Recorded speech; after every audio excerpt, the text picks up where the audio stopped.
On day 1, I was flying toward the ground in a meteor. It got faster and faster until finally I crash landed in a city. Oh, gross. I'm just a pile of goo. No, wait, I'm Venom. I knew I wasn't going to be able to survive 100 days without a host, so I needed to find someone or something quick. It was time to embrace the dark side and truly become the symbiote. I looked around the city I had landed in. Whoa, these buildings are huge. I was admiring all the buildings when all of a sudden I was attacked by a mean stray dog. I knew I couldn't beat him, not being a puddle of goo with only 3 hearts, so I hurried and squirmed down a drain. Phew, that was close. The drain led me down into the sewer. I explored down a tunnel before I found a little corner. It seemed safe enough, so I went to sleep for the night. What a way to spend the first night on a new planet. On day 2, I woke up with a headache. Wait, I don't even have a brain. How could I have a headache? I shrugged and started up out of the drain to the same alleyway where I had landed. I looked around and saw the stray dog was gone. I went squirming around and figured if I could climb up the pipes, then I must be able to climb up the walls too. I started going up a building when I noticed an open window. Oh, maybe I can hide in there. I crawled in and saw that it was an apartment. Nobody seemed to be around, so I made myself at home. I smelled food, so I tried to open the fridge, but it wouldn't budge. I guess I wasn't strong enough to open doors yet. My whole being grumbled. My hunger meter was dangerously low. I knew I needed food, so I kept looking around. But then I heard a noise. I tried to freeze, but then I felt something hit me. Ouch! I dodged and realized someone was attacking me. Hey, stop that! He swung again. That's it, pal. Time for you to see what a puddle can do. I used the one ability I had, morphing. Hey, get off of me! I climbed up and morphed into him, getting absorbed into his body. Hey, where'd you go? I decided I should probably stay inside this guy until I could find some more food. Maybe he could take me to get some. The guy looked around and shrugged. I guess he assumed I was gone. He went back to sleep for the rest of the day, leaving me starving. On day 3, the guy I had morphed into got up and made himself some breakfast. He was able to open the fridge. He had some fruit and it was fine, but I didn't really like it.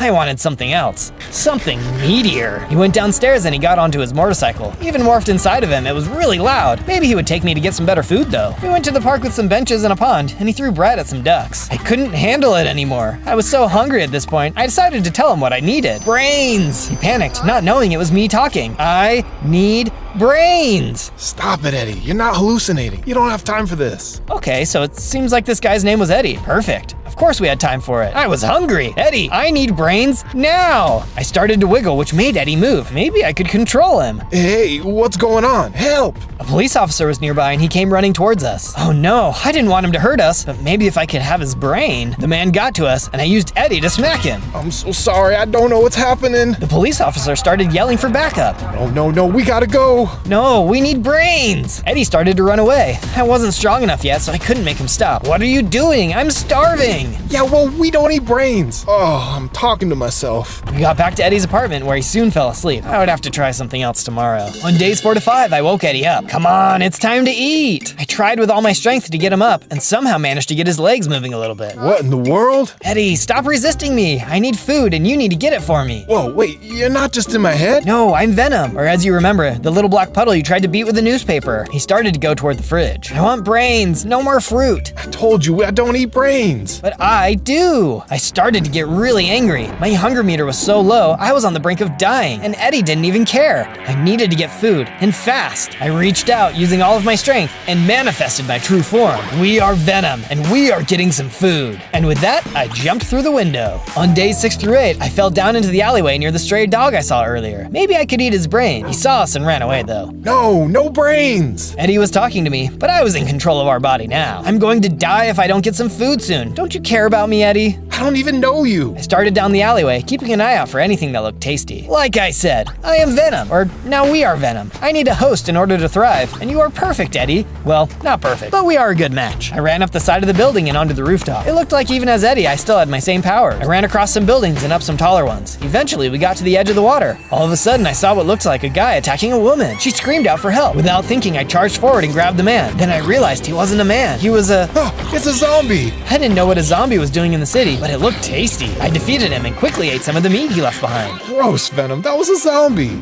Yes, he tasted interesting. I realized that the woman was standing there, staring at us. We are Venom! Are you okay? She nodded. Yes. Was that really a zombie? Yes it was. He probably would have eaten my brain if you hadn't come along. Zombies eat brains too? We might be friends. The woman started to tremble. She looked really scared. You're scaring her, Venom. But not your brain. You are nice to us. She nodded again. Venom, let me talk to her. I let Eddie take control, and he walked up to the girl. I'm Eddie Brock. I'm a reporter. Did you see where that zombie came from? She pointed down the alleyway towards an abandoned building. I was walking down the street when I saw the guy outside. I started walking faster, but then he followed me down the alleyway. Do you think there are more of them? I don't know, but we will find out. Eddie started to walk us toward the building when the woman called out from behind us. Wait, I'm Ann. If you need help, call me. She gave us her number. I like her. Shut up. Excuse me? No, sorry, not you. Oh, okay. She walked quickly down the alleyway and out of sight. I like her. So you said. Well, I guess I'm stuck with you. Want to go see what's up? Oh yes, as long as I get to eat. On days 9 to 10, Eddie started to sneak toward the abandoned building. Hey, I want to come out. Venom, you're great and all, but you're kind of big. What do you mean? I mean, a minute ago, when you took form, you were only slightly bigger than me, but that's still something. Just wait until I take my true form. What? What? Never mind. I think I see a window we can sneak in. Eddie crept toward the window and looked inside. There didn't seem to be anyone there, and it was open, so we slipped inside. We continued through the room and towards the next door. Eddie opened it and we looked through. Still nothing. Just a dark hallway. Eddie didn't move. What are you waiting for? It's dark. I don't know if there's anything down there. We forced Eddie to walk forward, and he did. We went down the hallway and saw another door at the end. This one had a bigger lock on it. You don't by chance pick locks, do you?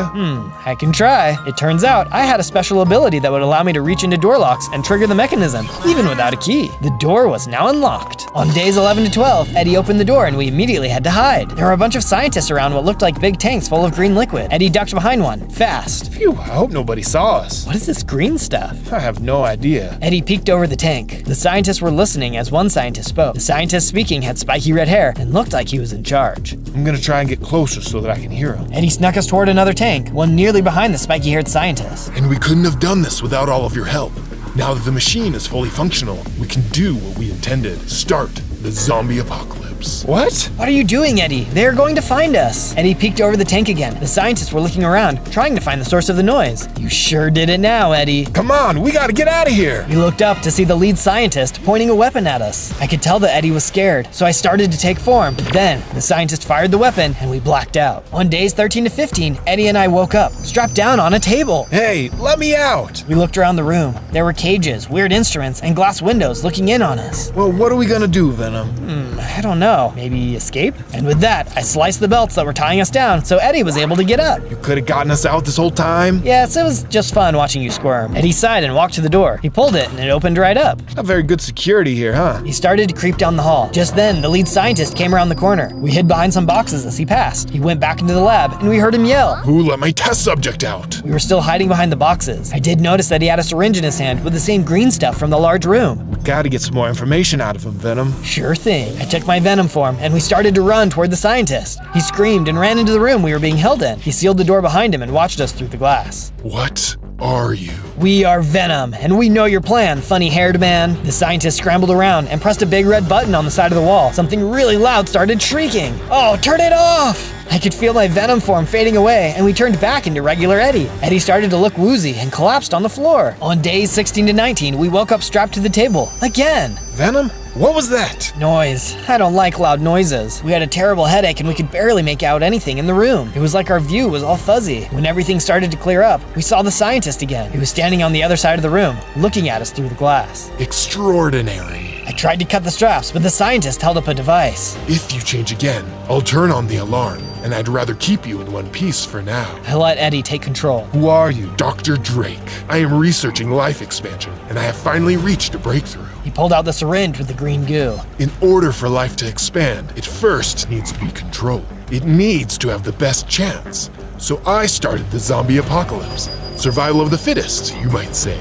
Only the strongest should remain. Otherwise, the Earth's resources will be used up by the weak, and it's irreversible, so no chance of stopping me. He put the syringe away. He stepped up to a board and pressed some buttons. A huge device lowered down and looked like it was going to envelop us. What is that? Don't you worry, it will only hurt a little. My first test subject worked well, but apparently he was eaten? His tracker gave off information that it was swallowed. Sorry. But no matter, you're exactly what I need. I already have 4 attacks planned, but you are a welcome surprise.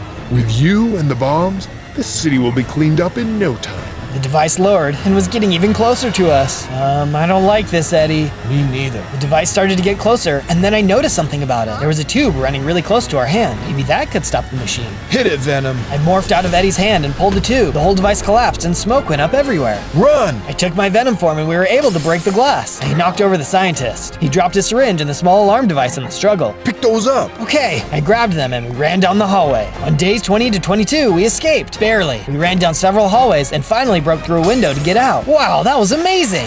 Amazing. We nearly died, Venom. Oh, we're fine. We climbed up the wall to the apartment and made our way inside. I let Eddie take form. He examined the device and the syringe. We need to tell people about this. Everyone is in danger. He started to move, but I didn't let him. Venom, come on. We gotta go warn everyone. But I'm hungry. Eddie sighed and started to go to the fridge. No, I want meat, like that zombie. Oh, that was so gross. Maybe I can eat more zombies. Eddie stopped and thought for a minute. Venom, we need to help people first. If worst comes to worst, we can eat the zombies. But we need to tell someone official. Okay, how about that Ant girl? I like her. Actually, that's a good idea. We might need some help, but then we talk to the authorities here in town. Okay. Eddie went to his phone and dialed Anne's number. While he was waiting, he tossed something on the ground. What's that? It's chocolate, Venom. It sounded gross. Symbiotes don't want chocolate, they want meat. Eddie picked up and ate the chocolate, and I felt myself get stronger. Ooh, yes, more of that. Eddie ate another, and I felt myself growing. That's when I took my venom form once again, but this time I was even bigger. I felt stronger and had more hearts. My hunger meter grew too. Hello? I forgot that Anne was on the phone. Hello, this is Venom. Meet us at the small messy place where we sleep. On days 23 to 26, we decided to make some upgrades to the apartment. I was helping build a secret door when Anne knocked on the door. I opened it up. Hello? Nobody was there. Wrong door, buddy. Oh, right. I went to the front door and there was Anne. I let Eddie take form. Hey, Anne, come in. We talked for a minute about boring things, and then I said something. Eddie, tell her about the zombies and all the ones I'm going to eat. Right, yes. Eddie told Anne about all the stuff we saw at the lab. He also told her about the safe house we were building. This is all great, Eddie. And Venom. I like her. Stop it. What? Nothing. You were saying? We need to go to the police. They can help us. We nodded and we went with Anne down to the police station. We told them about Dr. Drake and his plan to unleash the zombie apocalypse. They laughed and told us to go home, so we made our way back to the apartment. Rude. What about your boss, Eddie? You're a reporter. Maybe he will print a story about it. Eddie nodded his head and called his boss. He told him about the zombies and how everyone needed to be warned. Eddie, you really expect me to believe that? It's the truth. Look, I can't keep dealing with you and your crazy stories. You're fired, Eddie. Eddie sunk into the couch and sighed. Oh, I know what will cheer you up. Let's eat some chocolate. Eddie only sighed. On days 27 to 31, Anne offered to help us build our safe house. We gathered more brick and stone from abandoned buildings and made the secret safe house look just like the rest of the building. We found some extra beds and other furniture too. This looks great, Eddie. What about me? And Venom, too. I was really proud of our work. It was small, but maybe we could upgrade it in the future. Hey, Venom, we should build something else. Something that will let people know that this is a safe place to come when things get difficult. Eddie and I agreed that we want to build a statue of you. I was a little shocked. Eddie let me take form. Me? Why? Well, you saved my life. And I know Eddie is really grateful that you saved him. Are you really grateful, Eddie? Yeah, sure. You're kind of our hero. Hero? I hadn't thought about that before, but it made sense. These humans were very frail and small. I was big and strong. Then I realized something. Am I the only one who can stop the zombies? Anne nodded. We're counting on you, Venom. You're our only hope. That felt good. I liked that feeling. Okay, Anne, I will stop those zombies and make sure you puny humans don't die. Anne laughed. Sounds good to me. On days 32 to 35, Eddie and I went back to the lab, but I insisted on eating some more chocolate before we left. I'd also make sure he stocked up on some more in our safe house, just in case. We knew Dr. Drake wanted to start the apocalypse. We just didn't know when or how. We needed to stay a few steps ahead of it if we could. On our way over, we didn't see anything out of the ordinary, except some interesting graffiti on the wall. What an odd thing to write. When we arrived, we could see the window we jumped out of. It was still broken. Should we go in through there again? I crawled up the side of the building to another window. I didn't see anything inside. The green tanks were empty, and there was no one in sight. That's not good. I climbed to the very top of the building to get a good view of the city. All of a sudden, I heard a loud boom, and a large plume of smoke went up in the air. Oh no, I think we're too late. We started to run across the buildings toward the large green cloud. As we got closer, we noticed that there was a lot of green goo everywhere. And there were zombies. They were running after normal humans and attacking them. We had to do something. All right, Venom, do your thing. I licked my lips and jumped down into the crowd. On days 36 to 39, I defeated and ate a lot of zombies. Maybe hundreds. I had never felt so full in my life. After eating one, I felt a surge of strength and I morphed into an even bigger Venom. I was even taller and my tongue got longer and I could use that as a new attack. I realized I couldn't keep eating because I was getting too full. So I started to fence off one city block so the zombies wouldn't get out. The humans were safe and I basically had an endless supply of food. Venom, we should go check on Anne, see if she's okay. Good idea, Annie. I like her. Me too, buddy. Me too. We made our way back to the apartment to check on Anne. I let Eddie take his human form since I was getting a little bit big for the ceilings. And? We looked around and didn't see her anywhere. We checked the safe house. Maybe she went to get more chocolate. Venom, we have enough chocolate to last you a lifetime.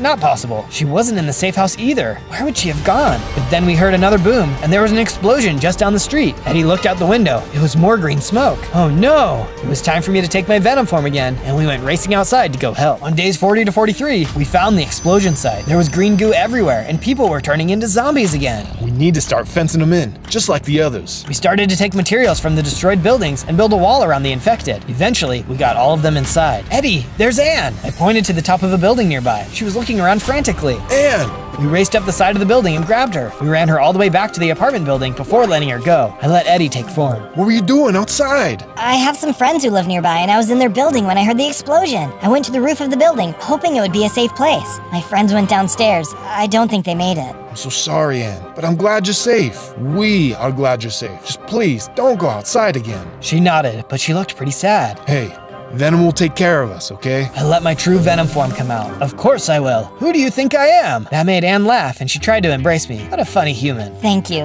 What can I do to help? I let Eddie take control again. There must be a pattern to the attacks. He mentioned that he had planned 4. We need a map so we can figure out where Dr. Drake is going to strike next. Anne nodded and pulled out a map from the bookshelf. We looked at the areas of the city, and it didn't look like much yet. We'll have to wait and see. Okay, how about we work on that statue so people know where to go? Great idea. We started to build the statue on top of the safe house. We only got the first little bit done, but I'm excited to see how it turns out. On days 44 to 49, we went back outside to scout the city. At this point, most people knew to stay inside. Some still went about their business though, like nothing was happening. Eddie said that the mayor told everyone that everything was under control and they had nothing to worry about. I felt so proud of myself, but also worried. There were so many people in the city. People like Anne and Eddie. I really liked them, and I didn't want people like them to turn into zombies. It wasn't fair of Dr. Drake to decide who would live in his weird world. He needed to be stopped at all costs. Eddie, where do you think Dr. Drake is? Well, if he wants to stop the zombie apocalypse, he's probably hiding in a safe house like ours, but probably with more security and food. Do you think he has a chocolate stash? Bet he does, buddy. That made me like him even less. How dare he take chocolate that should be mine? We jumped around on some buildings to look around, but there didn't seem to be anything. There's always an explosion of goop, so he must put it there before it goes off. Did you see any sort of container at the other sites? I don't know. Let's go see. I need a snack anyway. We headed over to the second explosion site where we had built the zombie fence. I noticed there was some sort of weird shaped thing on the ground. What is that? We picked it up,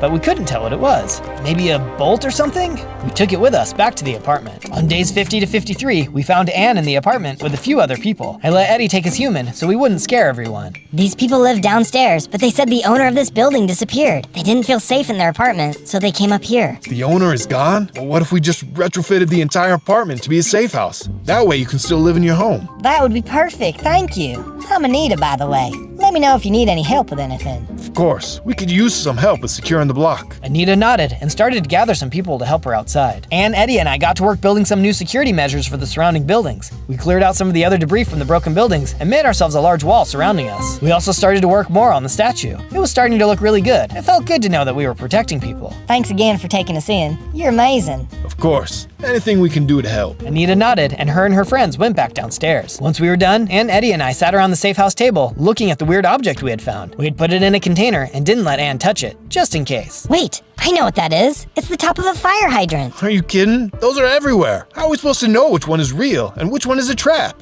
But our conversation was interrupted when we heard a loud explosion. It didn't seem as close this time, but it still made me mad. How dare Dr. Drake hurt all these people? Eddie let me take the Venom form, and we went sprinting toward the green plume of smoke. On days 54 to 57, we arrived at a city block close to the waterfront. People were groaning and already turning into zombies. There weren't as many zombies this time, but it still made me mad.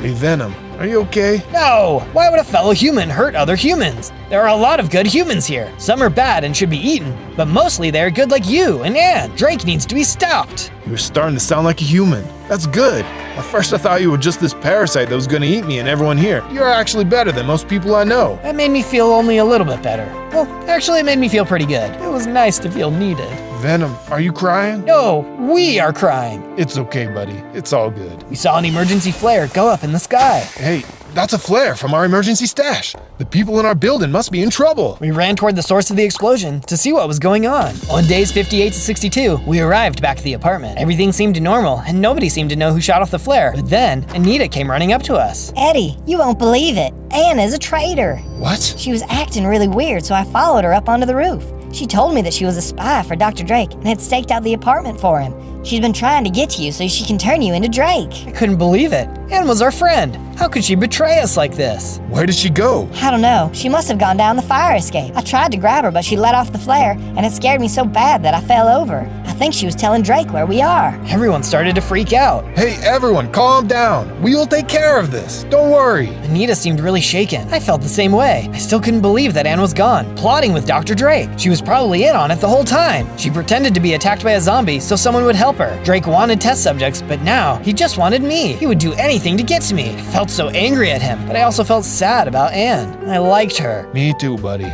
Me too. We decided to keep lookout for the night. I also checked all the fire hydrants in our block. They all seemed real, so I felt good about our safety. I still felt sad, but I knew that I needed to protect our friends. If Drake was coming, I'd be there to meet him. On day 63 to 66, Dr. Drake didn't come. We were expecting him to, but he never did. We waited and waited. Everyone seemed on edge, Eddie most of all. Why hasn't he come yet? What is he waiting for? I didn't know, but I had a weird feeling about this whole situation. Or maybe it was hunger. I couldn't tell. Venom, what should we do? Eat chocolate. I'm serious. So am I. Eddie threw up his hands in frustration. Eddie, I know this must be hard for you too. He nodded. Are you crying? No.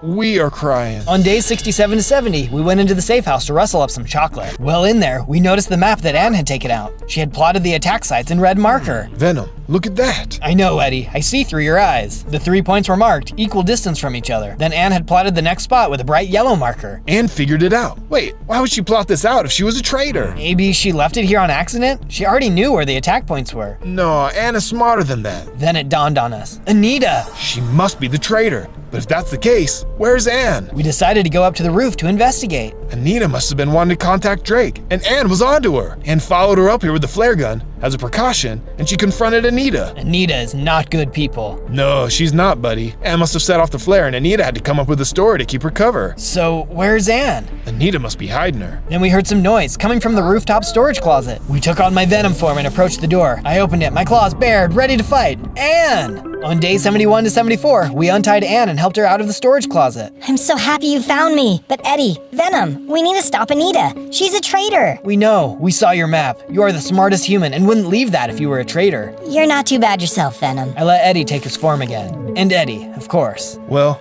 we are Venom, so I just assume everything good you have to say applies to me too. Well, I'm glad you found me. Anita was on the phone with Drake when I grabbed her. I managed to get her phone and throw it off the building before shooting the flare gun. Well, nothing has happened, so Anita must not have contacted Drake yet. We need to make sure she doesn't. Otherwise, lots of people will be in danger. We headed downstairs to Anita's apartment. When she opened the door, she looked terrified. Anita, we need to talk to you. She tried to run inside and shut the door, but Eddie let the Venom form come out and we rushed inside. Anita, you hurt Anne! I didn't have a choice. Drake has my family. Wait, what? Drake somehow found where you lived, and he knew I lived in the same building, so he's been using me to get information about the safe house. And you. What have you told him? Nothing. Anne threw my phone off the building before I had a chance to say anything. I couldn't get a new one because the city is basically on lockdown. Please, he probably thinks I've betrayed him. He has my family. She started to cry. Eddie wanted to take his human form again, but I wanted to talk to her some more. We will get your family back, Anita. They are important to you, so they are important to us. I patted her on the back. Do you know where he keeps his chocolate? What? Sorry, do you know where his safe house is? No, but we know where he is attacking next. Do you know when that will be? All he said is that he needed to wait. He had to make some modifications or something. We sat and thought for a bit, but we had no idea what Drake could be planning. We decided to help Anita get a new phone so she could contact Drake. She told him that she needed some more time since we were making more improvements to the block. He seemed to buy it, for now. That should stall him for a bit, but we will find your family, Anita. We promise. On day 75 to 78, Anita apologized to Anne and they started working together again. Anita helped us to finish the statue as well. We thought it looked pretty awesome and hoped that it would be a beacon of hope for people. We also crafted some weapons and gear for the people in the block. We had no idea what was coming, but we wanted to be prepared. Everyone seemed a little happier and hopeful. We welcomed more people into our safe perimeter, and they even gave me chocolate as a gift. Wow, we will never run out of chocolate! We also went around the city to check on the zombie corrals, where they were fenced in. People need to be able to get to their homes and shops. We got to work making a large zombie pen on a small island just by a pier. We slowly started transporting the zombies over there. We also cleaned up the goo goo and helped the people living nearby. It was good to be a hero. On day 79 to 84, we scouted the block where the next explosion should be. We checked all the fire hydrants and they all seemed normal. Weird. Maybe he hasn't put it in here yet. We took shelter on a nearby roof and staked out the block. A lot of time passed and nothing happened. What in the world? I was starting to get suspicious. We knew where he was going to be. Why wasn't he here? It didn't make sense. Wait, Anita said he was making modifications. What if it's not a fire hydrant? What if it's... I saw it. I hurried and ran down the building toward the car. It was green, just like the goo. But before I could reach it, the car exploded. On days 85 to 89, a giant explosion made the block rumble. The buildings were damaged, and there was a large crater full of green goo. There weren't any people outside, so there weren't any zombies to worry about. But we needed to clean up this goo before it would start to infect people. Guess that Drake just wanted a bigger explosion this time. We managed to clean up all of the goo before checking out the pieces of the car, but there was hardly anything left, just a crater. Wait, look! There was a very small trail of green goo leading away from the explosion site. Maybe the car was driven here. It left a trail. Great job, Venom. We followed the trail, cleaning it up as we went. It led out to a pier and then stopped. Do cars drive on water? No, they don't, buddy. He must have taken a boat. We looked around but didn't see any more signs of green goo. The boat could have come from anywhere. We will find him, Eddie. We will find Dr. Drake and make sure he doesn't blow up anything else. I know. It'll just take a little more time. On days 90 to 94, we went back to the safe house to regroup and look at the map. Anne pointed out a few different islands that were nearby, as well as the prison. I doubt he would be at the prison, but he might be on this island. It has some abandoned buildings there. It looked like our best bet, but we wanted to prep and make sure we had everything we needed before heading over there. Eddie grabbed the syringe we had taken, as well as some chocolate bars. Oh yes, those are most important.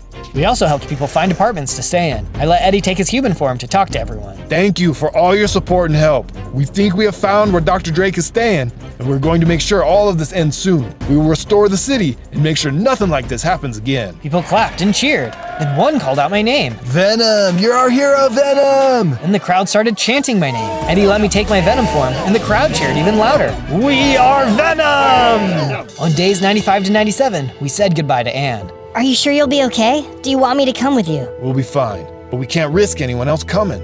No one is immune like us. Anne nodded, but she looked sad. Hey, we'll be okay.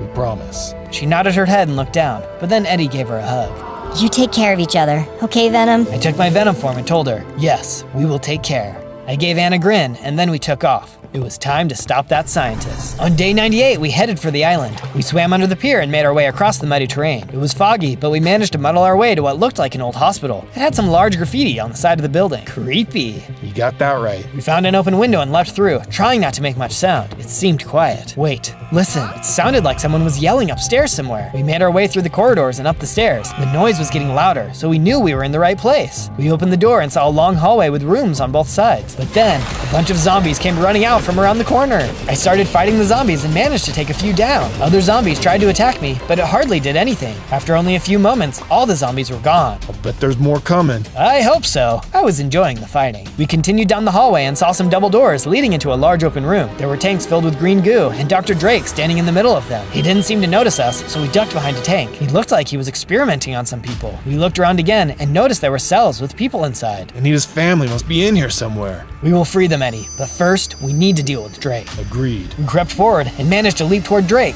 Before we knew it, he had pressed a button and some alarms started blaring. Turn it off! Oh, look who it is. It's Venom, the hero. Dr. Drake turned off the alarm for a moment. I felt so weak, so I let Eddie take his human form. Not so strong without your parasite, are you, Mr. Brock? Let these people go, Drake. Drake hit Eddie and laughed. No, you see, everything is going very well. I realized I couldn't infect you, so the most I could do was kill you. Turns out the exploding car didn't quite do it. That was the modification that Anita was talking about. No matter, I don't need you anymore. You're just a liability now. Soon, I'll be able to open your little compound and infect all the people there. I have someone on the inside. No, you don't. Anita told us everything. She isn't gonna help you. Drake yelled and hit Eddie again. She will, if I tell her that her family is going to die if she doesn't. Drake pointed to some people in a cell nearby. They were trembling and looked so scared. I needed to help them. I thought of Anne, Anita, and especially Eddie. They all needed me, and I couldn't let them down. I mustered all my strength and took my final form. No! I transformed into the biggest possible version of Venom. I was huge, with tons of hearts, and I could feel I was stronger than ever. On day 99, I charged towards Drake, but he had one last trick up his sleeve. He ran back into an emergency pod and sealed the door shut. It started to rumble, and I thought he might have an ejection pod. But to my surprise, the rumbling stopped. I saw now that the door he was sealed behind was only part of a much larger door. The large door slid open, and a gigantic robot walked out, piloted by Dr. Drake. The fight was on. Dr. Drake and I started to fight, and it was a good thing I had gained all those extra hearts because he started to take them away quickly. I was strong, but his robot suit was so powerful, I worried I wouldn't be able to defeat him before he took away all of my life. But then I saw something strange in the room he had come out of, a glowing device of some kind. I couldn't get past him though. The huge robot suit was blocking the only entrance into the room, and he refused to move away from it far enough to let me past. But then I had an idea. Your turn, Eddie. I changed my form back to the human, and much smaller Eddie. Eddie knew what to do and ran right under the robot's leg into the room. I saw now that the glowing machine was the source of the robot's power. No, don't touch that! I turned back into Venom. Sorry, Drake. Looks like your robot suit's time has expired. I broke the machine and heard Dr. Drake scream as his robot suit exploded. I saw the doctor standing in the scraps of his robot suit. I cornered him and then pulled out the syringe that Eddie had stolen from the lab all those days ago. Have a taste of your own medicine, doctor. I plunged the syringe into Drake and he started to scream. He backed up and began to change. His skin turned green as his cries turned into moans. Soon, he was a zombie. But still with that trademark red hair, of course. I licked my lips. Snack time! Soon, I was enjoying another zombie meat treat. Everyone in the cages clapped and cheered me on. We let them out, and I went searching for my well-earned chocolate stash before heading home. On day 100, we made it back to the apartment, safe and sound. Anita reunited with her family, and we saw Anne again. She made us the biggest chocolate cake ever, which was followed by an even bigger hug. Eddie even got his job as a reporter back. We helped clean up the entire city, the green goo tanks, and everything went back to the way it was. Better even. If you want to know what adventure we go on next, don't forget to like and subscribe. Thanks for your support. I already survived 100 days as Venom, defeating the evil Dr. Drake and shutting down his plan to turn everyone into zombies. But now the challenge was to survive another 100 days as Eddie Brock and Venom. On day 101, Eddie was called by his boss to travel to another city nearby to cover a story about a killer on the loose. Sounds creepy. We should go. We told Anne and she wanted to come with us. No, Anne, it'll be too dangerous. I'm coming. She stared Eddie down, but he just stared her down right back. Finally, he threw his hands into the air. Fine. She jumped up and down for joy, then gave Eddie a kiss on the cheek. His face got all red. What's wrong with your face, Eddie? Nothing. We gathered some supplies. Eddie grabbed his camera, Anne grabbed some flares, and I grabbed some chocolate before heading out. We all took one last look at the statue. It's okay, Eddie. Venom will protect us if anything goes wrong. We'll be fine. We all took off on his motorcycle and made our way to the city. We drove through towns and something called a forest. It was pretty cool, but I thought the trees looked funny. We finally made it to the edge of the city where a bridge stood. It seemed to be blocked off and there was graffiti everywhere. Weird. We looked around when all of a sudden some crooks popped out. Their leader was wearing a suit and held a weapon which seemed to glow. I morphed into my Venom form and started to snack on the crooks. Yeah, what is that? The leader pointed his weapon at me and it shot electricity. Ouch! The force knocked us back off the bridge, then everything went dark. On day 102, we woke up under the bridge. I felt so weak and Eddie seemed pretty banged up. We managed to pick ourselves up and dust ourselves off, but then I realized my hearts were down to just 3 again. What in the world? I tried to take form, and I was the same size as before, just with less hearts. That weapon had quite the kick to it. You got that right, buddy. We looked around and didn't see the bike or... Anne! We looked around frantically, but couldn't see her anywhere. Venom, we need to find her. We went deeper into the city. It seemed abandoned, and some of the buildings even seemed like they had been blown up. Ah! We saw a kid down an alleyway. He screamed, and then he ran into a store. Hey, we won't hurt you. I let Eddie take form, and he ran over to the door. A woman was locking the door. No, please. We've been robbed and our friend has been kidnapped. She looked at us and then unlocked the door. She offered us some food, and we told her about Anne. She said that she saw a woman being dragged away by some crooks a few hours before. That must have been her. Where were they taking her? Probably to Cletus Cassidy. He is basically running the whole city now. Those crooks work for him. This was really bad. Eddie was supposed to work on a story on Cletus, and now he had Anne. It's okay, Eddie. We will find Anne. I promise. The nice lady, whose name we learned was Julie, and her son, Chris, gave us some food and new clothes. Now we just needed a safe place to stay. On day 103, we went sneaking through the city to find a safe place to stay. We found an abandoned building that looked like it used to be a factory. This will do. We took some materials from some rubble to make some improvements. We patched up some walls and even made a secret door to get in. Not half bad. All of a sudden, we heard a loud crash outside. We peeked out the window and saw some crooks trying to break into a restaurant across the street. They were different from the ones we saw on day 101 and had regular weapons instead of the ones that shot lightning. We ran outside to help. I'd leave that alone if I were you. The crooks turned around, brandishing their knives. Eddie let me morph and we attacked. Within no time, the crooks were gone and in my stomach. Good thing, I was getting hungry. I felt myself grow and my hearts increased. Nice, looks like I can get my health back and I'm taller now. Good thing we live in a place with high ceilings. We headed back to the factory to get settled in for the night. We also took a little bit of time to make Eddie his own room. Then before bed, we made a nice little corner for Anne. We'll find you, Anne, we promise. On days 104 to 105, we went out to gather more supplies for the factory. We didn't know how many people were still in the city, but we decided that the factory would be a good refuge for people. We were out looking for some sort of food when we saw the crooks from day 1. I took Venom form. Give us Anne back! We charged at them, and they screamed in terror. We ate all of them except one. We held him down. Tell us where you took Anne! I don't know, man. We just drop off the cargo at the abandoned bakery, but nobody stays there. They must have taken her somewhere else. All of a sudden, he slashed me with a knife, dealing a good amount of damage. He started to run away. I hurried and grabbed him, eating him before he could get any farther. Venom. I know, Eddie. We need to get to that bakery.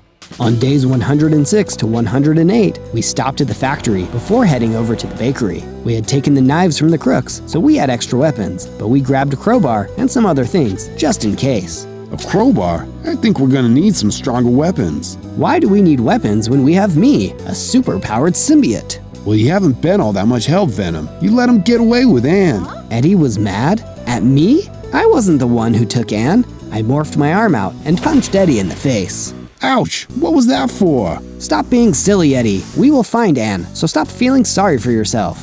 Eddie rubbed at his now black eye. He seemed really angry, but then he sighed and nodded. You're right. Let's go kick some booty. On days 109 to 110, we snuck to the bakery. It was a fairly small city, so it wasn't too hard to find. There were a few guys outside, but they wouldn't be too hard to fight. We started toward the building when we saw a car pull up and a teenager get pushed out. Then a guy jumped out. He had crazy hair and a bright red suit on. He ushered the teenager into the bakery and started talking to the guys at the front. That must be Cletus Cassidy. I recognize him from the photos I've seen in the papers. He must have Anne. I took form and charged at him. He looked startled, but then his crooks started attacking me. I managed to dodge most of their attacks pretty well, which made the crooks nervous. I dealt with the crooks and went to corner Cletus. I saw the teen run out from the building, but then Cletus pulled out a sword and slashed at me. Ouch! It actually hurt, and I took some damage. Part of my form detached as Cletus kept slashing at me. Venom, he's hurting you. We need to go. We ran away, part of my form still wiggling away on the pavement as we rounded a corner. I needed time to heal. I let Eddie take form. Hey! We saw the teenager from the car come down the opposite alleyway. Thanks for distracting them. I was able to get away. For sure, kid. What's your name? Zach. My whole family is gone. Can I stay with you? We led him back to the factory and set up a bed for him to sleep. We didn't find Anne, but we did save a kid. That felt good.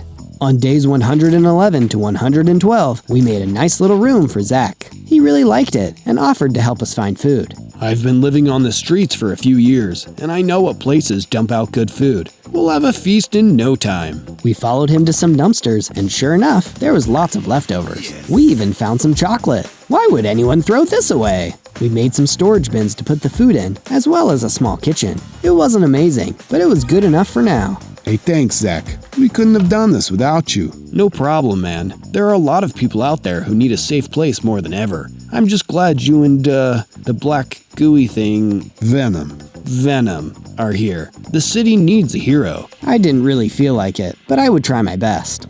On days 113 to 115, Zach told me a little bit more about Cletus Cassidy. Cletus was sent to jail after committing crimes that killed a bunch of people. He was scheduled to be transferred to a more secure prison, but on the way, there was an accident, and he escaped from the truck. He's been on the loose ever since. So where did all the crooks come from? Cletus has been friends with a mob boss named Derek Nim for years. When Cletus busted out, he went to Nim and they made a deal about taking over the city. Nim gets to proceed with business, and if anyone crosses him, he takes them to Cletus. So why is Cletus in charge and not Nim? People are way more scared of Cletus. Nim is just a suit. Cletus is actually, well, crazy. Makes sense. This all seemed like too much to handle. A mob boss and a murderer? I was way in over my head. On days 116 to 119, Zach and I saw an emergency flare go up in the sky. What in the world? Then we remembered. Anne grabbed flares before heading to the city. That must be her. We told Zach to go back to the factory and took off toward the flare and saw Anne on top of a building. She was with another girl with bright blue hair. Eddie! She waved her hands at us and we ran up to her. I was about to let Eddie take form when Anne yelled at me. We don't have time. We need to go now. Venom! I grabbed her and carried her down, going back up for the other girl right after. When I put both of them down, I led them back to the factory before I finally let Eddie take form and he led them inside through the secret door. He hugged Anne. I'm so glad you found us. Tell me what happened. Anne told us how the crooks had taken her somewhere, but she had no idea where she was because she was blindfolded. After a few days, they brought another girl. Anne could hear her crying occasionally. The crooks kept them prisoner, occasionally feeding them. She heard them talking about not giving them over to Cletus because they wanted the girls to join Nim's mob. How did you escape? The crooks untied us and were about to take us to Nim instead, but I managed to escape with the other girl and grab a flare in the process. We ran to the top of the building, hoping you would see. We looked at the other girl. She still looked scared out of her mind. What's your name?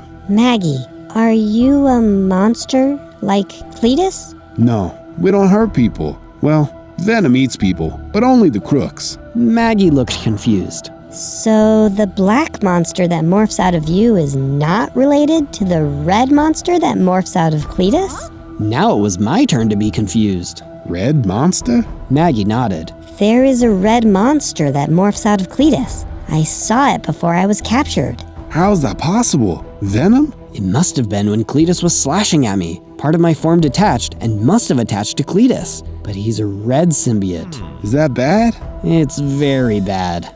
On days 120 to 122, we made some more improvements to the factory. Anne really liked the room we made for her and even gave Eddie a kiss on the cheek again. He seemed really happy to have her back. I was too. We went to our room to gather some things when Eddie started talking to me. Hey Venom, sorry for getting mad at you earlier. I know it must have been hard for you without all your strength. You did the best you could. I felt really happy he had said that. Then I felt our eyes leaking. It's okay to cry, buddy. I didn't realize it until now, but I was having a hard time. I wasn't nearly as strong as I was before, and I felt really upset I couldn't help more people. I used to be able to do everything. Now I felt a little useless. On days 123 to 126, we went out in the city to see if there were any more people that needed help. Most seemed to stay inside, but we thought we would check, just in case. We were going down an alleyway when we heard someone running behind us. We turned around to see a little kid. Please, mister, can you help us? He grabbed Eddie's hand and dragged him into a rundown apartment complex. There's some bad men trying to get into the house. Don't worry, I'll take care of it. We entered the dimly lit hall and went up the stairs. Sure enough, there was a group of crooks trying to break down the door. Hey, get away from there. The crooks looked at Eddie and sneered. What are you gonna do, tough guy? Eddie smiled, then let me take form. The crooks screamed as we charged. They got a few hits in, but we were able to easily defeat them. Yeah, take that! Then I felt a surge of power and I grew in size. I even gained some of my hearts back. I didn't feel so down on myself. I knew I would get my strength back. It would just take time. Are they gone? The little boy creeped up the stairs. I let Eddie take form. They're gone. You're safe to go inside.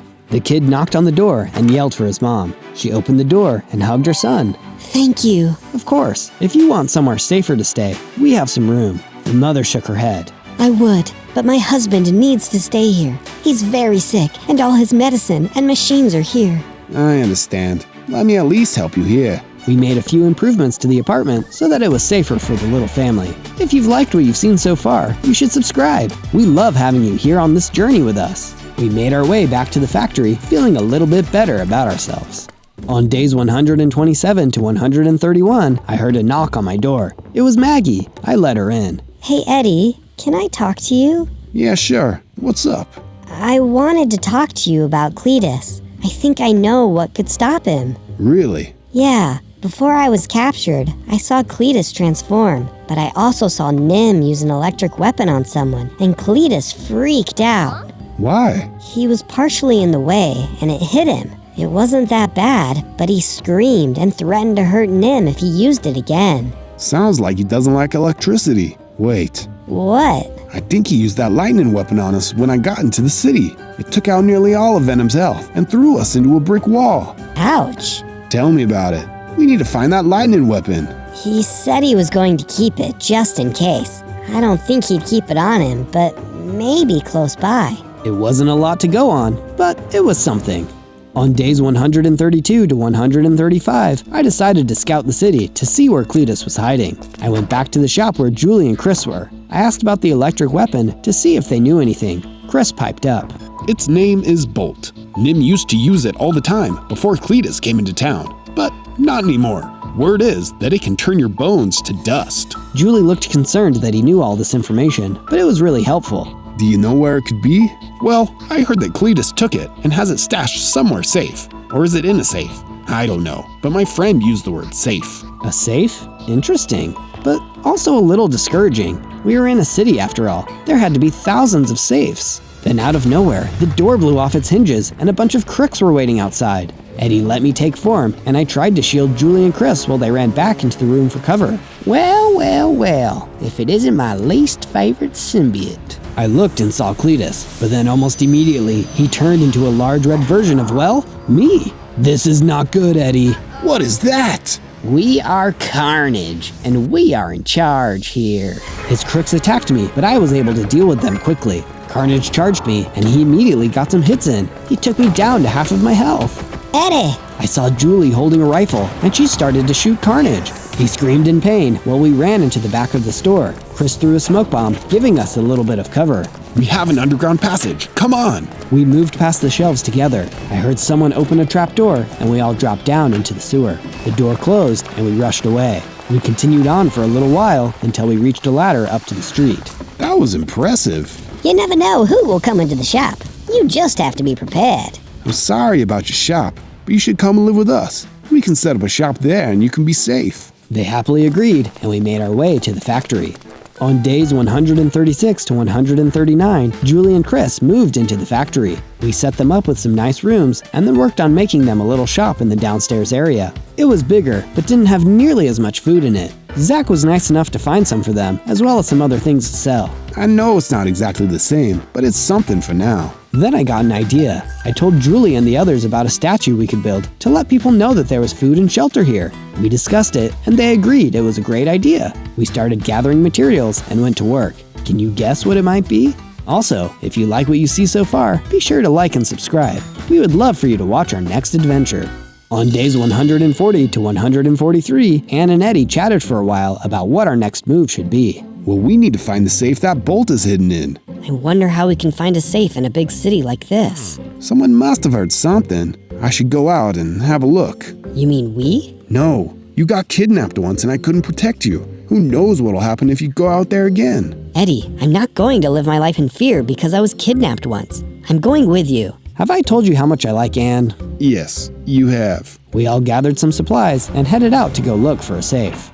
On days 144 to 149, Ann and Eddie snuck around the city to see if we could gather more information on Bolt. We ran into a few people who were trying their best to hide. We invited some of them back to the base for safety. Some agreed, but some wanted to stay where they were. However, nobody seemed to know anything about the lightning weapon. This is getting to be a little hopeless. Somebody has to know something. Then, out of nowhere, a group of crooks came around the corner. We hid and listened to them talking. Yeah, but the boss doesn't have Bolt anymore, remember? Yeah, sure. The big boss man Cletus took it. I saw him go into the central tower with a big briefcase. The entire building is abandoned, except the top floor. That's where his safe house is. This was great information. Good thing I didn't eat those guys. We need to head to that tower. I nodded and we headed in that direction. We did our best to sneak past all the crooks on the way and managed to make it to the tower. It was a lot bigger than I had imagined. We should scale the side. You sure you want Venom to do that? Yes, it'll be the fastest. I morphed and then grabbed Ann as we scaled the side of the building. It was a long way up, but Ann didn't seem to mind. I managed to break through a window near the top and we all climbed through. I don't see anybody. Do you? Nope. We snuck around and sure enough, it seemed deserted. We entered a large room and saw a few crooks beating up a guy in the corner. Hey, you leave him alone! We charged and smacked the guys left and right. They didn't have any special weapons on them, so it was really easy to defeat them. Thank you. The guy that was beaten up didn't look so good, and rushed over to him. We should get you some help. No, I'm fine. The guy tried to stand up on his own, but he immediately fell over. Yeah, sure you are. We escorted him to the hole we climbed in from. Anne helped him get on my back, and I carried him down to the street. I climbed up to carry Anne down as well, and we helped him get back to the factory with us. Once we were safe back at the factory, we checked on his wounds and got to planning out a room for him to stay in. I hope you'll be okay. I'm sure you will. I wonder why the building was basically empty, though. Those crooks said that was Cletus's hiding spot. It was. Oh, The guy groaned. I've been sleeping behind the dumpster near the tower. I saw them all moving stuff out, so I figured it was safer than the street. Apparently not. We wanted to get him to rest as soon as possible. On days 150 to 153, we built a room for the guy. We knew he would be recovering for a while, so we wanted him to be as comfortable as possible. I'm Travis, by the way. We are Venom! I guess Cletus is like us, but he is not necessarily a nice symbiote. Yeah, I've seen him. He's pretty freaky and strong. We'll get him, Travis. We have a plan. You do? Sort of. If the bolt wasn't in the tower, then it must be in a safe somewhere in the city. We got some information from a friend. A safe? Yeah, it's not a lot, but it's something. Well, best of luck to you, my friend. I'm in no condition to help with that, but I am happy to help around here. Everyone was put to work. Zach gathered the food, Travis worked on food prep, and Julie and Chris worked on stocking the store. Maggie and Ann welcomed new people in and set up areas for them to stay. It felt good to help. On days 154 to 157, we woke up Maggie pounding on our door. Come quick, Eddie. We followed her and we found everyone gathered around Zach. He didn't look too good.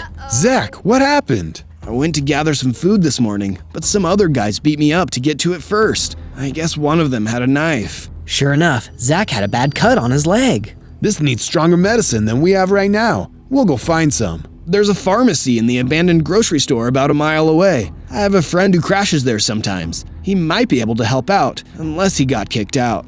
We'll go look, buddy. You sit tight for now. Eddie and I snuck over to the grocery store, on the lookout for anything suspicious. We entered the front door and the lights flickered. This is creepy. You are probably one of the creepiest things I've ever seen in my life, and you think a couple of lights flickering is creepy? Don't judge me. We continued back toward the pharmacy. The lights continued to flicker, and there was food all over the ground. What a mess. We made it back to the pharmacy, but it looked like it was locked. Go on, pick the lock. I reached out to try, but before I could, the door swung open, revealing a hobo. What you doing here? Zach sent us. He got attacked by a couple of guys and has a pretty nasty cut. He needs medicine. The guy nodded and closed the door. After a minute, he brought out some medicine and gauze. This should work. Tell Zach to take care. We offered to let him stay at the factory, but he said he was happy where he was. We made our way back to Zach with the medicine. Thanks, guys. I appreciate it. Of course. We can't have you risking your life for all of us to get food. Tell us where to go, and we can go instead. He reluctantly agreed, and we went out to gather some more food for our friends. On days 158 to 162, we worked to gather some food nearby and even invited a few more people back to the base. It looks like we need to expand. We worked on making some improvements and also worked on the statue for a little while. It was starting to come together. Hopefully, we could let everyone in the city know that they weren't alone. It was looking pretty good when all of a sudden we heard a loud bang. We hurried and ran down to the factory to see that it was on fire. Oh no! Eddie and I ran in and tried to gather all of our friends. They seemed fine, all except for Maggie. She coughed violently. Eddie, you need to stop Nim. Don't worry about that now, Maggie. We need to get you some help. No, you don't understand. It was Nim that set the fire. I saw him outside the window, and I tried to grab him, but he threw the explosive device in my room. I couldn't stop the fire. She coughed again. She held out her hand. There was a key inside. I grabbed this from around his neck in the struggle. It might help you beat Cletus. She coughed again and then slumped over. She's gone. We all mourned our friend as the factory burned up around us. Eddie looked at the key. There seemed to be an address on it. Venom! I morphed and bared my teeth. We are Venom, and we are going to avenge our friend. On days 163 to 166, I ran full speed to the address on the key. There was nothing, just a construction site. This can't be right. There's nothing here. We punched a building nearby, and everything trembled. Then we saw a piece of rubble fall off the building. It looked like it was going to fall on a stack of crates, but then it disappeared. What in the world? We inched forward to the crates and saw a hole leading into the ground. This must be it. We started climbing down the ladder into a dark area. There was a light up ahead in the tunnel. We slowly crept toward it and realized that it was a subway station. There was an abandoned subway car sitting among some beams. What did I tell you, Nim? Stay away from the symbiote. I was going to take care of him myself. We saw Cletus in front of the car. He continued yelling. Seems like Nim's plan wasn't approved by Cletus. I don't care. Cletus is involved, so he is just as guilty of hurting Maggie as Nim is. I was about to charge forward when Eddie held us back. No, look! We saw Nim on the other side of the tunnel with a bunch of his crooks. Cletus looked very angry. What are you doing here? Nobody's supposed to know about this place. You think I'm a fool, Cletus? I found out about this place a long time ago. I'm sick of taking orders from you. I'm taking Bolt back, and there's nothing you can do to stop me. Bolt is here. We need to get it before Nim does. Just wait a minute. Cletus began to form into carnage, and then Nim's guys began to shoot him. He screamed and attacked the crooks. While he was distracted, Nim ran to the subway car. He went to grab something from around his neck, then looked around in horror. Fall back!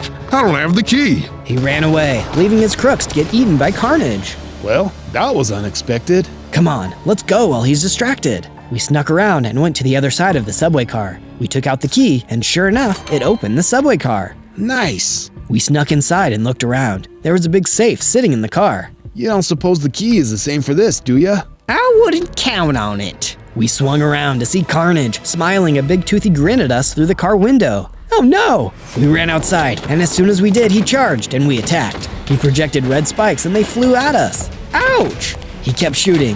Venom! We're gonna die if we stay. We hurried and ran out of the subway car, Carnage chasing us. We ran up the darkened tunnel, avoiding the red spikes. The subway opened into a chasm, and we ran across the tracks. Venom! One spike struck us in the back, and we fell into the dark chasm, everything blacking out around us.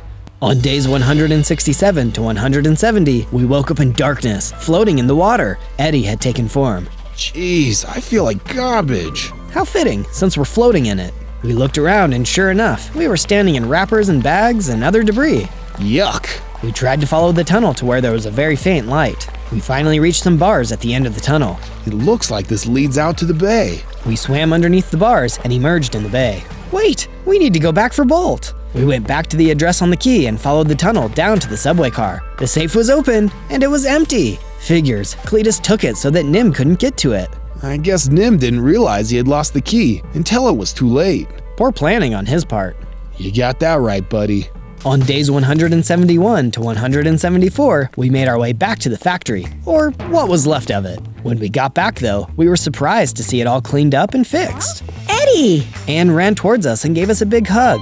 We've been working to fix the base and make some improvements. Do you like it? We looked around and it was amazing. She had even made a dining area and gotten some other decorations to make it more homey. Wow, you really outdid yourself, Anne. She looked really proud of herself, which she should. She took us to a couple of things that needed lifting and moving that she couldn't do herself. But besides that, it was perfect. Everyone else seemed really happy with how it turned out. We missed you, Eddie. Did you find Nim? Yeah, but he got away. His plan was to steal the lightning weapon, but Maggie foiled that. She's a hero. Zach nodded in agreement. So what's the plan now? I'm not sure.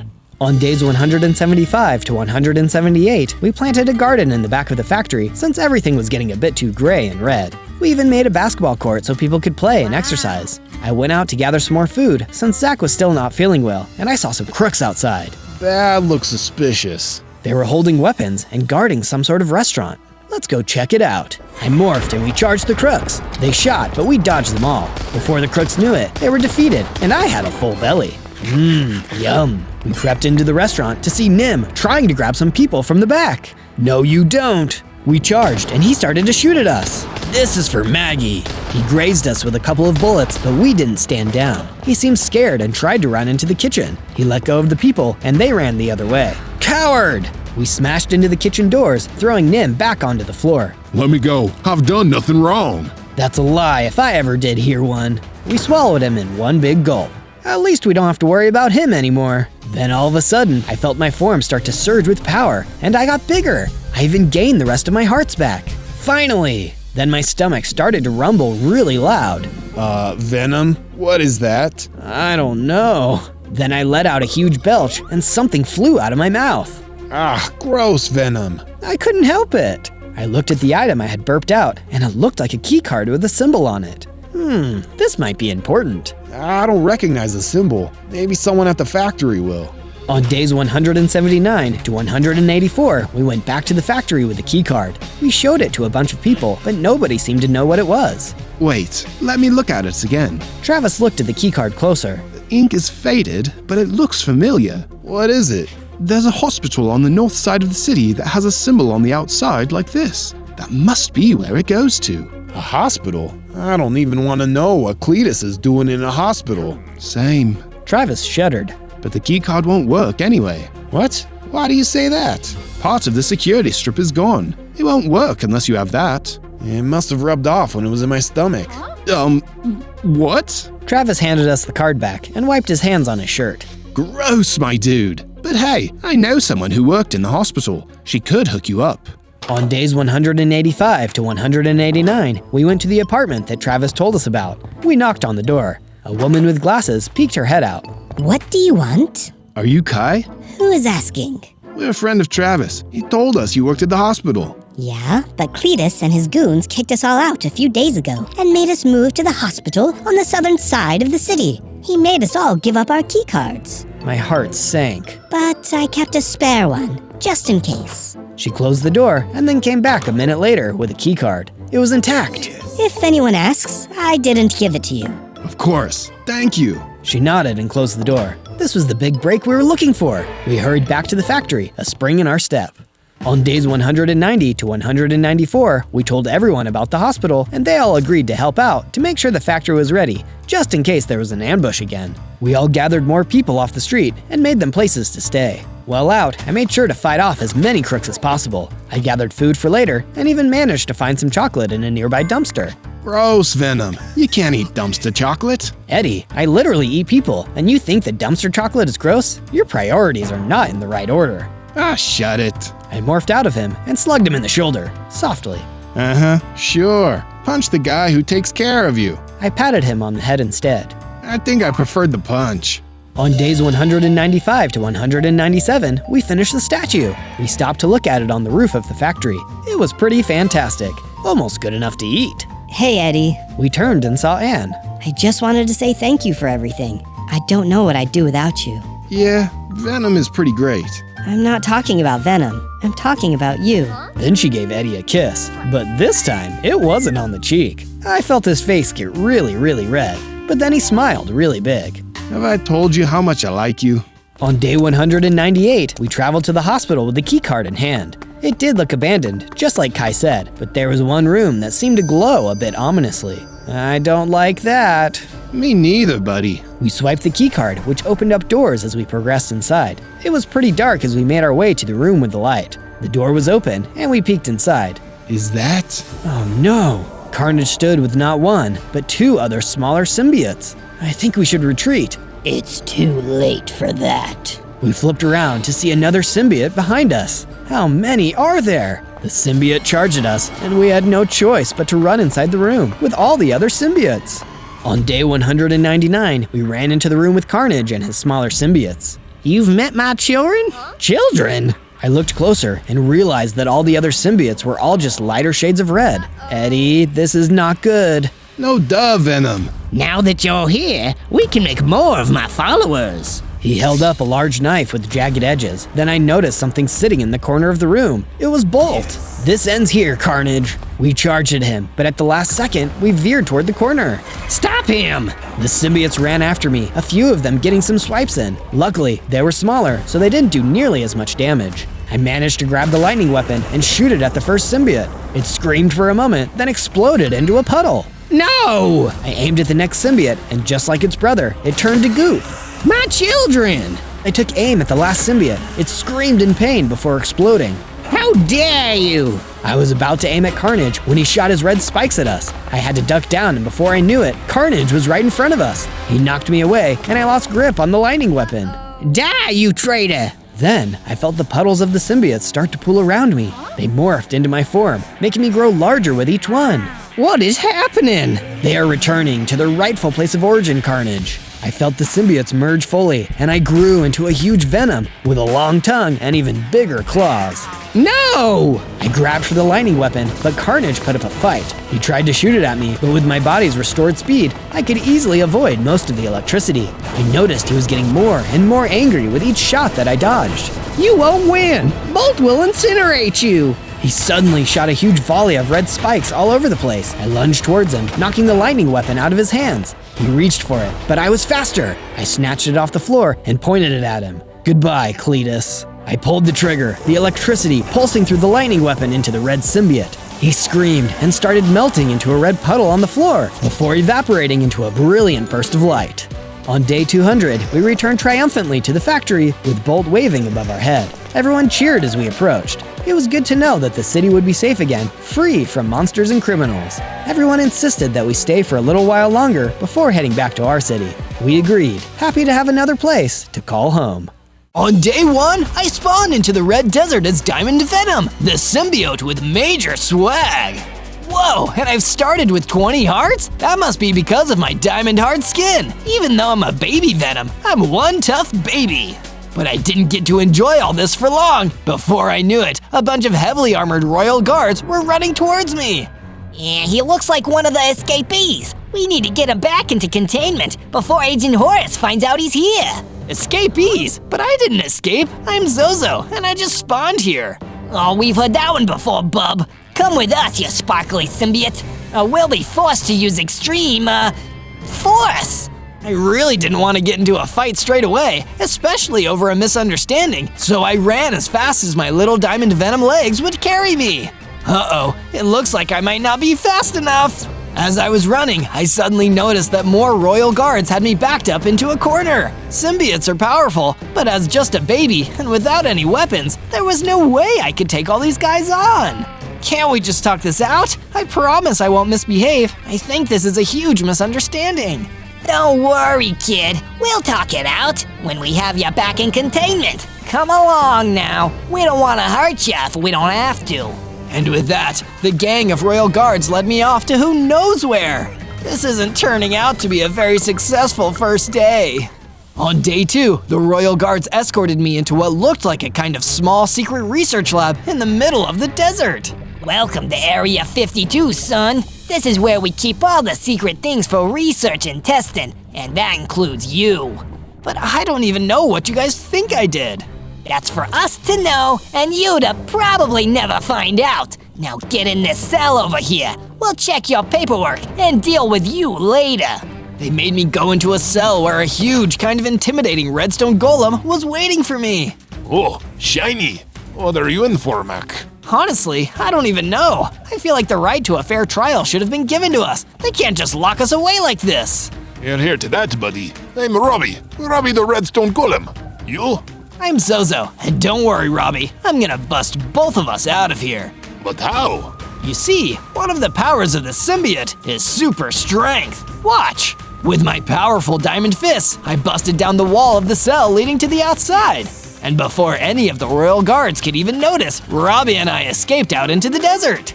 That was amazing, Zozo. We should probably go our separate ways now, so that those goons can't catch us, but I hope we run into each other again. Same here, Robbie. Happy travels. And with that, we both ran off in different directions.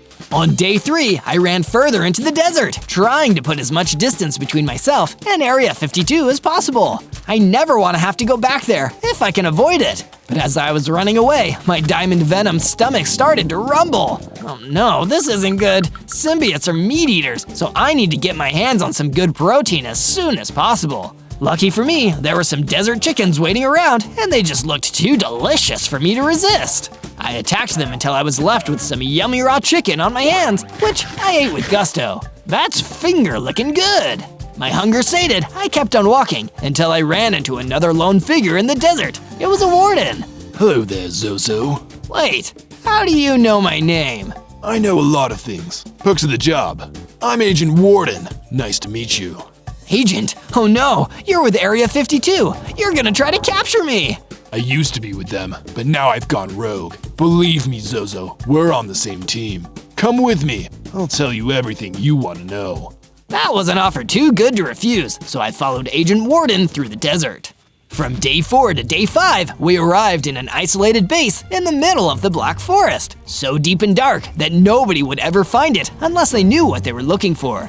Welcome to my secret base, Zozo. And I do mean secret. If you tell anyone about this, I'll be forced to destroy you. Noted. Jeez, this guy is intense. I heard that. No, you didn't. When we were inside, Agent Warden started telling me the whole horrible truth about what people were up to at Area 52. You were lucky to escape with your life, Zozo. They're monstrous people. They capture and experiment on everyone who's different, trying to take their special powers and use them for their own gain. I used to be part of their whole organization until I decided enough was enough. I needed to take them down, and over the next 100 days, you can help me take them down. After what they did to me and Robbie, I'm happy to lend a hand in taking these bad guys down. That's the spirit. But we can't be seen together, Zozo. If we are, there's too much of a risk we'll both get taken out. Take this stone sword, axe, and stone pickaxe. Go make your own secret base. We'll talk again soon. My instructions were clear. I took the sword, axe, and pickaxe and left, going deep into the Black Forest. I cut down some trees to make a clearing and mined some stone. Then I started building myself a basic base to spend the night, adding a nice furnished room and a bed to make myself feel safe from the mobs at night. I stood back to appreciate my small and proud base, and I was really pleased with my work. But then, I heard some royal guards coming towards the forest. There's that diamond Venom! Get him! Stay away from my base, guys, or you're gonna find out that I'm really a lethal protector. They didn't listen. Instead, they charged in, and I used my super strength to beat the living stuffing out of them. That's what you get for messing with the diamond symbiote. And giving those royal guards a beatdown also gave me enough XP to level up, becoming bigger, stronger, and amazingly, having 50 hearts. And it looks like I can use my super strong symbiote arms to climb walls. I climbed the walls of my little base and sat on the roof, admiring the beautiful scenery of the Black Forest. From day 6 to day 8, I continued working on my base, adding some couches and bookshelves to my living area. When I took a break, none other than Robbie the Redstone Golem came walking through the forest right next to my base. I was happy to see him again. Robbie, I'm so happy to see you again. How are things going with you? Sadly, not good, man. I've been looking for a place to crash, but 2 of the villages I've tried to visit were already destroyed by the time I turned up. Destroyed? That's terrible. You said it, man. Something awful is going on out here. You need to stay safe. I'm gonna keep moving, and you should keep your eyes peeled. Stay safe out there, Robbie. Robbie left, and I was feeling more confused and afraid than ever. I needed to go and speak to Agent Warden as soon as possible. I ran to a secret base and told him everything that Robbie had told me. Then it seems the situation is already graver than I first thought. I have a few classified missions I need to perform myself, but in the meantime, head to the Sierra Valley and scope it out for any unusual activity. Together, we can stop the worst of this insidious plan before it even starts. Yes, sir. I'll do whatever I need to. That's a great attitude, Zozo. Do everything I say, and you'll go far. From day 9 to day 10, I did exactly what Agent Warden said and made my way out to the Sierra Valley to investigate. I just needed to find out if anything unusual was happening out here. Doesn't look like anything weird is happening out here. Oh, other than that. As it turned out, I hadn't noticed the huge armored piglin running towards me. Yeah, that's certainly pretty unusual. I began to battle the zombified armored piglin, but he was way tougher than the royal guards. Even with all my hearts and my diamond hard skin, he still had me on the ropes. Until suddenly, an armored pillager ran in and shot the zombified armored piglin with a bow and arrow. The second the arrow hit the creature, it seemingly got a lot weaker, and one more strike from my stone sword was enough to defeat it. That was awesome! You really saved my life there. Thank you, armored pillager. Don't mention it. I've never seen anyone like you. You really can fight. I've got a gang of sellswords who operate out here in the valley. We could use someone like you if you wanted to sign up. It'd be good work and good pay. It definitely sounds tempting, but I can't right now. I'm sorry. I'm on an incredibly important mission from Agent Warden. Who? It doesn't surprise me that you haven't heard of him. He's incredibly secretive. But I'll let him know we had this talk. Thank you again for the help. From day 11 to day 12, I returned to Agent Warden's secret base and told him all about what happened in the Sierra Valley with the piglin and the armored pillager who saved my life. But by the end of the story, Agent Warden didn't seem happy with me. You even told him my name? You can't do that, Zozo. I thought I told you my mission was top secret. Can you not even follow the most basic of instructions? I'm so sorry, Agent Warden. I didn't know it would upset you so much. I promise I won't tell anyone else your name. I'll keep your missions top secret. Good. That's more like it. For your next mission, I need you to go to the Sierra Valley again, the north specifically, and find your way to a research base hidden out there. They're puppets of Area 52, carrying out their evil bidding. If you value your freedom, you'll gather all the information about them you can. Yes, Agent Warden. I won't let you down this time. But that mission sounded dangerous, so before I could take it on, I needed to upgrade my gear. That's why I ventured down into an abandoned mine in the Black Forest to collect some iron. I mined until I had enough iron ore, which I then smelted into ingots in an abandoned furnace and crafted into a full set of iron armor, an iron sword, iron axe, and iron pickaxe. But it wasn't all easy. I was detected and attacked by a bunch of spiders while I was down there. This is what I get for shining bright like a diamond. It didn't take me long to defeat the spiders with my iron sword. Then it was time to prove myself to Agent Warden once again. From day 13 to day 15, I ventured out through the Sierra Valley until I found what looked like a small research base. It was crawling with scientists. Guess it's time to play detective and ask some tough questions. I snuck in and found one of the researchers alone. I cornered him and used my intimidating diamond venom look to get his undivided attention. Listen here, you're gonna tell me everything you know about your bosses at Area 52, or else! What? Area 52 aren't our bosses. Liar! I have it on good authority that you do all their evil bidding, so you better start telling the truth. I am telling the truth. The only time we ever collaborated was on the Warden project. Wait, the what project? I've told you too much already. Just please leave me alone. Yes, I will. I'm so sorry for bothering you. I left the research base and started heading across the Sierra Valley. Something about all of this was terribly wrong, and I needed to get some answers from Agent Warden immediately. From day 16 to day 19, I made my way through the Black Forest back to Agent Warden's secret base as quickly as possible.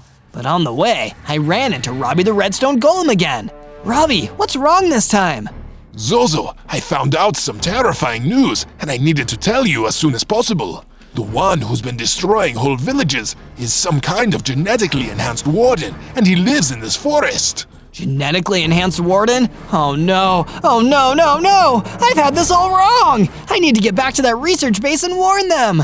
But by the time I'd crossed the Sierra Valley and reached the research base, it was already too late. The research base was in ruins, and who else was standing in the rubble but Agent Warden? I decided to rush in and confront him. Agent Warden, how could you? Why are you doing this? These people aren't under the orders of Area 52 at all. Oh, Zozo, as naive and small-minded as ever. You really are a diamond venom in the rough, aren't you? I don't know the full extent of your evil plan, but one thing I do know is that I'm not going to be a part of it, whatever awful thing you want to do. Be careful, Zozo. If you're not with me, you're against me. Then I guess I'm against you. You're about to find out just how strong a diamond venom really is. But Zozo, all symbiotes like you have two weaknesses: fire and sound! Agent Warden unleashed a hugely powerful sonic boom out of his chest. It was a direct hit on me, and as soon as it connected, I fell unconscious. From day 20 to day 22, I woke up in the ruins of the Sierra Valley research base. Agent Warden was gone, and it looked like there was only one surviving scientist, the same one I'd interrogated earlier. You there, Zozo, was it? I'm Dr. Hardy. I saw that you tried to defend us against that terrible monster, and even though the destruction he caused was awful, it means a lot to know you're on our side. I'm still so sorry I couldn't help more, Dr. Hardy. I have no idea why Agent Warden just turned like that, but I have a feeling that if we work together, we can find out why. Want to come stay at my base and team up? That sounds like an excellent idea, Zozo. I want to get back against this monster any way I can. Dr. Hardy and I returned to my base, and I began working on a new room for him. It had an area for him to sleep, and an area for him to conduct any scientific experiments he needed to. Thank you, Zozo. This will do nicely. From day 23 to day 26, I made a trek back to the Red Desert where I originally spawned to see if I missed anything. If I was wrong about Agent Warden, I've got to make sure I pay more attention to things from now on. I carefully looked around and noticed there was an isolager in trouble. Someone, please! I need a protector! An armored skeleton was running them down, and it seemed like it would catch them soon. I had to do something. Don't worry, Diamond Venom is here! I jumped into the path of the armored skeleton and hit him with my iron sword. It got his attention, but he wasn't looking that damaged from the attack. I had succeeded at making the armored skeleton attack me instead of the isolager, but now it seemed I would have to deal with a strong and fast mob all on my own. It wasn't an easy fight, but in the end, I took home the W. The isolager was delighted. That was amazing!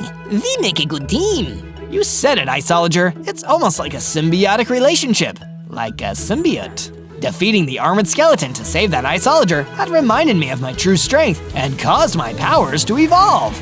I now had 75 hearts and could dash to quickly close the gap with enemies. From day 27 to day 31, I was still in the Red Desert when I came across a herd of sheep. They were looking for grass to eat, but couldn't find any. I guess they must have been lost. This way, sheep, there's plenty of grass to graze on in the Black Forest. Back at the base, I made sure to build a pen for the sheep around some of that delicious grass I mentioned. Delicious for sheep, at least. This Diamond Venom is on an all-meat diet. Later on, I was walking through the base when I ran into the isolager I had protected in the desert. Hey, Zozo! Thanks again for your help the other day. Hey, isolager, when did you get here? Oh, I've been here for a while. I noticed you have some scientists doing research here, so I thought I could help out in a big way. Follow me. I followed the isolager to another part of the base and saw what he was talking about. He had upgraded the base with a research watchtower. The scientists are gonna love this. Meanwhile, somewhere in a secret place, Agent Warden was plotting the next phase of the Warden Project. And whatever that entailed was probably super evil. Everything is going according to my super secret plan. That's because you're so good at being evil, Warden. I agree, Pigless. Soon it will be time for you to play your role in how things proceed. It is an honor to serve you, sir. Pigless will make sure your every order is carried out without fail. From day 32 to day 35, I went to Area 52 to see if I could get any more answers out of the Royal Guards. Even if they didn't know anything else about what Agent Warden was up to, I could still reason with them and form an alliance. Ah, it's Diamond Venom! There's no reasoning with him! Battle formation! The Royal Guards fought against me, but I defended myself by using my armor to reduce the damage from their attacks. Hold it, guys! I really think we can work this out. He's trying to reason with us. I guess we were wrong about him. That's the first time we've been wrong about anything. The Royal Guards took me to the office of their top agent, Agent Horace. So, you must be that Diamond Venom that escaped from our holding cell a while back. It's a shame I never got to meet you in person. Is that because you were going to do some uncalled for experiments on me? What? No! What do you think we do around here?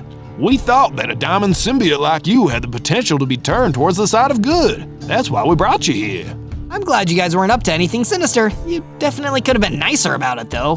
The kinds of superpowered monsters we deal with, it's hard not to go overboard, especially after the Warden Project made us responsible for another monster.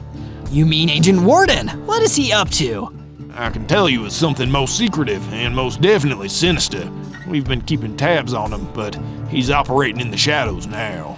I want to help you take him down. He betrayed me, and I don't like that kind of thing. Good. We could use a Venom like you on our side. Until Agent Warden is defeated, we'll make you a temporary secret agent. Agent Diamond Venom. I like the sound of that. From day 36 to day 39, I went mining for iron to fix up my armor. If I'm going to be playing the part of a secret agent, I should look like I've got the best gear.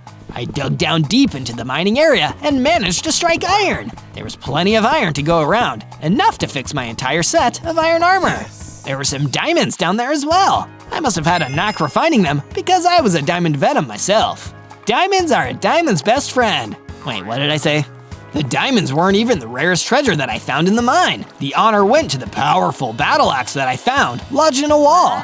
I went above ground with the spoils of my mining excursion and fixed up my armor. I finished just in time for the isolager to come in and talk to me. Hey, Zozo! Actually, it's Agent Zozo. Right. Anyway, I was thinking we should expand our team. There's someone I want you to go talk to. They should be waiting for you at the Shattered Glacier. From day 40 to day 43, I went to the Shattered Glacier where the iceologist said I could meet our new contact. I was surprised and relieved to see that it was my old friend Robbie the Redstone Golem. I heard Area 52 made you a temporary agent. They are no friends of mine, but it's good to see that you're moving up in the world. Whatever it takes to stop that rampaging Agent Warden. What did you call me here to talk about? I wanted to ask if I could join your supergroup. Even if we're only working together in secret, this world needs protectors. I was about to ask him what he had in mind when a giant pigman ran towards us and stopped right next to us. It was Pigless, the new minion that was sent by Agent Warden. You were too easy to follow, Diamond Venom. Time to carry out Agent Warden's orders. And what would those be? There's no point in asking me that question. I'm not telling you. Pigless smashed a big hole in the ground to show off how strong he was. He's tough, Robbie. Do you think we could take him if we teamed up? Maybe, but for now, we should get somewhere safe to have the rest of our conversation. I nodded, and the two of us ran away as Pigless continued to smash his way across the Shattered Glacier. From day 44 to day 49, I was lying low in my base when I was visited by Agent Horace. He really must have been the top agent because I didn't even see him come in. Agent Zozo, I've got some key intel and a new assignment for you. Took you long enough. This Diamond Venom is on the job, whatever it is. There is an object known as the Destroyer, which was once in our possession at Area 52. We believe that in the right hands, it has the power to take down any bad guy. Even Agent Warden? Now, Diamond Venom, just focus on finding the Destroyer and getting it to us. We'll handle the rest. Where can I find the Destroyer? It was last sighted in the Sierra Valley biome. You should head back there and search for it. Won't let you down, Agent Horace. From day 50 to day 53, on Horace's orders, I went to the Sierra Valley biome to learn more about the Destroyer. It looked like I wasn't the only agent on the case. A royal guard was already here, probably sent by Horace too. Hey there, Agent. I'm Agent Zozo. I'm looking for the Destroyer too. Shh, keep your voice down. We don't know who's listening. I'll tell you what I know about the Destroyer, but you need a promise to keep it a secret. I promise. The truth about the Destroyer is that we made it in Area 52 using some rare materials from another dimension. Those materials are what gave the item its unmatched destructive power. What were the materials? And what dimension did they come from? That's classified. The point is, we were so impressed by these materials that we started to use them on a different project, the Warden Project. Let me guess, that was how Agent Warden got his superpowers. It was what made him a supervillain. The materials gave him destructive sonic abilities that were out of control. That's why we need a weapon like the Destroyer to take him out. I understand now. You keep looking around here. I'm gonna go back to the base for now. I left the Royal Guard to keep searching. That's when I saw a battle between an Iron Chicken and a skeleton. The Iron Chicken looked like she would make a good addition to the super group I was forming with the others. I went to help her in the fight, but the Iron Chicken had already won by the time I even got a hit in. Whoa, you're strong. Do you want to join my superhero team? Sorry, Diamond Venom, but Iron Chicken works alone. She ran off right after saying that. I guess not everyone wants to team up with me. From day 54 to day 57, I was traveling through the Red Desert when I ran into none other than Pigless, Agent Warden's big brute of a henchman. What do you want, Pigless? I only want what Agent Warden orders me to want. That's how loyal of a henchman I am. Okay, and what does Agent Warden want? He ordered me to take out the trash, and the trash is you. Pigless hit me hard, sending me flying across the desert. His super strength was so much stronger than mine, and I was practically super duper strength. I fought back, but I was losing a lot of hearts to the big pig's punches. You really are trash. Just call me the trash compactor. Actually, I prefer to be recycled, and by that I mean live to fight another day. I knew I couldn't win, so I ran away from Pigless. He might have been strong, but sure was slow. While his henchman was keeping me busy, Agent Warden was in his secret base, developing a personal teleporter that would take him between dimensions at will. Once I harness the true destructive contained in the other dimensions, I will be unstoppable. From day 58 to day 62, I met with the scientist who's been living in my base to see what he's been up to. How's the research been going, Dr. Hardy? I've got amazing things to tell you about Zozo. The statue I've been working on is really coming along. It'll be one of the great achievements when we're done building it. Awesome work! There is one slight issue, though. I've run out of building materials. Do you think you could fetch us more? Of course, I was just heading down to the mine anyway. I returned to where I had been mining before and dug further into the area with the diamonds. I was determined to get even more of them so I could get a complete set of diamond gear to match my diamond body. I also made sure to get more stone and iron while I was there so the scientists could continue work on the statue. Once I had enough of everything, I left the mine and gave the scientists what they had been looking for. Then I went to the crafting table and made myself a diamond sword, diamond boots, and a diamond helmet. Diamond Venom is more diamond than ever! From day 63 to day 66, I received another visit from Agent Horace. He must really want me to find that destroyer. I looked around like you told me to, but I haven't found it anywhere.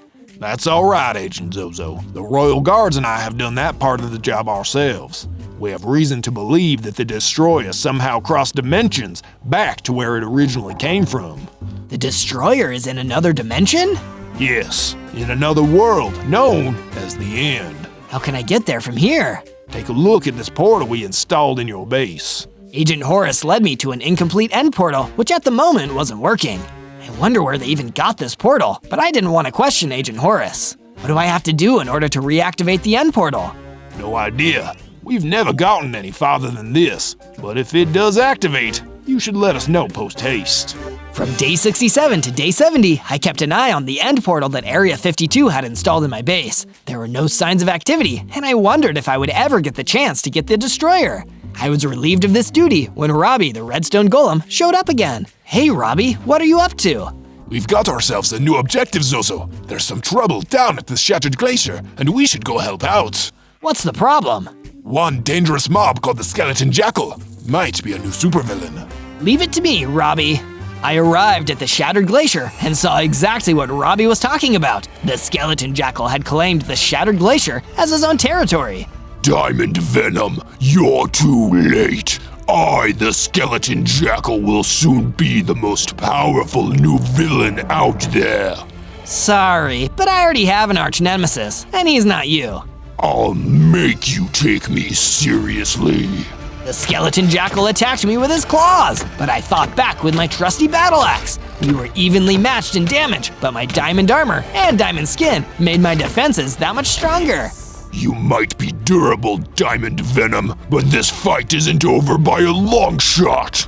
Stop this! We don't have to fight! What if instead of a villain, you decided to be an anti-hero? You can still be scary, but you also get to do the right thing. Anti-hero, huh? I guess I could give it a try. Wow, it worked! Welcome to the team, Skeleton Jackal. From day 71 to day 74, my base was under attack by Pigless, who was using his brute force to smash giant holes into the surrounding terrain. Piggy power! Stop it, Pigless! I used my dash ability and started swinging my battle axe at Pigless, inflicting damage on him. Ouch! That axe hurts! Can I have it? Pigless punched me, causing me to drop the battle axe. He picked it up himself and started swinging it at me. I equipped my diamond sword and continued to fight, but Pigless was even more deadly with the battle axe in his hand. Give that back, it's not yours. It is now. Eat this. Pigless wound up a big punch and sent me careening straight into a hill and caused me to get heavily dazed. When I got back up, he was already gone. It was no use trying to get my battle axe back now.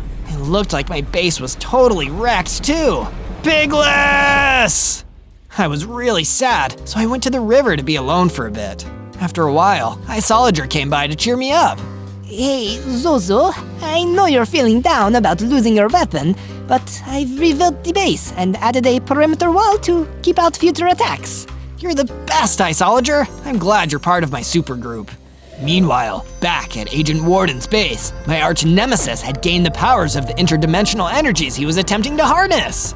Area 52 thought I was a mistake and tried to destroy me. Ha! Their real mistake was not going further with their experiments. From day 75 to day 78, Agent Horace came to check on the base and give me a brand new weapon to replace my battle axe, the Javelin. We heard what happened with Pigless. It sounds like you've really gotten on Agent Warden's bad side. That Pigless is a real menace. He's going down, just like Agent Warden. You're in luck. We've got the location of Agent Warden's secret base. We figured we'd send you over there to do some real damage. I'll do more than that. This might just be business for Area 52, but it's always personal for me. I took the javelin and set off through the Black Forest toward Agent Warden's secret base. If Pigless was there, I'd be sure to get my revenge from last time. From day 79 to day 84, I was sneaking around the outside of Agent Warden's secret base, and sure enough, I found exactly who I was looking for, Pigless. Agent Zozo! Looks like recycling day came early. I'll break you down like a cardboard box. You're the one who's gonna be broken, Pigless. I threw my javelin at Pigless, catching him off guard, and then I used the opportunity to hit him a bunch of times with my diamond sword. Not bad. I didn't expect that new weapon. But did you really forget your old weapon so soon? No, please, Pigless, anything but battle axe! Pigless swung the battle axe that he stole from me, taking off a ton of hearts. He was wielding the weapon as if it was meant for him. Once again, my diamond sword couldn't stand up to him, especially since my super strength was weaker than his. I really like being a henchman, you know. When I secretly get rid of someone, Agent Warden rewards me with treasure. I wonder how rich I'll be after I deal with you. Oh no, am I going to lose? As Pigless prepared to deliver the decisive blow with my own battle axe, I heard a voice from the trees. It was the skeleton jackal. Zozo, don't forget that you're Diamond Venom, a shining inspiration to anti-heroes everywhere. You're right. Inspired by Skeleton Jackal's words, I grew into a form powerful enough to take on Pigless, even with the battle axe. I had 100 hearts and diamond venom claws that were stronger than any diamond sword. With my new form, he was dropped in no time. Well, I did the best I could, but sometimes a henchman is just a henchman. Your boss Agent Warden is next, Pigless. And with that, Pigless vanished. From day 85 to day 89, I went back to my base to tell everyone that I had defeated Pigless in battle. I went and visited the scientist first to inquire about the state of the statue. I've made some amazing strides in the pursuit of the statue, but I'm still missing some materials. Could you grab me some more wood? Sure, let me grab some from my chest. I took some wood from my chest and brought it back to Dr. Hardy, who then escorted me to the statue. It was a statue of Dr. Hardy halfway through transforming into normal Venom. I guess he must have been a big fan. Afterwards, I returned to the side of the end portal where Agent Horace was waiting for me. It seems that Agent Warden has already gone to the end to harness the materials there. If the destroyer falls into his hands, he'll be even more unstoppable than a big pigman with a battle axe. That's pretty specific, but I totally understand what you mean. These Eyes of Ender that the Royal Guards have gathered should be able to jumpstart the portal. Get in there and make us proud. Yes, sir. He activated the portal and I stepped through. Suddenly, I found myself in the Nightshade Forest. This must be the main biome of the dimension, known as the End. This is feeling strangely familiar again. Not too far away, I saw the Destroyer lying on the ground. I didn't have time to go and grab it. An Enderman appeared out of the trees and started to attack me. Ugh, I guess I've got to deal with the mob first. I used my diamond sword combined with my claw attacks to make the Enderman back off and run away. With the mob gone, I picked up the Destroyer and headed back towards the portal. From day 90 to day 94, I heard someone sneaking up behind me. It was Agent Warden. Welcome home, Diamond in the Rough. This isn't my home. Home is on the other side of this portal, and I intend on going back. After I defeat you, that is. You won't defeat me, Agent Zozo. You're just like me. The diamond symbiote that grants you all of your powers is from the End. That's why this place is your home. I'm from the End? Yes, and that's why I want you on my side. I need someone to help me reap the rewards that exist in this world. The materials that gave me powers could make an army of Sonic warriors. I'm not joining you. Area 52 trusted me to take you down, and that's what I'll do. You're making a mistake. Agent Horace and the others are weak, and that's why they capture and create super beings to fight their battles. I think we should choose our own battles, don't you? I actually agree. That's why I'm choosing my battle to be me versus you. I threw my javelin, but Agent Warden took it like it was nothing and bombarded me with a sonic blast. Even though I'd gotten stronger, sonic attacks were still my weakness. His powers had increased so much that I was powerless against him. Agent Warden hit me with a few melee attacks before knocking me out and stealing the destroyer. I'll be having that. See you on the other side, diamond in the rough. He ran off through my end portal. From day 95 to day 97, I was able to muster enough strength to crawl my way to the portal. There's no time to lose. I have to warn Agent Horus. And with that, I crawled into the portal.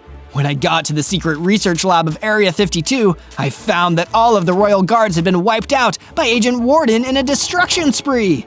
This was definitely the destroyer's handiwork. I kept searching around until I stumbled upon Agent Horus. He was the last one alive and was hanging on by a thread. You sure kept us waiting, huh? Agent Horus, I'm sorry. I couldn't stop him. He used my weakness against me. No, Agent Zozo, I'm sorry. It was our foolishness and greed that led to Agent Warden's rise to power. If only we had been more careful and not tried to turn what we didn't understand into weapons. You couldn't have known he'd go this evil. It's all right. Area 52 will be no more after I'm gone. I need you to clean up our last mess, Diamond Venom. Make sure you stop him. Horus died, trying to harness the forces beyond his control. Now Agent Warden was trying to do the same thing. I'd make sure it didn't end well for him either.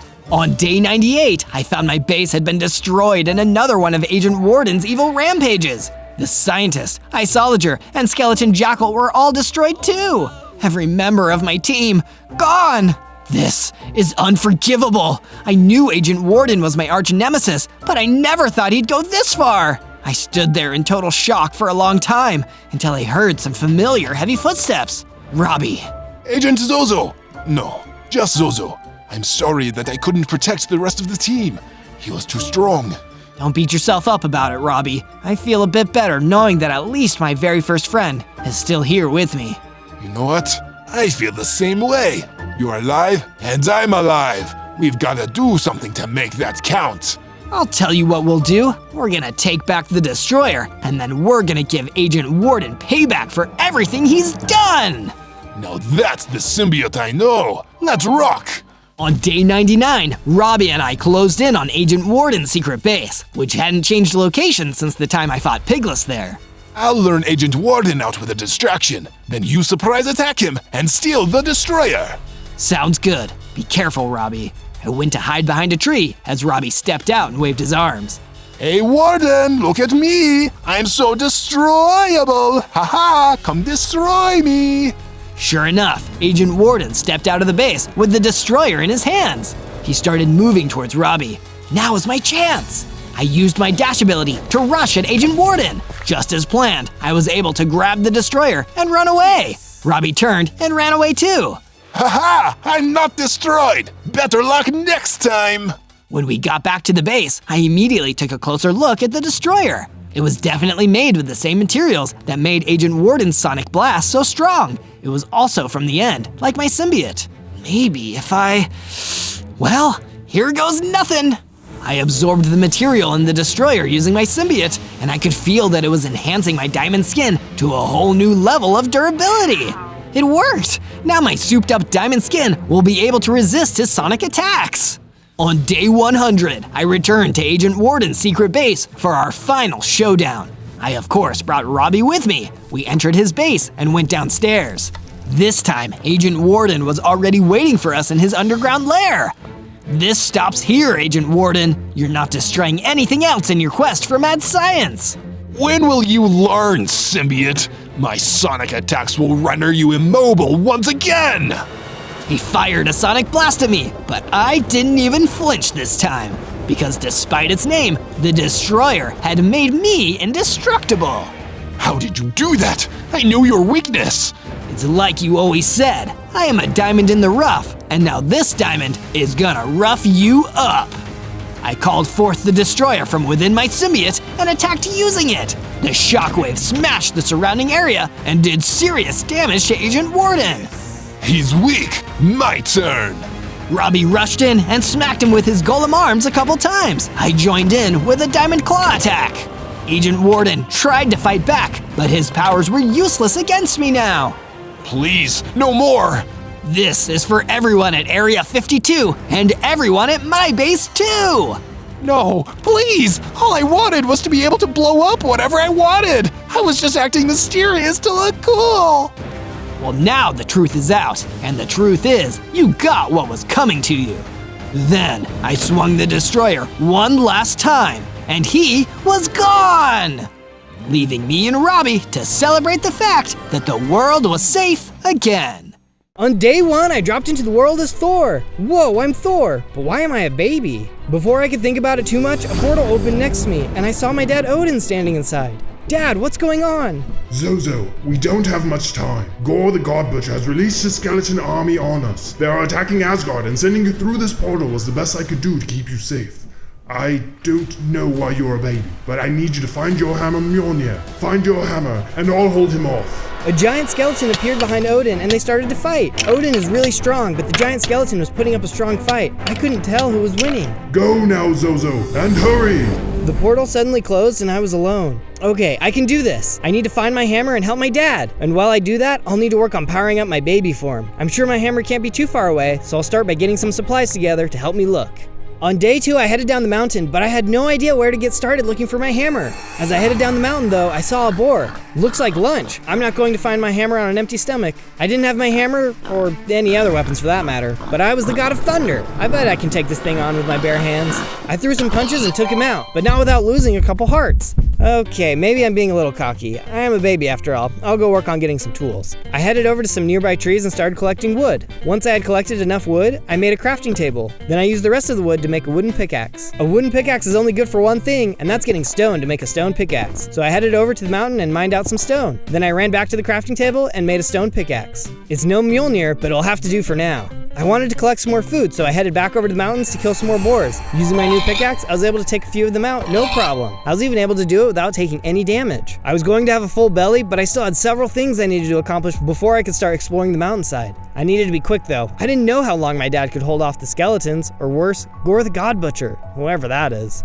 On day 3, I started clearing out an area for me to build my base of operations. I'm sure it will take some time to find Mjolnir, so I need to make sure I have a good base to store all my gear, as well as anything else I find along the way. In addition to the wood I collected, I also made sure I headed back over to the mountain to get some more stone, as I would need it to help build my base and other supplies. It looks like I've got everything I need. Time to start building my base of operations. I started with a strong stone foundation and then used wood to fill out the rest of it. I wasn't going to need anything huge to start with, so this was going to work great. I was inside my base when I suddenly heard a strange noise outside. I walked outside to see what caused it, and Loki appeared out of nowhere. Hello, brother. Loki, what are you doing here? Oh, I'm here to rescue you, as always. I'm pretty sure I've never needed your help rescuing me. I am definitely the one who does all the rescuing. Oh, so you don't want to know more about your hammer? I guess I won't tell you anything then. Okay, what do you know? Well, there's good news and bad news. Asgard is safe, for now. Oh good, Dad was able to defeat the skeletons. Not exactly. The skeletons and Gore are no longer attacking Asgard because they were teleported to this realm. Now they're looking for Mjolnir too, as they believe it will help them portal back to Asgard. Great, so I don't just have to find my hammer, but I have to find it before a bunch of skeletons and a god butcher? I don't suppose you would like to help. But instead of answering, Loki turned and started to disappear. You're the god of thunder, I'm sure you'll be great. Bye. And that is why you can never trust the god of mischief. On days 4 to 5, I decided I couldn't waste any more time, so I started to explore the mountains. I was hoping I would be able to find someone who might have a clue to where my hammer could be. I was walking through the forest when I came across a group of lumberjacks. Greetings, mortals, I have a question for you. The lumberjacks didn't look so good. They were coming at me with an axe. They were zombies. Whoa there, back off. I used my stone axe to take out the first one, who dropped an iron axe. I then used that to take out the rest of them. Well, those guys weren't very helpful, but even lumberjacks had to have lived somewhere. Maybe there's a village nearby. On days 6 to 8, I was running through the woods when I saw a village up ahead. Perfect, someone there might be able to help me. As I reached the outskirts of the village though, I could tell something was off. The village was completely deserted. Not only that, the buildings were run down and covered in cobwebs. What happened here? Curious, isn't it? Loki had come out of nowhere. Loki, where did you come from? Why are you being so weird and mysterious? Well, it's my brand after all. And before you ask, no, I don't know what happened here. I'm actually just as confused as you are about what's been going on. Well, I'm gonna go take a look. Feel free to come along and help. I headed into the village and saw Loki had disappeared. No surprise there. I checked the first house and started looking in the chests, but they were full of cobwebs. I kept looking and soon came across a chest with some wood planks inside. Well, it's nothing special, but these could come in handy later. I headed into another house and saw something floating above an anvil in the room ahead of me. Could that be my hammer? I ran forward and picked it up. It was just a normal iron hammer. Oh shoot, it's just a regular hammer. But still, it feels better to have this than nothing. I'll keep using this in the meantime. I then made my way to the mead hall and checked the chest next to the throne. Whoa, check it out, it's full of gold. I might be able to craft something useful with this later. I then crawled onto the throne and thought about my dad in Asgard. This will be a good place to rest. Hopefully I can find some more clues tomorrow. On days 9 to 10, I woke up to the sound of something outside the mead hall. I quickly ran up the stairs and looked over the balcony. It's Loki, and he's being followed by a gang of skeletons. I've got to help him. I was about to rush down to fight when someone else suddenly appeared. It looked like the elite skeleton guard, and someone else was next to him. That must be Gore. Take him prisoner and search the village. His brother could be nearby. I had just gotten a new weapon, but there was no way I could take on all of them in my current state. All I could do was run into the storage room and hope they didn't find me. On day 11, I slowly made my way out of the storage room after what had felt like a lifetime. I made my way up into the mountains, where it started to snow heavily. This weather is getting bad, I better stop and make a camp for the night. Using the wood I had collected in the village, I quickly made a small hut to keep me safe. When the hut was finished, I set up a campfire outside and sat down in front of it. I know Loki is an oddball, but he's still my brother. It's not fair that he got captured. I'm also not any closer to finding Mjolnir. I don't think I can do this. Suddenly, the flames grew brighter, and a vision of Odin appeared in the flames. My son, do not lose hope. You are a god, but that is not what makes you great. Everyone has the gift of greatness within them, but all people must choose what they will do with that gift. You can let it guide you, or you can hide it away. God or not, you can become what you wish to be, but you must make the choice. No one will make it for you. I understand. I can work through this. It will take time. Do you know anything of Mjolnir?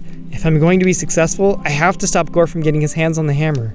Everything has not been revealed to me, but I know it is somewhere deep and somewhere dark. You must take caution. It is guarded by a creature in chains. Take heart and carry on.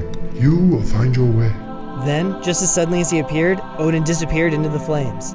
Okay, I think I can do this. Somewhere deep and dark. A dungeon, maybe. I'll keep an eye out. On days 12 through 15, I left my camp and headed over the mountain pass. I decided to keep searching the countryside in hopes of finding some more clues. As I made my way over the mountain, I noticed a group of skeletons gathered in the distance. I don't see Gore, the elite skeleton guard. This must be a scouting party. I decided to take these guys on and see if I could learn anything. I came charging across the land as the skeletons quickly turned and came at me. This one is for my brother.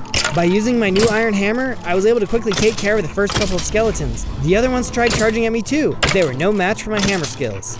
As the last skeleton faded, I felt electricity start to course through my veins. Suddenly, a bolt of lightning came from the sky, and I turned into Thunderstrike, a teenage version of myself. Whoa, I'm no longer a baby, and check it out, now I have 10 hearts. I was so excited about my new upgrade, I almost didn't notice a map laying amongst the skeleton bones. What's this? I picked it up and saw it was a map leading to where they were holding Loki. It's not a map to Mjolnir, but at least I'll be able to help Loki.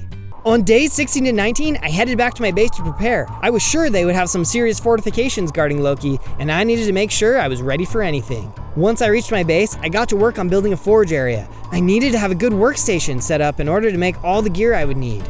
This forge is looking great, but I don't have anything to make at it. I'll have to head into the mines to get properly geared. I made my way down into a nearby cave. The cave was filled with lava, so I had to be careful as I made my way down. I quickly got to work and started grabbing everything I could find, starting with some emeralds. I've got something in mind for these emeralds, but I'll get to that later. Then I found some large chunks of gold, as well as some iron. This cave was full of massive ore veins, so I was able to get tons of supplies. Before I could finish mining everything though, I heard a sound coming from the other end of the cave. What is that? I made my way over and saw a squad of skeleton assassins. Uh-oh, how did they find me? I better take them out before they can tell their boss where my base is. I have to be careful too. Those axes can kill me in one hit. I made my way over to them and stuck to the high ground. Using my hammer in the terrain, I was able to keep them at bay and finish them off. Whew, it looks like I'm safe for now. I better hurry and get up to the surface. On days 20 to 22, I entered my forge and started smelting the iron I had collected. I needed to hurry and get things going so I could go look for Loki. The iron was going to take some time to smelt though, and given all the emeralds I had collected in the cave, I had an idea. I would never admit this to him, but one of my fellow Avengers has more courage than anyone I've ever met. I'm going to build a statue of him, in hopes it can encourage me to overcome any obstacles in my way. I was still the strongest, but got to work on the build. I wasn't going to be able to completely finish it now, but could certainly make some good progress. My iron was going to be finished smelting soon, so I decided to stop for the day. But before I grab that, I hope that you can help me out and hit subscribe. Ring the bell too, because you're not going to want to miss my next adventure, and if you have any ideas of what my next adventure should be, let me know in the comments. With the iron complete, I then put together a full set of iron armor, leggings, a helmet, boots, and a chest plate. Wow. Then I equipped everything. Alright, it's showtime. Let's go rescue Loki. I grabbed the map and headed over the mountain. I have no idea what could be waiting for me. I sure hope everything goes well. On days 23 to 27, the map led me to the top of a snowy mountain, where I could see a structure off in the distance. That castle must be where they're keeping Loki. Could this be where my hammer is located too? Oh, no, this isn't deep and dark, but maybe we can find a clue. I headed into the castle and saw Loki was being kept inside of a magical cage. It must have been stopping him from using his powers. Standing next to the cage, though, was the elite skeleton guard. Ha ha ha! We knew you'd come looking for your brother. You fell right into my trap. I'm going to take you prisoner, and then no one will stop Thor. Why is Gore doing this? Thor the God Butcher is here to do just that. Butcher the gods. He doesn't fear you, or any god for that matter. He's going to find your hammer and make a portal back to Asgard. Asgard will burn, along with you, Odin, and the rest of your people. That will never happen. I charged the skeleton guard with my iron hammer, and we started to fight. He was really strong, but with my new armor and strength, he couldn't do much to me. But I couldn't fight him forever. How was I going to get Loki out of that cage? Brother, the lanterns. As I continued to fight, I noticed that there were two strangely colored lanterns hanging above Loki's cage. They must be powering the enchantment. I managed to land a hard hit on the skeleton guard, which gave me a moment to break the lanterns and bust Loki out of his cage. Good luck taking on both of us. Loki jumped into the fight and I could tell we were winning. The skeleton guard didn't stand a chance. The skeleton guard took one final swing, then turned around and ran away. You better run, you coward. Loki, how are you doing? I'm fine. I had everything under control. Remind me again how you are always rescuing me. You know what? Just for that, you can walk back to the base yourself. And just like that, Loki teleported away. I'll take that as his way of saying thank you. But yeah, I better get back to the base. From days 28 to 32, I was heading back to the base when I saw someone up ahead on the mountain. When I got closer, I saw it was Hawkeye. Clint, what are you doing here? I gotta be honest, man, I don't know. I was at home one second, then the next, I was teleported into this forest. Something about that process left me feeling weak. That's when a massive bear came out of nowhere and stole my bow. Can you believe that? Wow, yeah, that's something. Did you see where it went? I can help you get it back. Yeah, it's off in that direction. Let's go. On days 33 to 36, we were searching through the forest when we saw the bear in the distance. That bear over there, is that the one? Yeah, that's the one. What's the deal with this universe? Are all the bears giant or something? Beats me, I was teleported here too. I'm looking for my hammer, but I can fill you in on all the details later. Let's go get your bow back. We made our way over to the bear and started to fight. Hawkeye was right. This bear was no ordinary bear, but with the help of my fellow Avenger, we were able to take it down. Hey, what's the deal? It didn't drop my bow. Oh look, there it is. On a nearby branch, we could see Hawkeye's bow. I ran over and grabbed it, then tossed it over to him. There you go, buddy. How are you feeling? Honestly, not great. The whole teleporting thing is new for me. Have you got a place to heal up? I sure do. Follow me. On days 37 to 40, we arrived back at the base. It was going to be nice having someone I could trust around. Once he was feeling better, I'm sure he would help me with my mission. We got straight to work clearing a space for his camp. I told him I could build everything for him while he rests, but he insisted that building a camp was rest to him, just as long as we don't have to fight any more giant bears. We had soon cleared a good space and got to work on setting up his base. We worked on the foundation, then split off. Hawkeye worked on the house, while I worked on the target practice range. This base would give him everything he needed. Soon, we were finished. Wow. Hey, thanks for getting me all set up.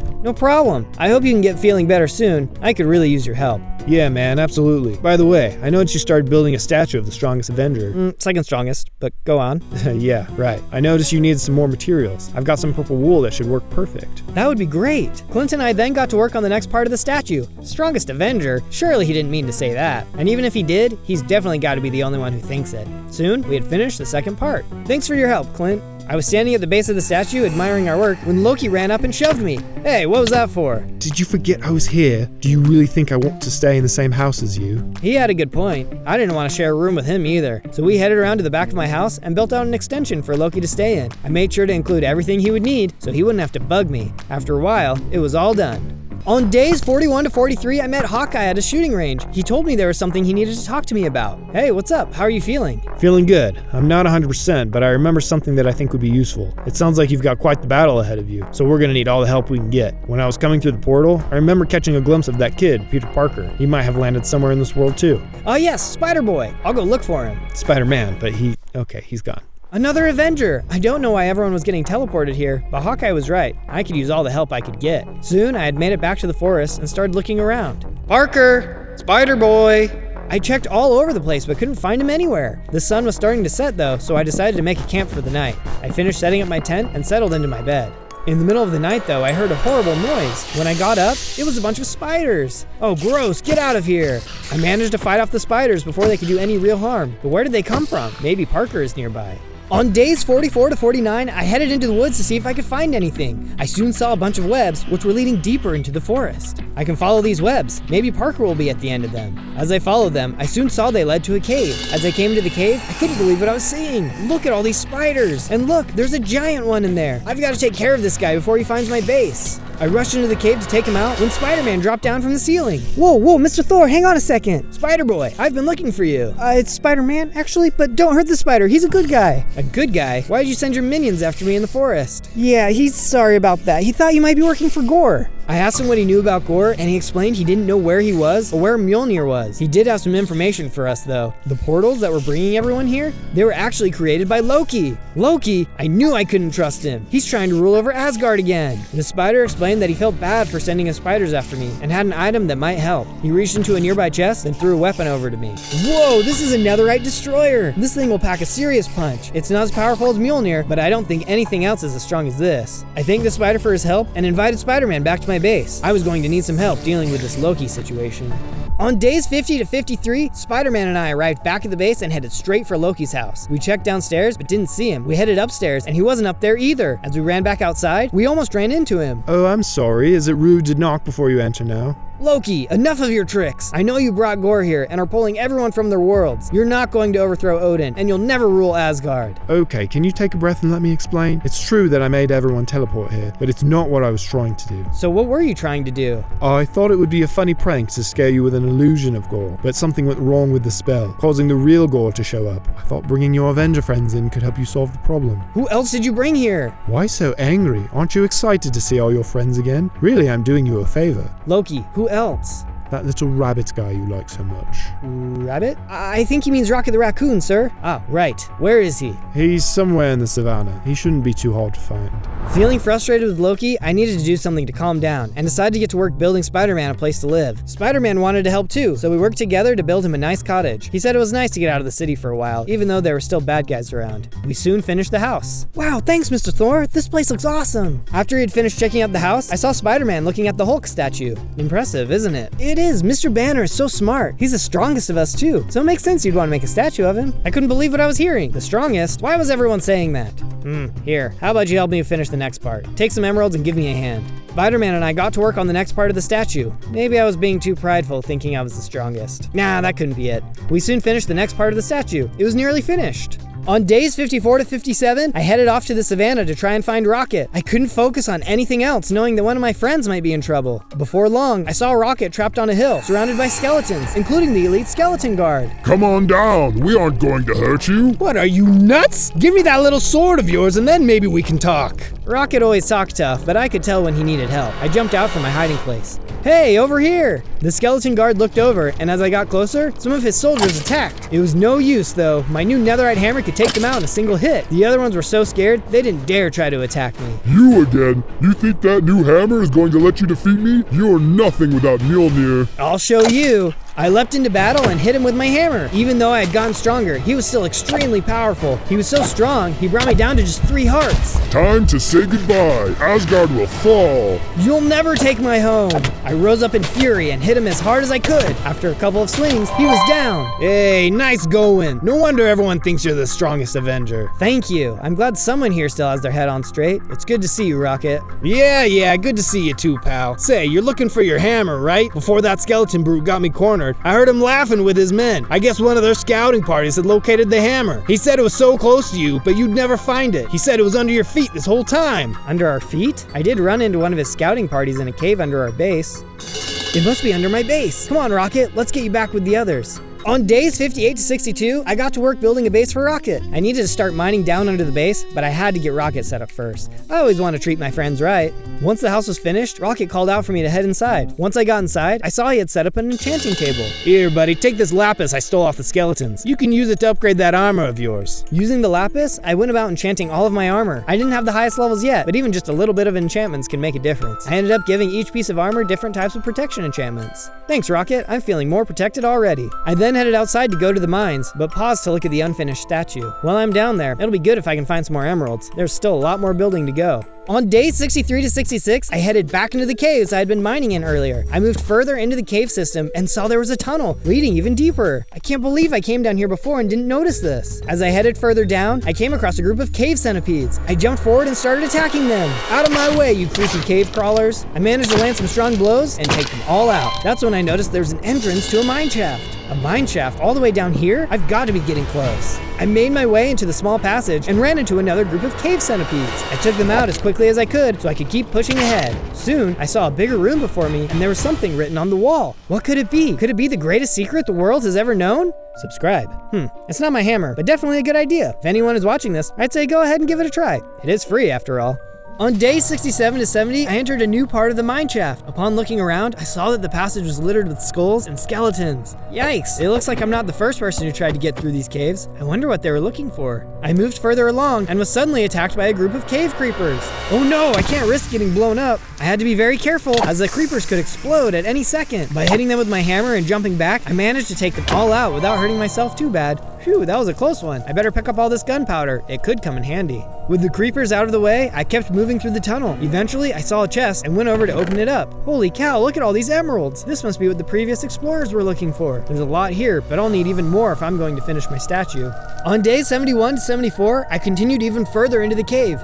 Surely Mjolnir would be down here. Suddenly, I walked into a huge room with a minecart path snaking its way down to the bottom of the room. Whoa, I've got to be getting close now. I followed the path until I came to a large gap. It was a long drop to the bottom, so I carefully placed blocks across the gap. Once I was across, I jumped down to the other side. Further ahead, I came across another group of skeletons. More of these guys, huh? Makes me nervous as to what's ahead. Just then, I heard a terrifying sound and turned to see a massive cave badger come charging right at me. Could this be what was killing the explorers? Oh man, if I'm not careful, this thing is gonna knock me over the edge. I can't fly without my hammer. A fall like that definitely wouldn't be good for me. The badger was ferocious and almost knocked me off the edge several times, but in the end, he was the one who got knocked off. Have a nice trip. On days 75 to 78, I came to what I could tell was the end of the tunnel. As I made my way down the tracks, I could see something huge at the bottom, a creature in chains. I found the deep dark that Odin mentioned, and this must be the creature in chains. Mjolnir must be close. I descended to the bottom of the room and noticed there were some massive emerald deposits. Given Odin's warning, I needed to be extra careful not to disturb this creature. But getting all the emeralds I needed for my build was too good to pass up. If I'm really careful, I'm sure he won't notice if I take just a few blocks. I peeked into a nearby crate and snagged a few golden apples. Then I started to mine some emerald blocks. As I started to mine though, I heard a terrible noise and the creature began to shake. The chains began crunching and clanging and the massive beast started to break loose. I was in trouble now. He let out a deep growl and broke loose from the chains. Oh boy, this is gonna be my toughest fight yet. He let out another roar and attacked me. This guy was no joke. His hits did some major damage, and after no time at all, I was already having to eat my golden apples. Oh, I don't know if I can win this one. This guy is so strong. The giant managed to get a few more hits on me, but I kept sneaking in some blows of my own. I kept thinking of everything I had at stake. I had to win. I gave it everything I had and managed to take him out. Whoa, I can't believe I did it. That was way too close.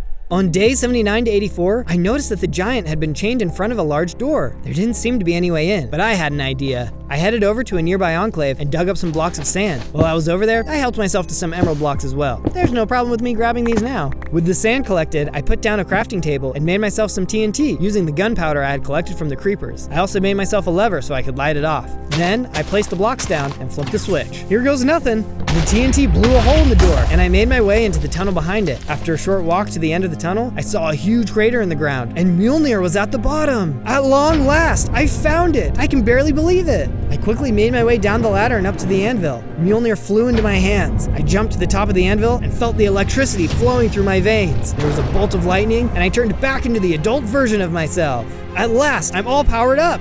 Gore isn't gonna know what hit him.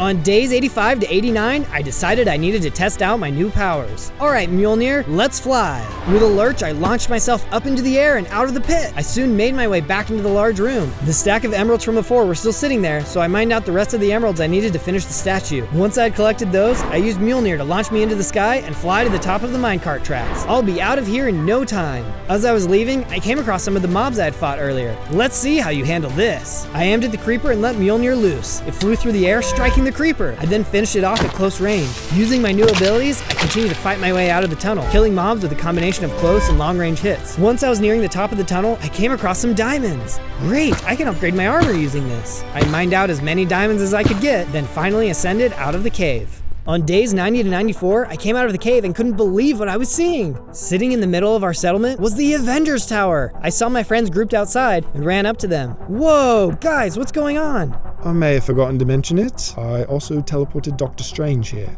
Greetings. I thought you could use all the help you could get. I've been working on portals to get everyone back, but it looks like I can only pull things in as long as Gore is still around. I figured I would pull the resources of the Avengers Tower in to help with the fight. Yeah, absolutely. Once you're settled, come pay each of us a visit. Using the resources in the tower, we all managed to get something that should help you in the final battle. We'll talk soon.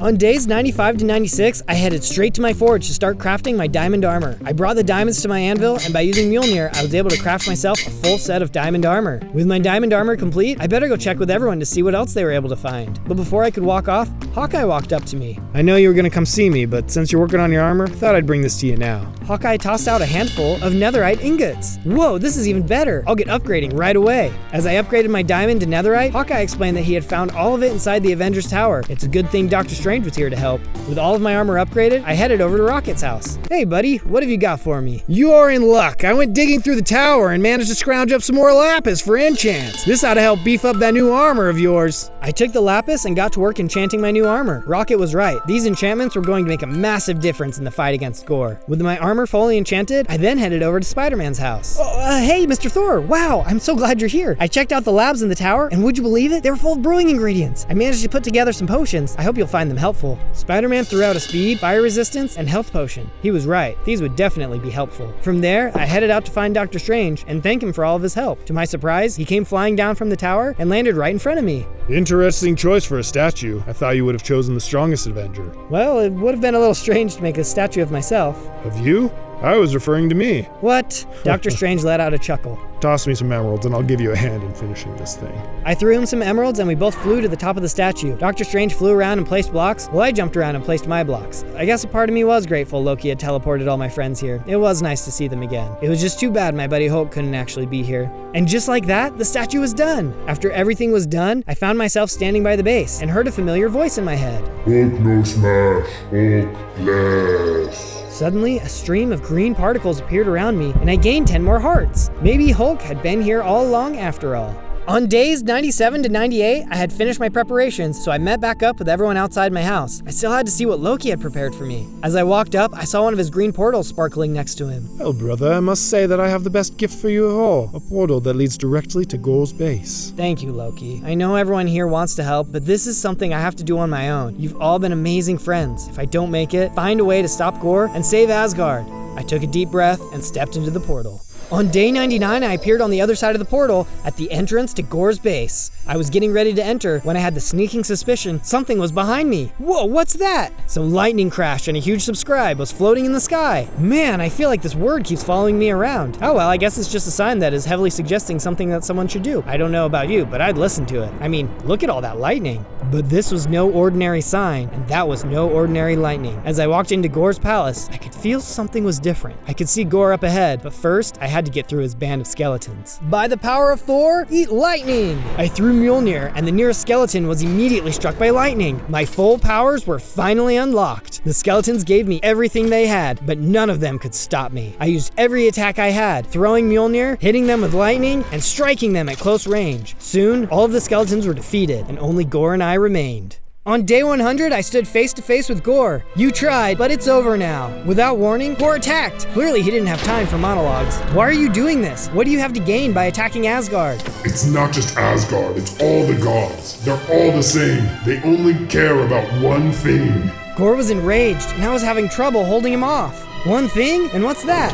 Themselves. Gore was really starting to do some damage now. We kept fighting, and I was able to get some hits in, but his hits were harder and harder. I was getting down to just a few hearts. I would offer you mercy, but you don't deserve it. The people of Asgard need to be free from you. My hearts were nearly gone. Maybe he was right. I should have asked for help in this fight. Why was I so prideful and wanting to do it alone? I only had half of a heart left and couldn't fight anymore. Any final words? Just then, I heard a sound behind me, and a green portal appeared. Loki, Spider-Man, and Rocket came running through. What, did you actually think we'd let you have all the fun without us? We're here to help, sir. Look, here I am, rescuing you again. Everyone lined up around me. Gore wasn't right about me at all. I've always cared about my friends. Let's do this. We all started to attack Gore. I threw my hammer, Spider-Man unleashed his webs, Rocket shot his rockets, and Loki hit him with his scepter. You're not like other gods I killed.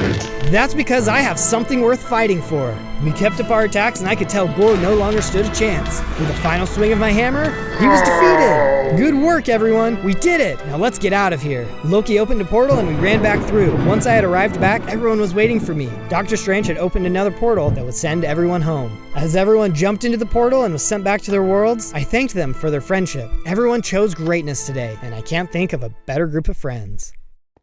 On day 1, I spawned in as the Hulk. Oh yeah, look at me, I'm incredibly tiny. I was small, but I could still punch pretty hard and jump pretty high. Before I could spend too much time admiring my abilities though, I was attacked by a bunch of baboons. Get away from me, you mad monkeys! I thought about running away, but wait, I was the Hulk. I started swinging my fists. In no time, I had pounded the baboons into the ground. Bet you thought this little green guy was an easy dinner. I decided to go looking for my friends. As I was exploring, I came across a village. While walking the streets, I noticed that it was empty and several of the buildings had been damaged. Wow, I wonder what happened here. I kept exploring but couldn't find any survivors, so I found myself a good house and went to sleep for the night. On day 2, I left the village and entered a nearby forest. Time to start punching trees. I punched down trees until my fists were starting to hurt, then set up a crafting table to make myself some wooden tools. I made all the tools I was going to need, then headed over to a nearby cave. Wood can only get me so far. Better get some stone. In the cave, I managed to find some coal, along with plenty of stone. As I was mining though, I suddenly heard a noise behind me. Ah! The little boy ran off into the cave. He had totally caught me off guard. Hang on a second, come back here. I ran off in the direction he had gone and soon caught up with him. That's when I saw a skeleton was trying to attack him. Hang tight. With my Hulk strength, I managed to take him out. Then I turned to the little boy.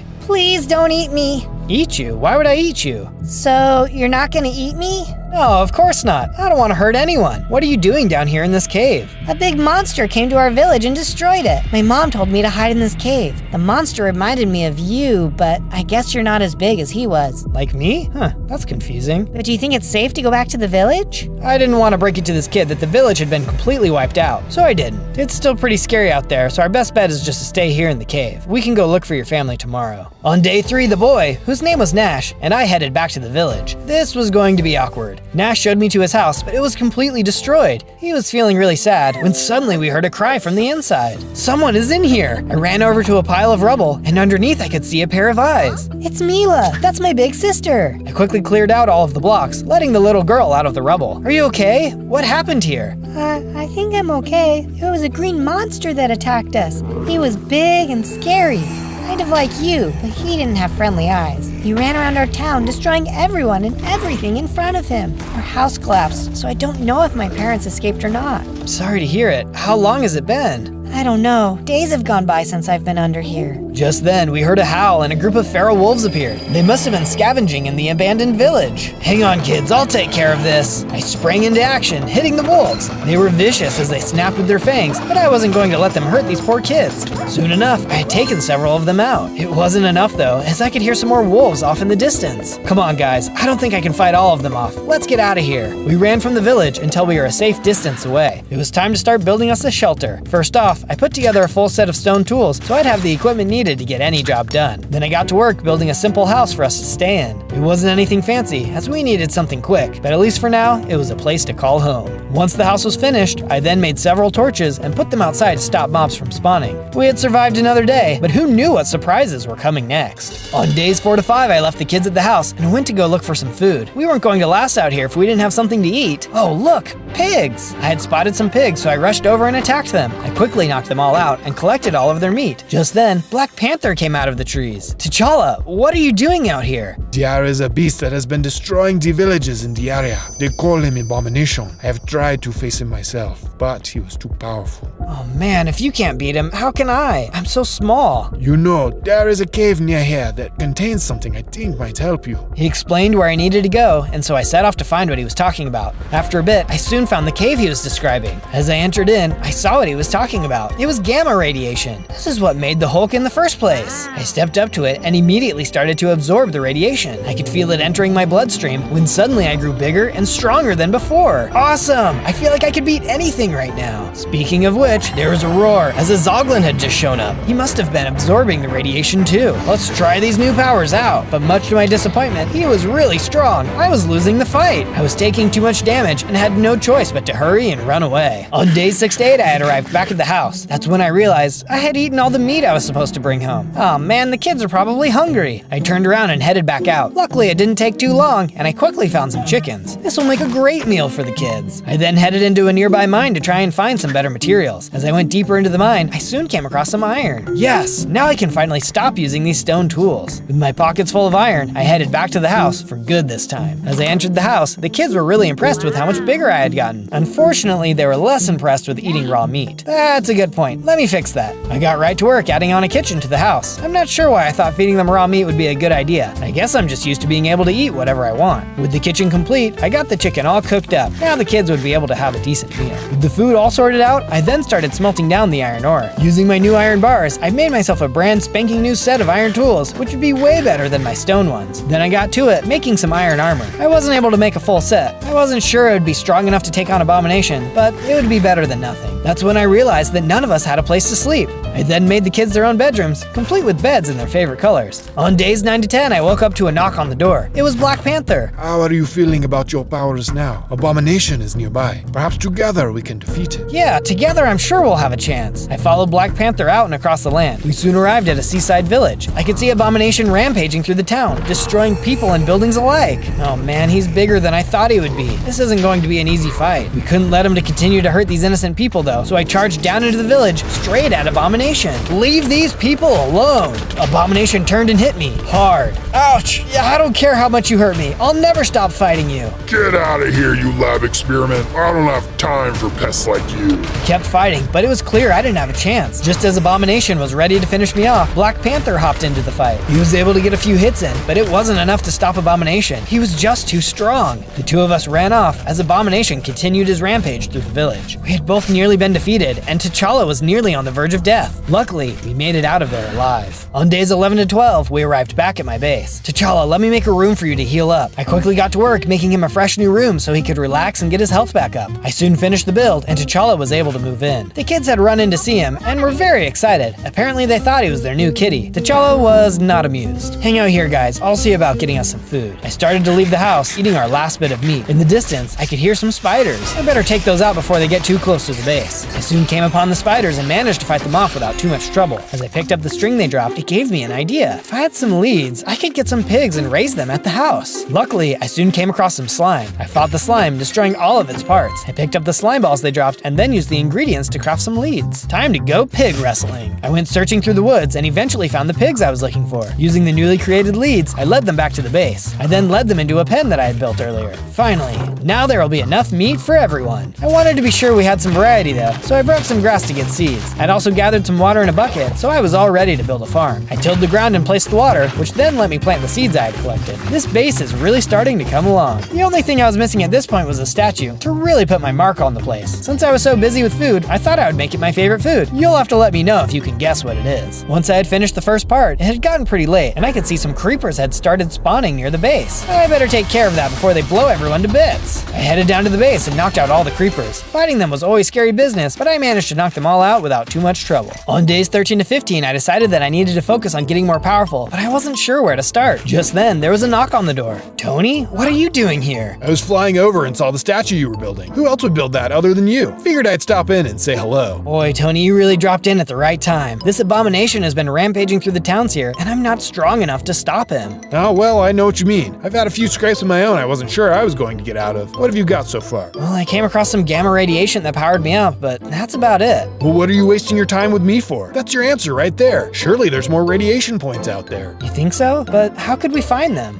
Bring me some dirt from the cave. With that, I can build you a detector that will lead you to new deposits. Piece of cake. I agreed to the plan, but there was just one problem. That Zoglin would still be there. I decided to head back to the caves in order to get some more iron. With the new iron I collected, I brought it back up and smelted it down. Using the iron ingots, I completed the rest of my armor. Alright, let's give this thing a go. I soon reached the cave from before. I think my best bet is going to be trying to sneak. I tiptoed into the cave and saw the perfect block for a dirt sample. I quickly mined it up without any movement by the Zoglin. Looks like I might just make it out of here alive. Just then, I noticed there were some diamonds nearby. It was too good to pass up. I headed over to the diamond and mined it out, but unfortunately, it woke up the Zoglin. Oh boy, here we go. The Zoglin let out a roar and attacked. I was the same level of strength as last time, but I didn't have this much armor back then. The Zoglin was still incredibly powerful, and it was a tough fight. And thanks to my new gear, I was able to take him out and win. On days 16 to 19, I managed to make it back to the base with a sample. Tony needed a lab to work out of, and had gotten to work putting it all together. There was some pretty cool stuff going on in there, and after a while, it was all done. Wow, this lab is looking awesome. With the lab complete, Tony could start working on that radiation detector. I could tell he was going to be here for a while though, so I got to work building him a house of his own. It probably wasn't the mansion he was used to, but he would just have to get used to it. As I was finishing the house, Tony came running over to me. He had finished the radiation detector. Oh, Tony, this is gonna help so much. Thank you. It was time to get out there and become even more powerful. On days 20 to 22, I had the detector in my hand and started running off through the woods. As I ran, I almost ran straight into a woodland mansion. The gamma must be underneath this mansion. I'll have to keep my guard up though. This place is dangerous. I walked into the mansion and took a look around. As I walked down the hallways, I was immediately attacked by illagers. Don't mind me, it's just a casual breaking and entering. The illagers started firing off their arrows, and I ran around giving them the old one too. It was tough, but luckily my iron armor was doing enough to protect me. I kept pushing my way through, fighting the illagers off as I went. Eventually, I saw a chest room and started taking a look inside. Oh wow, these materials will be perfect for my statue. What luck! I checked more chests and found even more materials in the chests. As I passed around the room, I saw something floating on a pedestal. Power gloves. I'll bet I can punch super hard now. I kept following the tracker and came across some more illagers. Using my new power glove, I was able to knock them out much faster than before. Boy, am I glad I found this thing. As I continued down the hallway, I soon saw a very strange looking set of stairs. This must be the place. As I reached the bottom, I saw a massive warped mosquito. Hi, wanna move? Suddenly, the mosquito took flight and charged. This dude had clearly been hitting the gym, and his punches were powerful. I had to do a lot of running and hiding to try and stay in the fight. Oh, mosquitoes were already bad enough. Why is this one so much worse? In addition to his punches, he also shot a gross looking liquid at me. I had to end this, and fast. Using the plants as cover, I managed to jump out and get hits in. It took a lot of effort, but eventually, I was able to take him out. Now that is how you squish a bug. With the mosquito gone, I headed into the doorway and could see the gamma inside. I stood in place as I absorbed its energy. Suddenly, I got a little bigger and gained more hearts. Yes, this will never get old. As I was getting ready to leave the mansion, I caught the scent of a nearby farm, but it was inside. I went down the hallway and saw a room full of carrots. Well, the illagers aren't going to be needing this anymore. I gathered up as many carrots as I could. Now we'd have a more reliable food source. Time to get back to the base. On days 23 to 26, I got right to work planting all the crops I had gotten from the illagers. As I was finishing, I heard Black Panther calling to me. Well, we don't have more radiation for you. Perhaps we can train you to get you stronger. Well, I'm sure every little bit will help. I'm in. I headed out behind the house and got to work building a new training course according to T'Challa's instructions. It was looking like it would be a fun course, but certainly challenging. Once the course was complete, T'Challa ran through it to show me how it's done. He made it look really easy. Alright, I'll give it a go. I did my best to run through, but definitely made some mistakes. This was going to take some practice to get better. After giving it a few tries, T'Challa suggested that we try fighting. I hope you've got your armor on tight. I'm gonna smash you. Good luck. We faced off and started to fight. I was really strong, but I think that was my mistake. The Black Panther was an experienced fighter and was able to get more hits in. In the end, he was able to defeat me. Aw man, looks like I've got a lot of work to do. Do not worry. Even the smallest seeds can become a mighty tree. You will get there. On days 27 to 31, I was feeling especially motivated to get stronger. I decided to start looking for some more radiation stations. Okay, let's see where this thing leads me this time. I followed the radiation detector across the land and eventually reached a snowy tundra. It looks like it's pointing me to this cave over here. I didn't see any green glowing, but maybe it was just deep within. I headed deeper into the cave. Suddenly, I was attacked by a bunch of diamond zombies. Leave me alone! I was able to beat them back, but they were much tougher than I thought. I needed that radiation boost more than I realized. I kept going and ran into a whole group of diamond skeletons too. Luckily, some of them shot each other, so they ended up fighting amongst themselves while I took them out. Guess that's what happens when you don't have a brain. The good news was that I was able to spot some diamonds, which I happily mined out. Well, this doesn't make me stronger physically, but it will definitely give me a leg up in a fight. With all the diamonds Simon's mind, I headed back up out of the cave. Before I could get too far though, I heard a noise behind me. It was a Yeti. Uh-oh, these guys are strong. The Yeti and I started to fight. I was right, his blows were landing some hard hits. I wasn't sure I could take him, but I had to be strong. I couldn't leave those kids behind. I rose up and started landing blows. I could tell I was going to win. I only needed to land one more hit when suddenly the Yeti let out an ice attack, freezing me in place. He was hurt and ran away to go heal. This is not good. On days 32 to 35, I was still frozen. Luckily, the ice was starting to melt, and I was able to break free. Well, it's a good thing that Yeti left. Now, where was I? I followed my radiation detector, which soon led me to another cave. But look who it was. That Yeti. I know I can beat him, but he's probably just going to freeze me again. But I need that power. I moved closer to him, but before I could start to fight, he spoke. Wait, don't hurt me. I thought you were the abomination. I can see that you're different, though. I try to be. What do you know about him? Not much, other than he destroyed my village. Everyone I know was lost in the battle, and I'm the only one of my kind left. What a monster. Why do you think he attacked your village? Well, my village was near a gamma radiation source like the one in this cave. My best guess is that he was trying to get to it. Oh no, it must power him up too. I've got to get to the radiation before he does. He has to be stopped. I've been watching this cave to try and stop him in case he shows up, but I trust you to stop him. I'll let you in, but be warned, there's a monster even more powerful inside. I'll take my chances. I headed into the cave.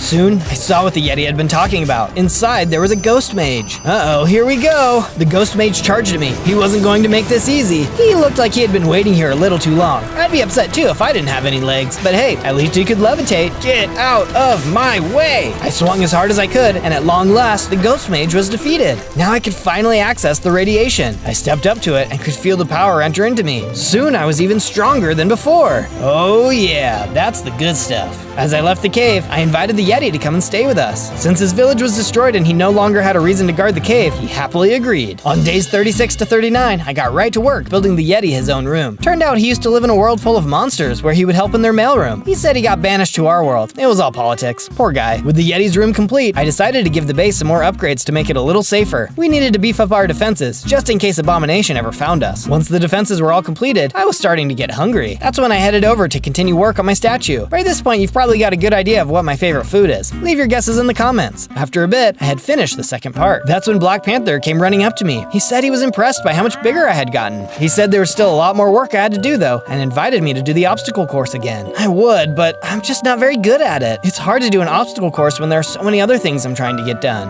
I understand, but it will help you if you can complete the course. I have an item I believe will help. Oh, I like the sound of that. I'll have to keep training then. I ran over to the obstacle course and got to work. It was still hard, but I felt like I was doing even better than before. Black Panther encouraged me, even when I fell off and had to try again. I wasn't able to beat it today, but soon enough, I would have to win that prize. On days 40 to 43, I tried to use my radiation detector to find more gamma, but it wasn't working. Oh man, what's up with this thing? I headed over to Tony and asked him what was going on with it. He explained that I must have found all the gamma radiation within range of the detector. So how can we expand the range? Tony told me to wait there and headed into his plane. When he returned, he tossed out some eyes of ender and told me I needed to get some ender pearls. Oh boy, this isn't gonna be easy. I thanked him for his help and started searching for the end portal. My journey led me across the land. At one point, I even came across some diamonds, which I was able to use to finish up an entire set of diamond armor. I'm going to need this in the end for sure. It took a lot of searching, but eventually I made it into the stronghold and soon found myself outside the end portal. I inserted the eyes of ender. Well, here goes nothing. I jumped in. On days 44 to 49, I appeared in the end. Let's get those ender pearls. There were several endermen nearby, and I got right to work chopping them down. These guys were really scary when you looked them in the eyes, but you just had to be brave. I ended up getting into more than I asked for though, and was soon surrounded by them. How was I going to get out of this one? Suddenly, there was a sound above me, and the Scarlet Witch came flying in to help. Together, we were able to take out the rest of the endermen. Oh, you showed up just in time. I thought I was a goner. Always happy to help a friend. Do you know what's going on with the endermen though? I noticed that not a single one of them dropped any ender pearls. I have noticed this as well, yes. There is something going on, but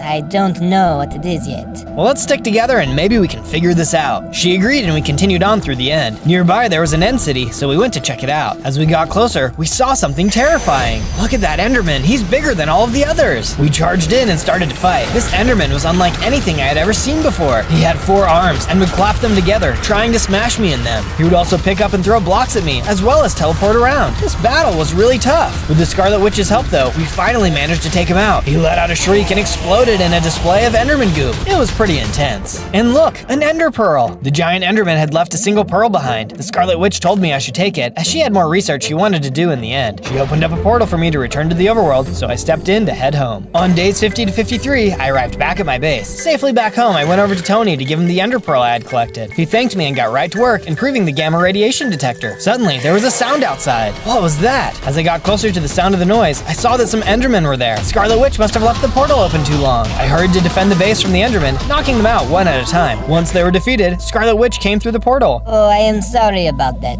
I have been in the end for so long, I forgot to close my portal. That's okay. Good luck with your research. She thanked me and headed back into the end. On days 54 to 57, I decided to go find Black Panther to do some training. What I found instead, though, was a note. Meet me in the woods north.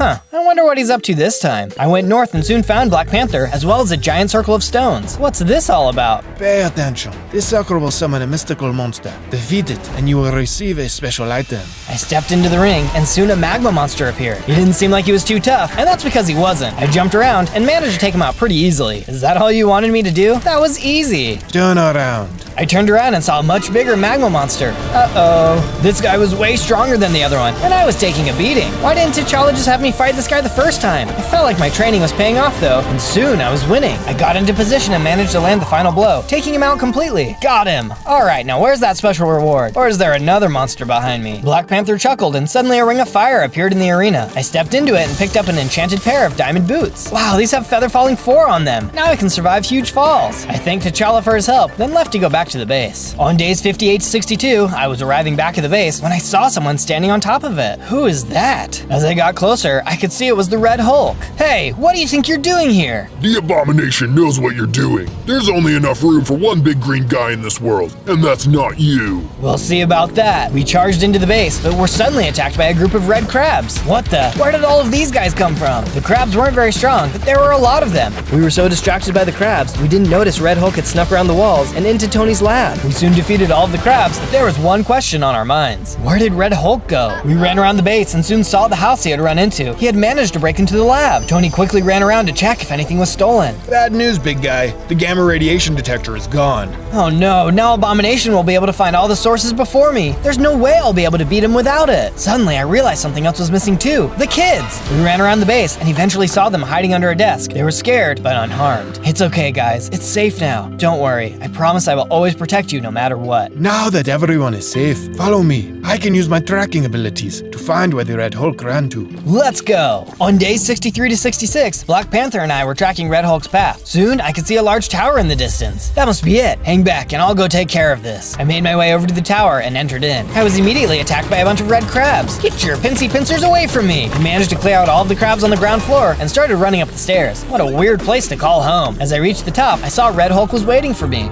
I guess I should have gotten rid of that little cat man. But no matter, you'll never defeat me. Bring it on! Red Hulk and I charged at each other, exchanging blows. It was a different fight entirely to be punching someone who was just as strong as me. You should be helping us. You are a Hulk after all. Big deal. I'm here for the strongest, and that's never going to be you. His hits were getting harder, and I was almost out of health. Suddenly, there was a flash of light, and Scarlet Witch appeared. Someone needs to be taught a lesson. Scarlet Witch started firing energy at Red Hulk, which had totally caught him off guard. We were winning! We may have been too confident though, because even though Scarlet Witch could fly, she got a little too close.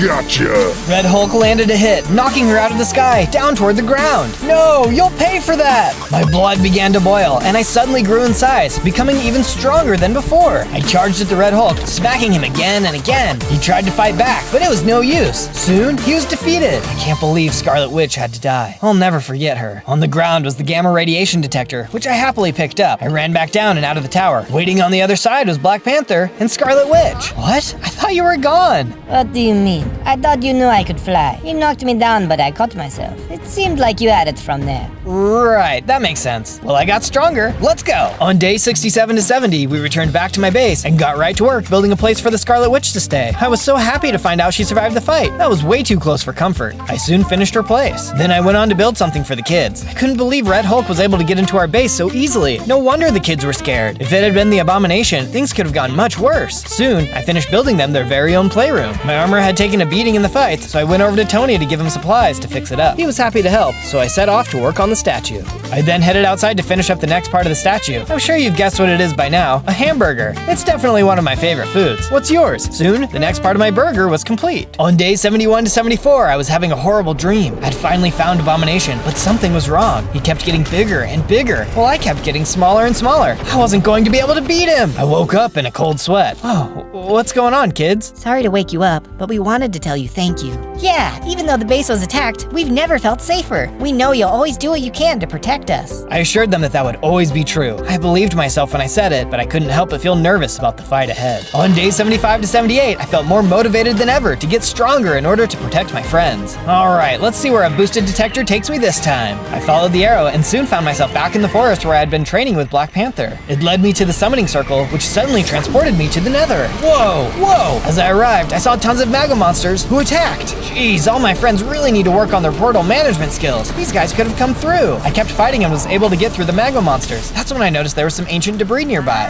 Oh, excellent! I'll be able to upgrade my armor and tools to netherite with this. On days 79 to 84, I was still following my detector through the Nether. I could tell I was close. But before I could go much farther, Abomination came out of nowhere. Well, thanks for being my guide. Looks like this is my stop. Your guide? What? Huh, all that muscle and so dumb. Didn't even realize I was following you this whole time. With this radiation, I'll finally be at my full form. No! I charged at him, but even without his final form, he knocked me out of the way, no problem. I was in big trouble. He took off and went into the volcano. All I could do was watch as the volcano started to erupt. What did he do? Suddenly, a giant Abomination came leaping from the volcano and landing right in front of me. Now I am truly powered up. Your little adventure ends here. I knew I didn't stand a chance in this fight, so all I could do is run. I turned as Abomination started chasing me through the Nether. I had no idea if I was going to get away. Come back here, weakling. I'm going to crush you. I ran and ran, but suddenly I came to a giant cliff. Time to say goodbye. Goodbye. I jumped. On days 85 to 89, I was still falling. After what felt like forever, I landed in a pool of water. In a jungle. How in the world did I get here? Suddenly, a crocodile came out of nowhere and attacked. It was just a few punches, and I took him out in no time. It felt good to be able to be on the winning end of a fight again. Alright, where am I? I've got to get back to the base. I took a look at the surrounding area and realized I wasn't far from my base. But thankfully, Abomination didn't follow me. I should be home in no time. As I arrived back at my base, I went to talk to Tony to tell him everything that had happened. So yeah, now I don't know how I'll be able to beat him. Well, there might be one more gamma spot you could use. I didn't mention it before because it's pretty hard to get to. Where do I need to go? I'll do whatever it takes. It's deep inside of the earth. Give me some time to improve the detector, and I'll be able to lead you right to it. There wasn't a whole lot for me to do but wait, so I decided to use the time to finish the hamburger statue. I know it was kind of a strange thing to build, but there was something about a giant hamburger that just gave me a sense of normalcy in this crazy world. Soon, the statue was complete.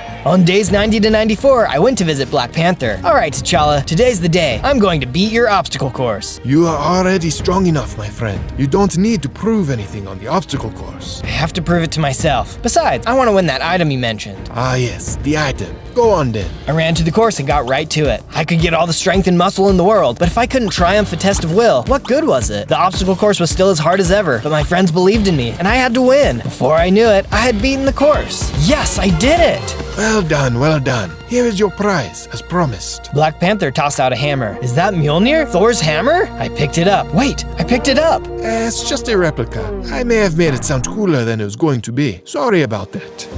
It's okay. I actually really like it. It reminds me of my friend. If only he could be here too. That's when I had an idea. I headed over to the hamburger statue and started to make some adjustments. I decided to add a helmet and some arms. It wasn't my friend, but I was happy to have a reminder of him. I was admiring my statue when suddenly Thor appeared. Thor, what are you doing here? Well, I'm not really there. I'm just kind of there. But the real question is, why did you make me a hamburger? It's a long, hungry story. Don't worry about it. Sure.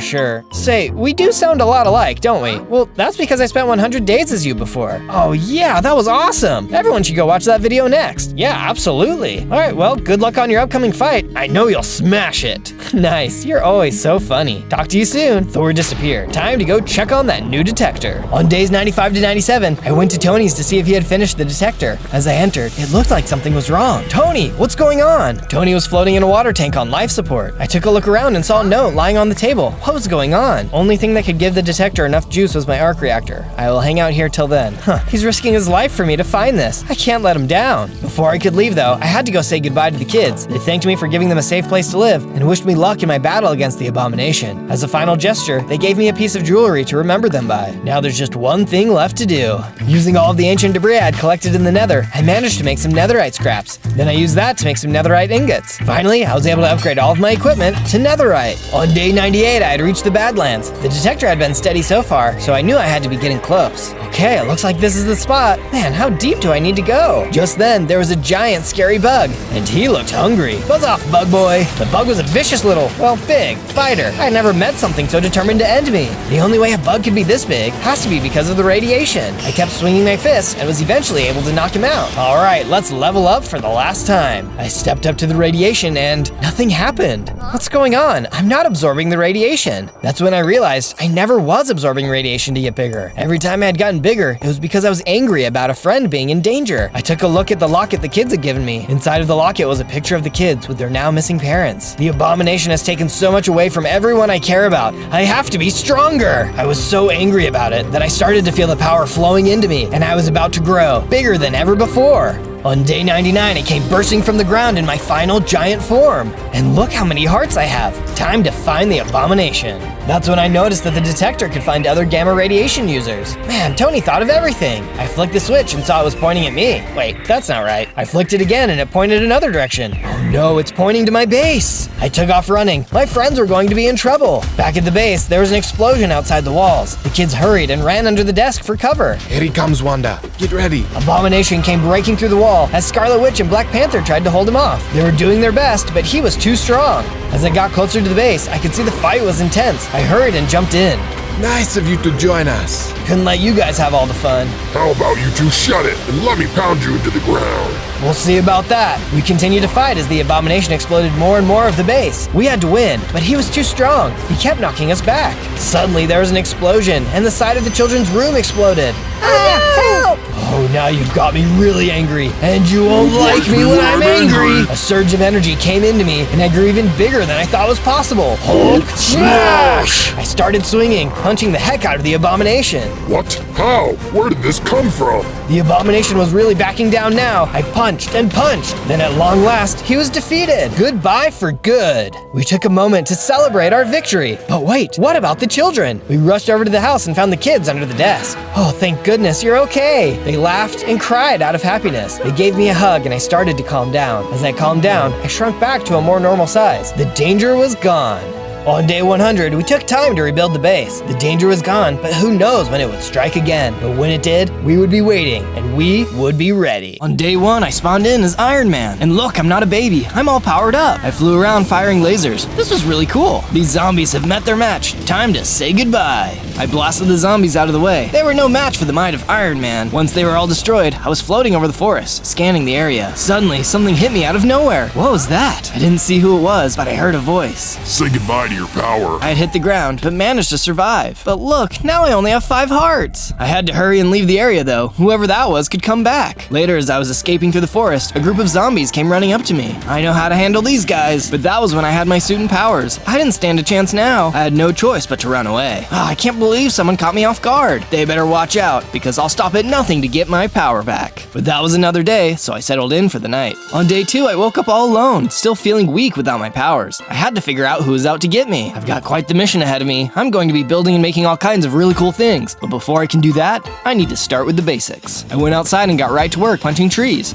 With the wood I had collected, I then made a crafting table. Using the crafting table and my leftover wood, I made myself some wooden tools, including a sword. Time to find some lunch. I went outside and soon came across a rabbit. That's going to have to do for now. I chased it down and got its meat. I might be trapped in the wilderness with no powers, but that doesn't mean I have to eat raw meat. As I took a look around, I soon came across a village. In the middle of the village was a campfire. Let's get cooking. I laid down my rabbit meat and let it sizzle. Soon, I had some cooked meat. I took a bite and was feeling much better. Suddenly, I realized what kind of village it was. It was a pillager village. Uh-oh, time to run. Pillagers chased me, but I managed to get away without losing my life. Later that evening, I took the simple supplies I had collected to start making myself a house to stay in. If those pillagers found me, at least I would have some walls to protect me. Soon, the hut was complete, and I settled in for the night. On day 3, I awoke to a knock on the door. Who could that be? I opened the door and saw it was Captain America. Or well, I guess it was just Steve Rogers. He wasn't looking so good. Steve, what's wrong? You're not looking like your normal fit self. I was worried something had happened to you. I see now I was right. Your friend Ironmonger is to blame for this. I was minding my own business when he suddenly came out of nowhere. I don't know how he did it, but he managed to take away all of my powers. We might not be strong enough to help him right now, but we need to hurry and warn the others he's coming for him. That's a good point. Let's stick together while we figure this out. Steve agreed, and so we figured it would be good to start building a proper base. We did some scouting around and soon found a nice cliffside that would work perfect. I didn't have my powers, but I could still get shipments of stuff sent to me. After a bit, an express delivery with all the supplies we'd need showed up, and we got to work. Building a house on a cliff like this reminded me of my mansion in Malibu. It wasn't going to be quite like that, but I was hoping to eventually make something just as impressive. Soon, the beginning of our base was complete. Thanks for your help, Pete. We'll let you know if anything else comes up. On days 4 to 5, Steve came over to talk. He wanted to know if I knew where any other superheroes were. Sorry, buddy, I don't. I really wish I did, though. Well, you're a pretty smart guy, right? Is there something you could invent? I thought it was a good question, but nothing came to mind. I stared at my empty crafting table when suddenly I had an idea. Oh wait, maybe that could work. I headed out to the caves to gather the materials I would need. If I could just get everything I would need, this special item would be the perfect solution to our problem. By the time I had made it into the deepest part of the cave, I had already managed to make myself some iron gear. It was about to come in handy as I was suddenly attacked by a bunch of magma cubes. Alright, boxheads, you're just what I was looking for. I swung my sword and managed to take a few of them out. As they disappeared, they dropped some charged coal. Once the threat was taken care of, I also found some nearby palladium, which I happily mined up. Alright, that's everything I'm going to need. Let's make this special item. I soon arrived back at the house and got right to it, smelting down the palladium into ingots. I also needed a compass, which Steve gave to me. At long last, the final pieces were starting to come together. I went to the crafting table and used the palladium, charged coal, and compass to make my special item, a superhero radar. Sure hope this works. Steve and I headed into another room, and I set the radar down in the center. I placed a lever on the wall and flipped it. The radar started to make a sound, and a purple line came out of it. That line is pointing us to a nearby superhero. Now we can help them. On day 6 to 8, I checked the radar again to get a clear direction of where to go. I told Steve to hang back at the base and keep an eye on the radar, just in case anyone else popped up on it. Let's go see who it's gonna be. I left the base and ran off in the direction the radar had indicated. Hopefully I could get to them in time. After a bit of traveling, I soon reached a village, but it looked like the place was abandoned. Hello, is there anyone here? Thought it was you stomping around. Black Widow had come out of nowhere. Natasha, I can't believe I found you. There's no time to explain, but I need you to come with me. Listen, I don't trust anyone that much, even you. You're gonna have to give me some kind of explanation. Okay, Steve is back at my base, and you see neither of us have our powers anymore, so we've got to hurry to get out of here, or the same will happen to you. Don't have your powers? Who or what did that to you? Ironmonger! It was an answer to her question, but also an exclamation. He had popped up out of nowhere. Black Widow had sprung into action, trying to fight him off. I was still too weak though, and had to run away. Hang in there, Natasha. They continued to fight, but it was no use. Ironmonger was too quick, and managed to hit her with a special gun. He had taken away all of her special abilities. Huh. I don't know what you two are up to, but knock it off. Go live normal lives like the ordinary people you are. Before he could do us any more harm, we ran away. I couldn't believe he was able to do it again. On days 9 to 10, Black Widow and I arrived back at the base. We met up with Steve. Natasha, it's good to see you. Wait, did something happen? It was Ironmonger. I had gotten there in time, but he showed up and was able to steal her power. Oh no, did you see where he went? No, we had to get out of there. I hate this feeling. I've never felt so useless. It's okay. Keep your head on straight. I need some time to clear my head. I decided to get to work, building Natasha her own place to stay at the base. It was good to have a project to keep my mind busy. I couldn't believe I was beaten by my own friend. Soon, Natasha's room was complete. On days 11 to 12, I went to check the machine and saw there was a new signal, but this time it was different. What is it? What does it mean? Not 100% sure. It's a new invention that even I don't understand completely. Well, if it's pointing to a friendly, it's worth a shot trying to save him. Yeah, I'm not so sure, Cap. What good are we as rescuers if we can't really rescue someone? Ironmonger is just going to show up again. You don't know that. And come on, you know there's more to this than just being the strongest. Huh,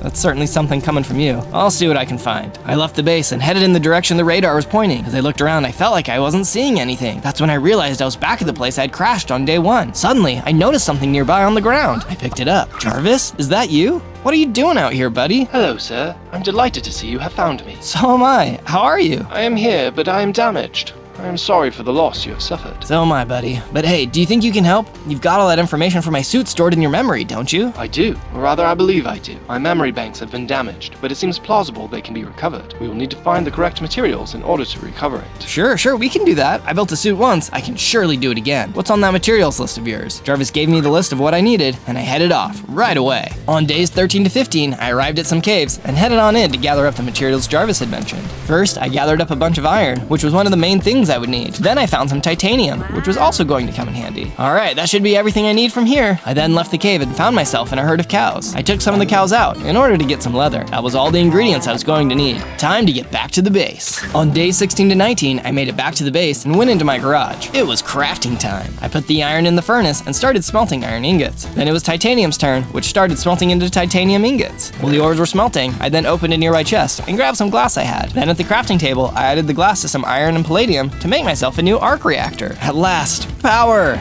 With my new palladium arc reactor, I could start to put together a new suit. I grabbed the ingots I needed out of the furnace, then used iron, titanium, leather, and the arc reactor to make myself a chest plate. Oh yeah, here we go. With the chest plate finished, I then used the rest of my materials and made the leggings, boots, and of course, the helmet. This isn't the best suit I've ever made. In fact, it's just as good as the first one I built in a cave in the desert, but it'll be better than having nothing. Hey, what have we got here? Steve and Natasha had walked into the garage. You built a new suit. It's gonna be so good for you. How did you pull it off? It was with the help of Jarvis. I found him at the crash site. His memory is damaged, but he remembered enough to help me build the suit. Think that's a good idea? Do you think it's not? No, it's great. It's just that you said Jarvis was damaged. I'd hate to see something go wrong. I assured him that Jarvis was working well enough to help me make the suits again without putting any of us in danger. That seemed like an excuse though. Steve was probably just jealous I was getting my powers back and he wasn't. Before I could say anything else though, Natasha mentioned that she and Steve had gotten more food and stored it in the kitchen. All that crafting had made me hungry. I went over there to cook up some steak. This is going to be much better than Wild Rabbit, that's for sure. When the steak was ready, I scarfed it down. Delicious! I then went and started to make some more upgrades to the base. I was a man of luxury, so I decided the house needed a swimming pool. I picked a good spot and got the thing installed. All this building has given me an idea for one more big project. I headed out and got to work building a statue. These were dark times, and there was always one thing that could be a light in the darkness. Let me know what you think I'm building. Soon, the first part was complete. On days 20 to 22, I heard a notification go off on the radar, telling me another superhero had been found. I went and told Steve and Natasha the good news. They both wanted to come with to find who it was, but I told them it might be good for just me to go, given that I was the only one who had regained any of my power. As I put my suit on, I saw my health increase to 8 hearts. I was also stronger and had a flamethrower attack. It was time to help our fellow superhero. As I got closer to the place the radar was pointing me to, I saw a large tower in the middle of the forest. I knew just who I would find inside. As I reached the top, I could see Dr. Strange was there. Steven, be on your guard. Ironmonger is running around stealing everyone's power. What? He immediately got ready to fight. It was just in time too, as Ironmonger came flying over, firing down on us.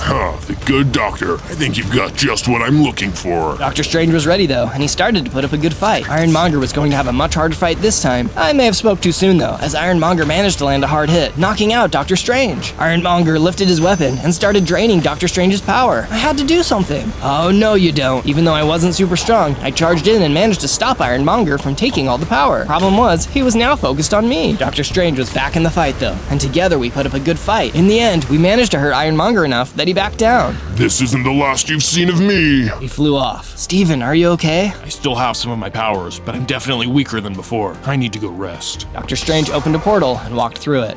Well, that was a quick exit, but at least we could stop him from losing everything. I better get back to the base and see who else we can help. On days 23 to 26, I was on my way back to the base when Jarvis piped up with some helpful information. Sir, my sensors are indicating a lot of silver nearby. I think that could help. Jarvis then told me what direction to go, and I headed there right away. As I arrived at the location he was sending me to, I didn't see anything. Are you sure this is the right place? There doesn't seem to be anything here. The silver may be beneath something, but I am 99% sure it is here. Well, guess I better start breaking blocks. I started breaking things as I looked around and soon saw an entrance to a dungeon. What is this all about? As I went deeper into the dungeon, I ran into a bunch of piglins. You piggies better watch out. That's when I noticed that they had all kinds of material stored down here. I hope you guys don't mind if I use some of this stuff. As I fought my way through the gang of piglins, I noticed that they dropped silver ingots. There, sir. The silver I was detecting. I happily picked the silver up and continued to fight the piglins. There were hoglins around as well, and they were a tough challenge. But I was up for the fight and soon made it to the dungeon's boss, a piglin brute with armor. You look strong, but I'm stronger. It turned out I was right. The piglin brute was really strong after all.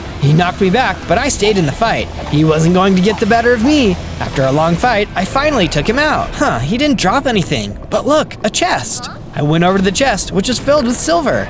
This should be more than enough. I hurried back out of the cave. On days 27 to 31, I arrived back at my base. I met back up with the team to tell them the good news. Guys, I was able to find Dr. Strange, and together we were able to fight off Ironmonger. Dr. Strange was weakened, but he was able to keep his powers. Everyone was really excited to hear the good news and couldn't believe Ironmonger had shown up again. Everyone, that is, except Steve. He kept his powers, huh? Well, good for him, I guess. I didn't know why Steve wasn't excited like everyone else. He really must be jealous someone else got to keep their powers. I left the room and went to work on a new set of armor. With all the new silver I'd collected, I was going to be able to build an even better suit. I took my time making each set, and soon I had a full set of Iron Man Mark II armor. Oh yeah, now this is what I'm talking about. With my new suit on, I noticed I had more health than before. I still couldn't fly yet, but I could jump a little higher and felt stronger too. I showed it off to the gang, and everyone was really impressed. If I kept finding more materials, I would be back to full strength in no time. I had to find more materials. On days 32 to 35, I decided to see what else Jarvis could find for me. I'm thinking of adding some more weapons to the suit. What do you think it can handle? Scans show it is not strong enough to handle your repulsor cannon, but there is something else that might work. We'll have to travel far away, but I believe it will be worth it. Show me the way. Jarvis explained the way to go, and eventually we made it to an entirely new biome. Alright, Jarvis, what direction? Down, sir. It looked like it was time to dig. I think I knew what he had in mind. I kept digging and digging and soon made it into a magma chamber. Let me guess, we need some lava. No, sir. We're searching for a very specific mob. It should be here. I started to explore. Could you tell me what I'm looking for? Just then, I almost ran into a monster. It was a mutant blaze. Yikes, thanks for the warning. Sorry, sir, but my sensors aren't quite as sharp down here. The mutant blaze's fire attacks were strong, but my new armor was doing its job. I was taking much less damage than I normally would have. I'm gonna put you out, Firehead. I kept on swinging, and at long last, defeated the blaze. As he disappeared, I saw he had dropped a blaze core. The blaze core, that is just what we need, sir. On days 36 to 39, I made it out of the hole and headed back towards the base. As I arrived back at the base, I went to the crafting area and got right to work on the new suit attachment. Using the blaze core, I was able to make myself a flamethrower. Oh yeah, I'm starting to heat up now. I called the others over and showed them my new toy. Whoa, that new flamethrower is so hot right now. Natasha was really excited about it, but Steve, less so. No surprise there, he was just jealous. On days 40 to 43, I heard the power detector going off again. It must have found another superhero. Maybe with my new gear, I can even defeat Ironmonger this time. I let the others know that I would head out by myself again. Until they could get their powers, it just didn't make sense to put them in harm's way. I would handle everything. I set off in search of the superhero, and soon found myself in a thick forest. Hello, is there anyone around here? I kept shouting and looking around, but couldn't find anyone. All I saw were a bunch of bats flying around. Suddenly, they attacked me. What the? Get away from me! Using my new attacks, I managed to fight off the bats, but then I was attacked by some wolves. This forest is crazy. What's going on around here? The wolves snapped their teeth and swung their claws, but I was able to keep them away and knock them out. I still don't see anyone, but it's starting to get late. I better build a shelter for the night. I soon found a nice clearing and got right to work building a shelter. After a bit, my camp was set up. Time to get some sleep. I'll keep looking in the morning. On days 44 to 49, I woke up in the middle of the night to a rumbling sound. What was that? I ran outside and saw there was a huge castle that had appeared out of nowhere. Well, nothing else to do but take a look.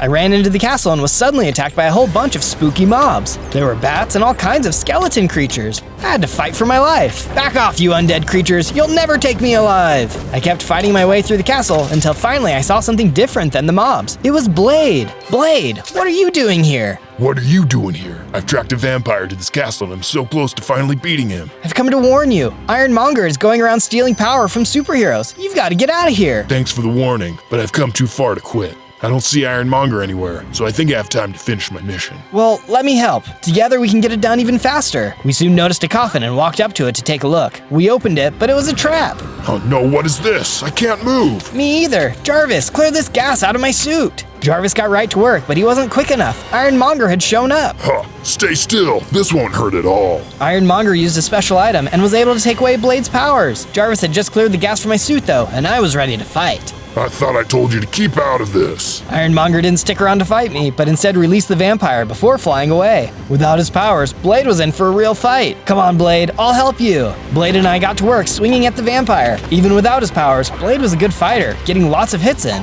He wasn't good enough though, and the vampire was able to really hurt him. You'll pay for that! I started attacking him even more than before and could tell I was starting to win. When he was at his weakest, Blade jumped forward and knocked him out with a stake for good. Thanks for your help. I couldn't have done this without you. Here, take this stake. You never know when it could come in handy. Thanks. I'll be sure to keep it close. I'm sorry about your powers. How about you come back to my base with me and we can figure this out? That sounds like just what I need right now. On days 50 to 53, Blade and I returned to the base. Then we met up with Natasha and told her what had happened. I'm sorry to hear it didn't work out this time. It sounds like he's getting smarter. I'm sorry too. But hey, where's Steve? Oh, he said he had some errands to run and left. He didn't tell me what those errands were. That's odd. Just then, Steve came back to the base. Sorry about that. I was just collecting some more materials to upgrade the base. I thought you could use some new materials for our new guest. That was a fair point. He was right, too. Blade needed a place to stay. Using some of the materials Steve had gathered, I was able to put together a room for Blade. Steve had also mentioned wanting a training room, so I got to work on that. Just because they had lost their powers didn't mean they couldn't stay in shape. Soon, everything was complete. On days 54 to 57, I couldn't shake the feeling that something wasn't right. I decided I needed to talk to Natasha in private. Hey, I wanted to ask, has Steve been acting strange to you? Now that you mention it, he has. I haven't seen him do anything strange specifically, but he doesn't seem like he's been his normal self. I usually try and let people just do their own thing. You see, the thing is, Ironmonger always seems to show up right around the same time I do. I'm not saying Steve is somehow tipping him off, but I want to be sure he's not involved. Say no more. The next time you guys go, I'll keep an eye on him. That would be strange, but we'll feel better if we can rule it out. Thanks, Nat. I appreciate it. I then reached out to Jarvis to help with the next stage of rigging up the superpower detector. If Steve was really tricking us, I needed to get the super detector to trick him. Jarvis said he knew what I needed to get, but there were some special items I needed to collect first. Let's get exploring. On days 58 to 62, Jarvis led me to a cave that was filled with spiders. I was pretty strong at this point, and these spiders were no match for me. I easily knocked them out of the way. Aha! There's the gold ore you wanted me to get. I quickly mined up all the gold I needed, then hurried back to the base. There, I crafted some special wiring out of gold and took it to the superpower detector. After I attached the new wiring, the detector started to go off. Everyone came running into the room. The detector found another super. Hang tight, guys. I'll go get them and help them out. Everyone agreed, and as I went to leave, I gave Natasha a nod to let her know the plan was on. She nodded back. I soon reached a mountaintop where the detector was pointing me to. Of course, no one was here, but I needed to put on a good show. Oh, hey, Thor. I can't believe you're here. Just then, Ironmonger popped out. Aha! Huh? I was ready for him and gave him a good hit. What the? There's no Thor here. I can't believe I've been betrayed and tricked like this. What do you mean betrayed? How did you know I would be here? I've said too much. Ironmonger flew away. Something was definitely going on. I hurried back to the base. As I arrived, I could see Natasha was waiting for me. You're not gonna believe this. What happened? After you left, I followed Steve just like you asked. Once he had gotten far enough away from the base, I saw him pull out a communication device. I got close enough to hear who he was talking to. It was Ironmonger. You're right. I can't believe this. We've got to confront him right away. On days 63 to 66, I headed into the base to find Steve. I soon found him. Hey, you weren't gone for very long. Did you find anyone? There was no one there, but you probably already knew that. What do you mean? How could I have known that? Because you've been in contact with your friend, Ironmonger. Give it up, Steve. We know. You don't know anything. Just then, Steve started to transform. Suddenly, Steve was gone, and Mandarin was standing there. Mandarin! So it's been you all along. I should have known it was someone evil trying to trick us. Well, you just aren't very smart, are you? You've been leading us as superheroes this entire time. What do you want with us? I've been absorbing all of the powers. Soon, you'll be unable to stop me. I was hoping I could wait for you to build another supersuit so I could steal its powers too, but no matter. You'd never stop me. I leapt forward to attack him, but he was right. He was really strong. He knocked me out of the way and was able to escape. He wasn't fully powered up yet, but if he was this strong already, we were going to be in real trouble. On day 67 to 70, I went to talk to Natasha and Blade. I couldn't believe I had been tricked. I apologized to them for leading Mandarin right to them. Don't worry about it. You were trying your best. Now that we know who we're really up against, we have a better chance of stopping him. Thanks, Nat. I appreciate the support. And speaking of support, I appreciate all of you watching too. After this video, search for more Zozo. Z-O-Z-O. Sir, I'm sorry to interrupt, but I've managed to repair my memory banks and unlocked a new design for another part of the suit. Oh, that's great news. What do we need to build it? It looks like we'll be needing some diamonds, but I'm not detecting any on my scanner. You need diamonds? I haven't seen any underground, but while I was tracking the vampire, I stayed in a village full of them. I'll tell you where to go. Blade explained where the village was, and I set off to find it. I soon arrived and saw that Blade wasn't lying. There were diamonds everywhere here. The villagers had all kinds of diamond tools and armor. Hey there, nice armor. Do you guys have any extra diamonds you could spare? I might have some, but I can't just give you them for free. That's understandable. How much do they cost? You know, we've had quite a bit of a problem here, and if you can solve that problem, I'll give you everything we can spare. Sounds like it must be a pretty big problem then. Yeah, there's a monster that has started living in our diamond mine, and we haven't been able to go in there for weeks. Take care of that monster for us, and we'll give you our spare diamonds. Okay, I'll do it. Tell me where to go. On day 71 to 74, I arrived at the diamond mine, but the place looked abandoned. I guess the monster really cleared this place out. Better see what I can find. I went into the cave but didn't see any diamonds. I didn't see anything for that matter. The place was super dark. As I went deeper into the mine, I placed torches to help me see. The mine kept going deeper and deeper. I was starting to wonder if it would ever end. At long last, I reached what seemed to be the final room. There's nothing here. Maybe the monster left or something. Just then, I noticed that the torches I had placed along the wall were starting to go out. One by one, they broke, getting closer and closer to me. Suddenly, the vampire from before appeared. What? I thought we defeated you. The vampire smirked and then attacked. He was even stronger than before, and this time he had some tricks up his sleeve too. He burst into a ball of smoke, summoning a group of bats. What in the world? This is crazy! The vampire had disappeared. I had to defeat these bats. I ran around trying to cut down as many as I could. Suddenly, I felt a hit. The vampire had reappeared. Get out of here, Dracula! I still couldn't believe this guy was still around, but I guess it's true. Vampires can never really be defeated. That's when I remembered. The stake! The vampire was getting weak now, and it was time to finish him off. I grabbed my stake and hit him, finishing him off. He would be back eventually, but at least I could get my diamonds in the meantime. I hurried back into the village and met up with the villager. It's done! The monster is gone! Now let's see about those diamonds. Amazing! You saved us! Here, you can have everything we have to spare. The villager tossed out a single diamond. I gave him a look. I thought you said you were going to give me all the diamonds you have to spare. I did. We only have 1 diamond to spare. Jarvis piped up. That should be all we need, sir.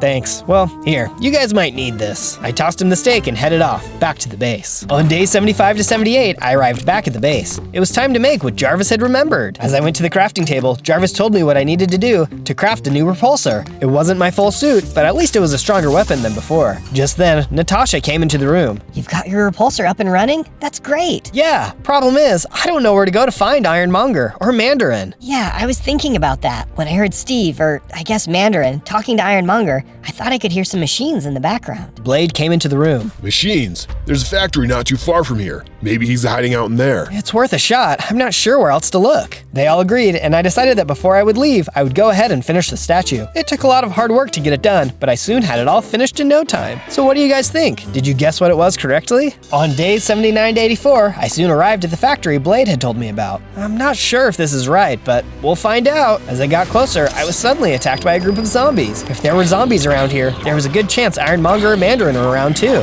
I managed to fight through the wave, but avoided using my repulsor. In case Ironmonger was watching, I didn't want him to know I had it. Soon, all of the zombies were defeated. On days 85 to 89, I entered into the base. That's when I saw Ironmonger standing amongst a bunch of zombies trapped in cases of liquid. What are you doing? I knew you would show up here eventually. I'm doing what needs to be done. You superheroes think you can just do whatever you want. Zombies can be controlled, so I'm taking your powers and giving them to them. Then I will control all the powers on Earth. Oh, I see. You don't want to stop superpowers. You just want to be in charge of them yourself. I won't let you get away with this. Huh.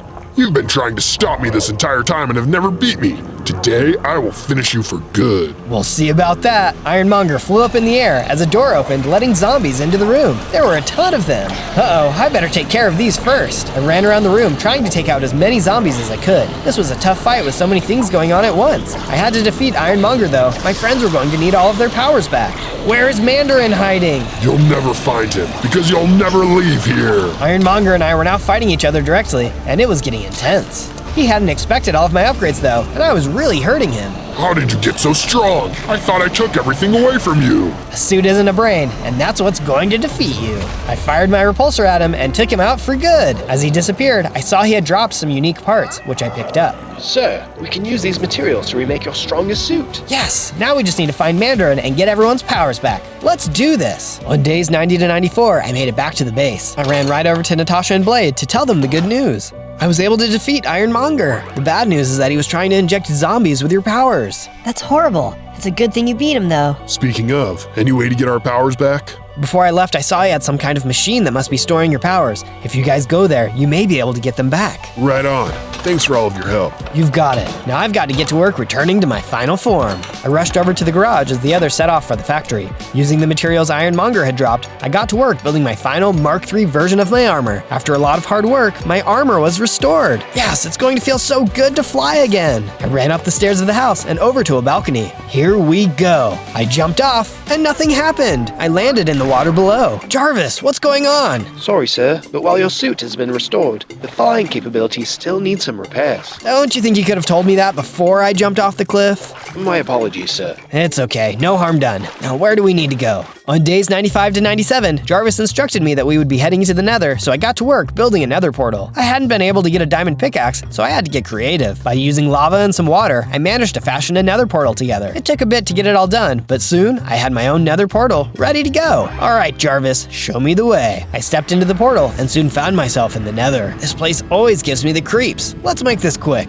There was some quartz nearby, so I quickly ran over to it and mined it up. Luckily, that was all I needed, so with my pockets full, I jumped back into the portal. Back in the garage, I got right to work, crafting the flight module. It didn't take too long, and soon, it was all complete. I walked back towards the cliff, jumped off, and it worked. Yahoo! I'm a flying man once again. I took some time flying around, feeling good that I was finally powered up. Just then, Jarvis delivered some interesting news. Sir, the superhero detector at the base is going off. The signals are off the charts. I hurried back to the base and went into the detector room. The machine was going crazy. This signal is way too strong for it to be Natasha and Blade getting their powers back. Mandarin must be up to something. It was time to take him down. On day 98, I headed off in the direction the detector was pointing. Not too much later, I saw a giant base rising out of the ground. This has to be Mandarin's base. Just then, I was attacked by a bunch of zombies. Oh no, he must be trying to do the same thing Ironmonger was. I've got to get to him, and quick. I was so strong that I knocked the zombies out of the way, no problem. But there was still a lot of them. I also couldn't help but notice some of them were stronger than others. I had to hurry and get to the top. Out of the way, Zombros! I kept firing my repulsor cannon until at long last, all of the zombies were defeated. I ran over to the stairs and started heading up to the top. As I got close, I passed a sign in the distance. Oh, subscribe! You should do that right now. And once this adventure is over, go look up some more of my other ones. Just search Zozo, Z-O-Z-O, to find them. On day 99, I reached the top of the tower and saw Mandarin floating in the sky. Wait, how are you floating? Impressive, isn't it? You're too late. I've absorbed your friend's powers, and now you'll never be able to defeat me. No, I don't believe it. I'm going to knock their powers out of you. Bring it on, rich boy. Mandarin started firing energy blasts at me, causing some big explosions. I returned fire, launching attacks with my repulsor cannon. I had to be careful though. Getting caught in those explosions really hurt. The time of the superheroes is over, and the time of the supervillain has begun. I managed to get a hit in with my repulsor, which stopped his monologue. But suddenly, a bunch of yellow smoke appeared, and Mandarin was gone. Where did he go? Looking for me? Mandarin reappeared, launching more energy blasts. He could teleport now. This wasn't looking good. I had started to fly around, but this was tough. I was hanging in there, but I didn't know how long I could last. What's wrong? Am I too strong? Let me make this easier for you and finish this. There was another plume of yellow smoke, and Mandarin copied himself. I was getting attacked from all sides. Oh no, he's too strong. I was taking out some of his clones, but there was no way I could keep this up. I finally took out the clones, but took a heavy hit. One more hit, and it was all done for me. I removed my mask. I'm going to enjoy this. You have been a thorn in my side for too long. Suddenly, a portal opened, and all of my friends came running through, including Doctor Strange and Captain America. Thought I ought to pay you back. This guy stole my face. That's America's face, not his. We were able to get our powers back. All thanks to you. Now let's return the favor. Well, aren't we all just one big happy family? Well, you're too late. I'm not just as strong as all of you. I'm stronger. Mandarin cloned himself again, and we all started to fight. It was on now. He was still strong, but there was no way he could take us all down, because even though we might be equal in power, we had something he didn't. Friendship. No, it can't be. How can I be losing? We had defeated all of his clones and surrounded him in the center of the platform. Well, thanks for playing. Tell Ironmonger we say hello. No! I blasted him with my repulsor, destroying him for good. My friends and I all gathered together. Steve, I was wondering what had happened to you. Thanks for showing up. Yeah, the doctor here came and found me. By the time we met up with the other two, they had just gotten their powers. We came here right away. Just in time, too. Suddenly, another portal opened, and Hulk came through. Wait a second, this isn't where I was trying to go. Where's Abomination? Uh-oh, that Hulk sounds like me. Looks like me from another video somehow wound up here. Can you help him get back? After this video is over, go watch my Hulk video. On day 100, we had all arrived back at the base. The world was safe once again, and everyone had their powers. But we would stay vigilant and keep an eye out. You never know when trouble could strike again. On day 1, I spawned inside of Gotham City as Batman. Well, Bat-Baby. And to no surprise, it's under attack. Being this tiny is a little intimidating with all the fires and criminals running around. It's a giant disaster. Someone needs to clean this town up. Just then, the Joker appeared. Hear ye! Hear ye! In a mere 100 days, I will be launching my new product. Yes, that's right. I will be flooding the world with Smilex gas. Everyone will be turned into clowns. Stay tuned for the big drop. Here's a little teaser.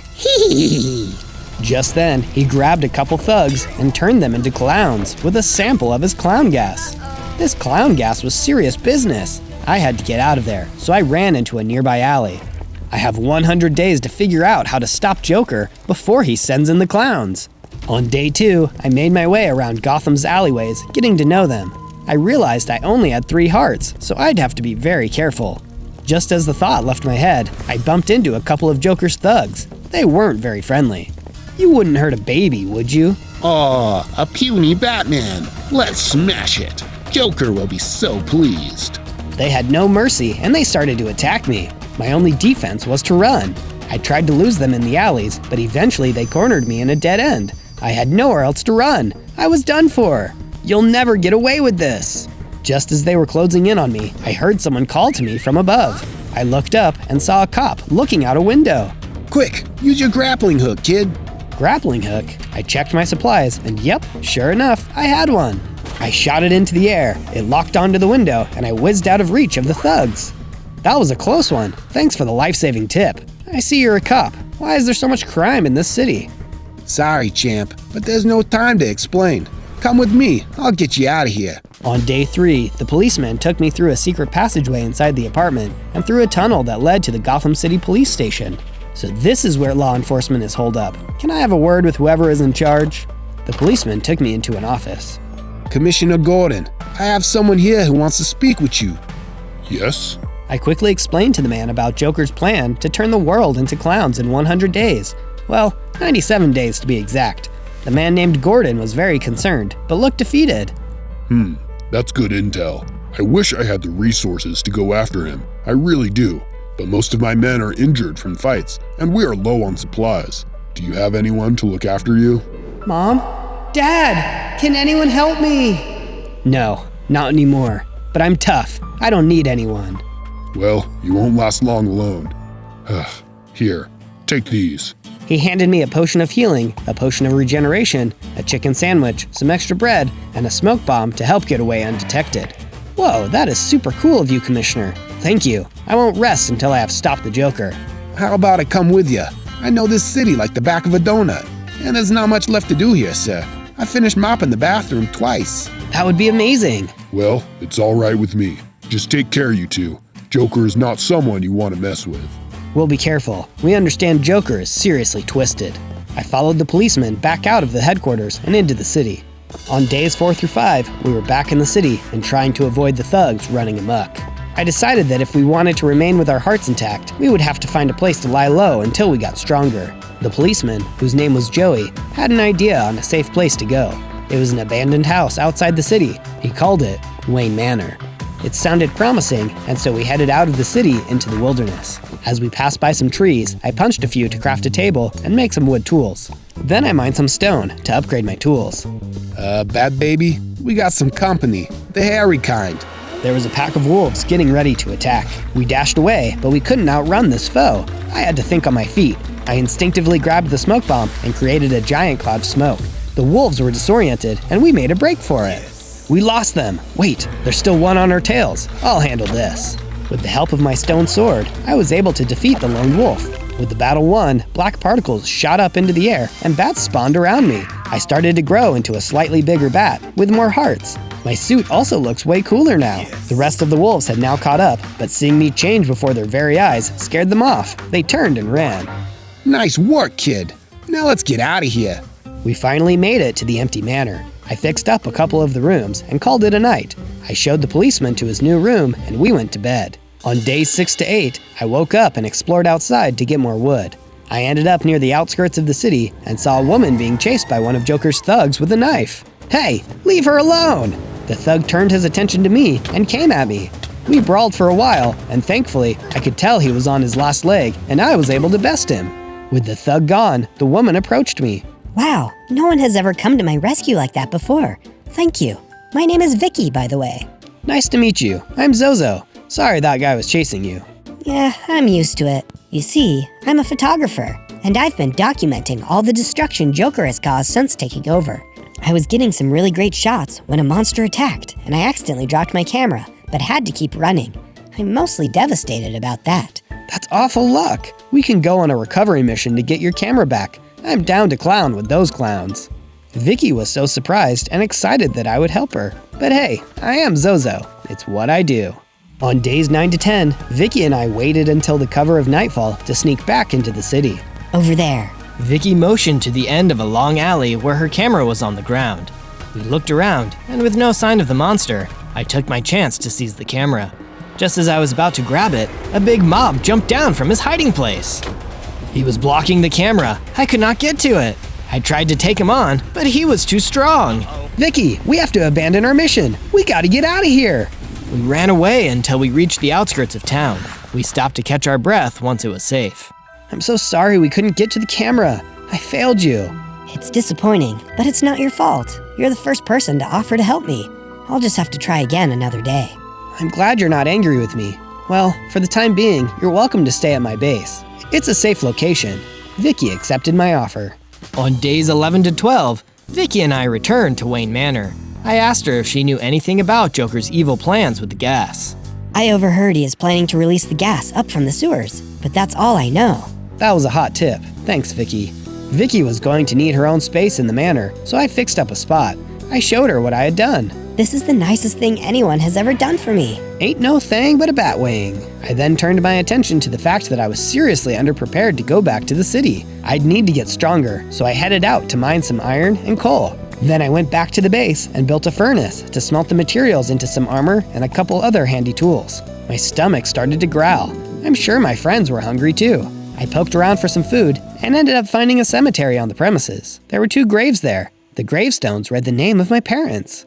And cue the waterworks. I felt sad that they were gone, but comforted that I could visit their resting places. Eventually, I came across a small wheat and lettuce field. I used the seeds and wheat to lure some cows, sheep, and chickens back to the yard. Welcome to the Wayne Manor Farm. I built them corrals and got them all set so we could have a constant food source and breed them. On days 13 to 15, I wanted to find a way to get stronger, so I asked Joey if he had any ideas. We need items, kid. Potions, enchantments, protections, that kind of thing. And most of all, donuts. It's the way we cops keep sustained. We hid stashes of this stuff all around the city.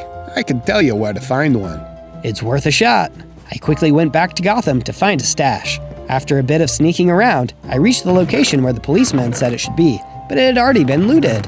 Thwarted again. Wait, what's this? I found a map left behind. I inspected it and it led to a new stash. Hopefully no one had beaten me to it, but the map seemed untouched. That was a good sign. I followed the map. Ouch! What the? I was being pummeled by arrows from a mossy skeleton nearby. I was covered in them. I looked like a hedgehog with those arrows in me. This was not good. The arrows were poisonous. I would have to act fast. I attacked him with all my bat gusto. After a lot of back and forth, I managed to emerge victorious, despite my wounds. With the mossy skeleton out of the way, I found the nearby stash. Jackpot! It hadn't been raided, and there were all sorts of goodies inside. Potions, enchantments, a police badge, and, you guessed it, donuts. There's an inscription on this badge. It says, "He who wears this badge, so also wears great responsibility." I remembered the vow I had made after those thugs had hurt my parents, to do everything in my power to fight crime in Gotham City.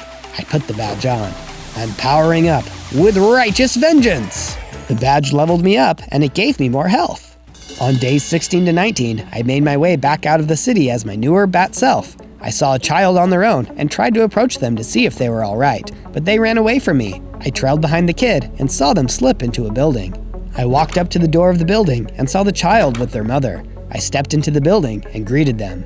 Mommy, I'm scared. You don't need to fear me. I'm a friend. My name is Zozo. Leave us alone. My son has already lost his father. We don't want any more trouble.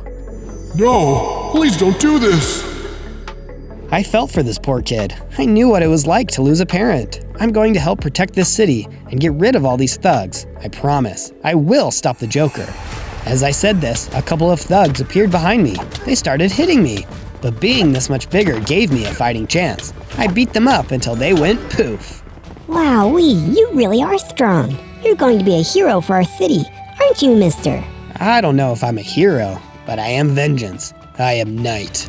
I am Batso.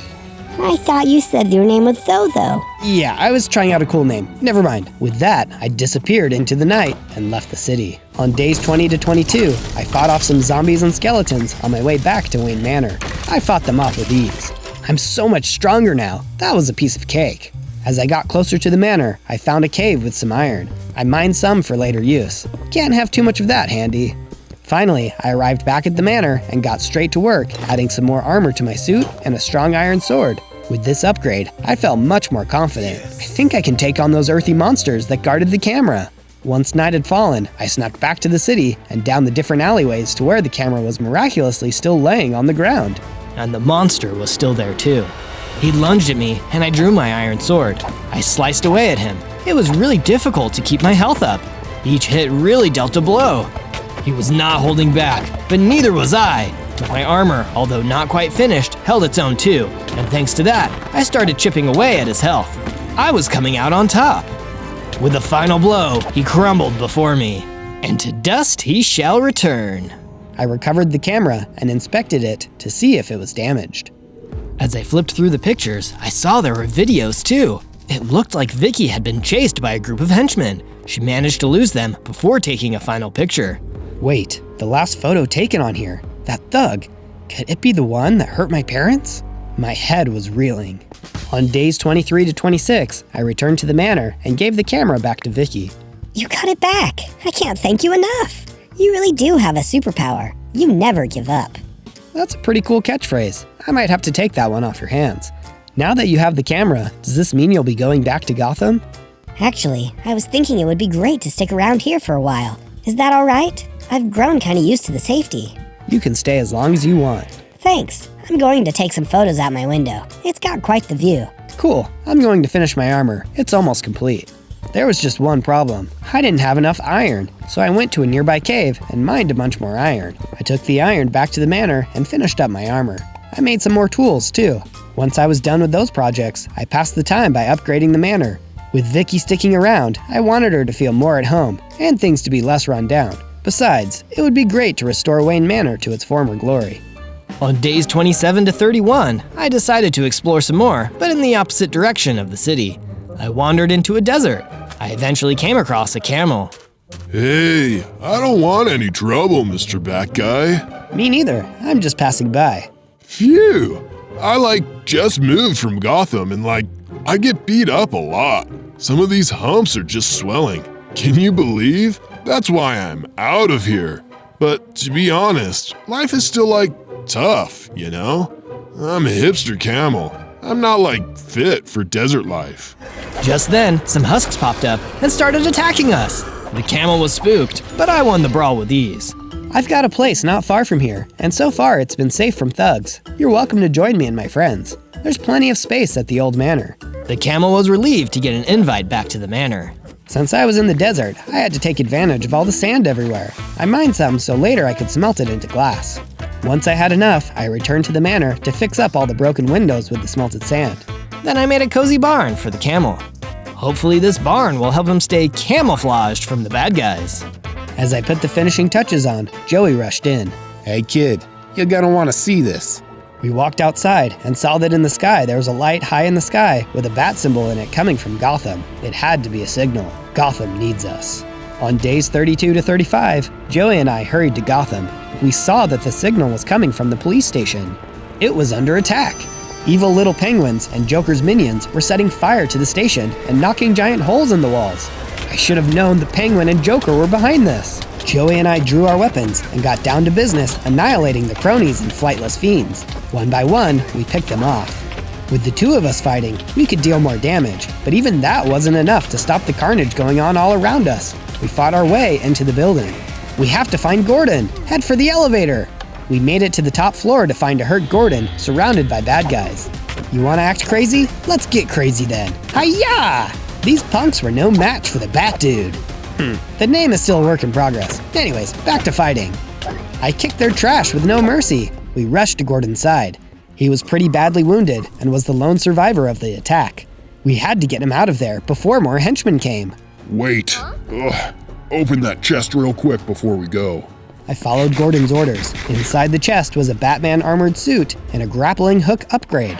Holy bougie upgrades, Batman! It was time to blow this burning popsicle stand. We helped Gordon escape out of the city and back to the manor. There, we fixed up a room for him so he could have a quick recovery. Joey also volunteered to stay and watch over him. On days 36 to 39, we let Gordon rest, while I harvested food for the growing number of roommates. Pardon me, sir. I turned to see a nicely dressed English gentleman meekly standing before me. My name is Alfred. I used to be a butler for the mansion some time ago. Now that the household appears to be up and running again, I wish to assist as a butler once again. I know a lot about this place, sir. For instance, did you know there's a bat cave under Wayne Manor? A bat cave? Sounds cool. And of course you can be butler again. We definitely could use someone like you around here. You might also like to know that there's a giant bat creature who has taken over down there. I tried to shoo him away, but, well, no such luck. Alfred knew everything. I had him lead the way. Through this hidden elevator, sir. Straight down. There's only one stop. You can't miss it. Before going, I crafted a grappling hook. I entered the elevator, and it opened up to the Batcave. More like a massive tech lab with rock walls. This is awesome! There was a deafening screech.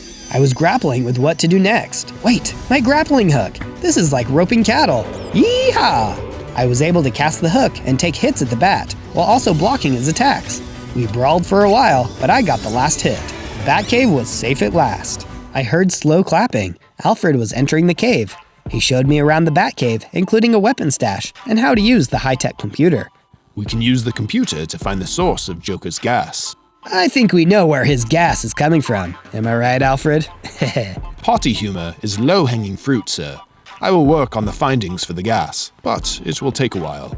Great, I'll grab some weapons out of the stash. I equipped myself with a gnarly hippogriff talon sword, an extra grappling hook, a C4 remote-controlled detonator, and some smoke bombs. There was also a nice Batman suit in the chest. It was slightly better than iron, but worse than diamond. This place had it all. On days 40 to 43, we headed back upstairs to the main floors. I spiffed up the manor and then fixed up a room for Alfred. He was very pleased and promptly took a nap on his sofa. While Alfred snored, I moved on to the dining room to do some renovations in there as well. Home is where the Batcave is. To my surprise, the little kid from Gotham and his mother were walking up to the manor. I was hoping I'd find you here, though. Gotham has gotten even worse. We can't stay there anymore. Stay here then. We will look after you two. Can some other children seek refuge here too? Bring them all.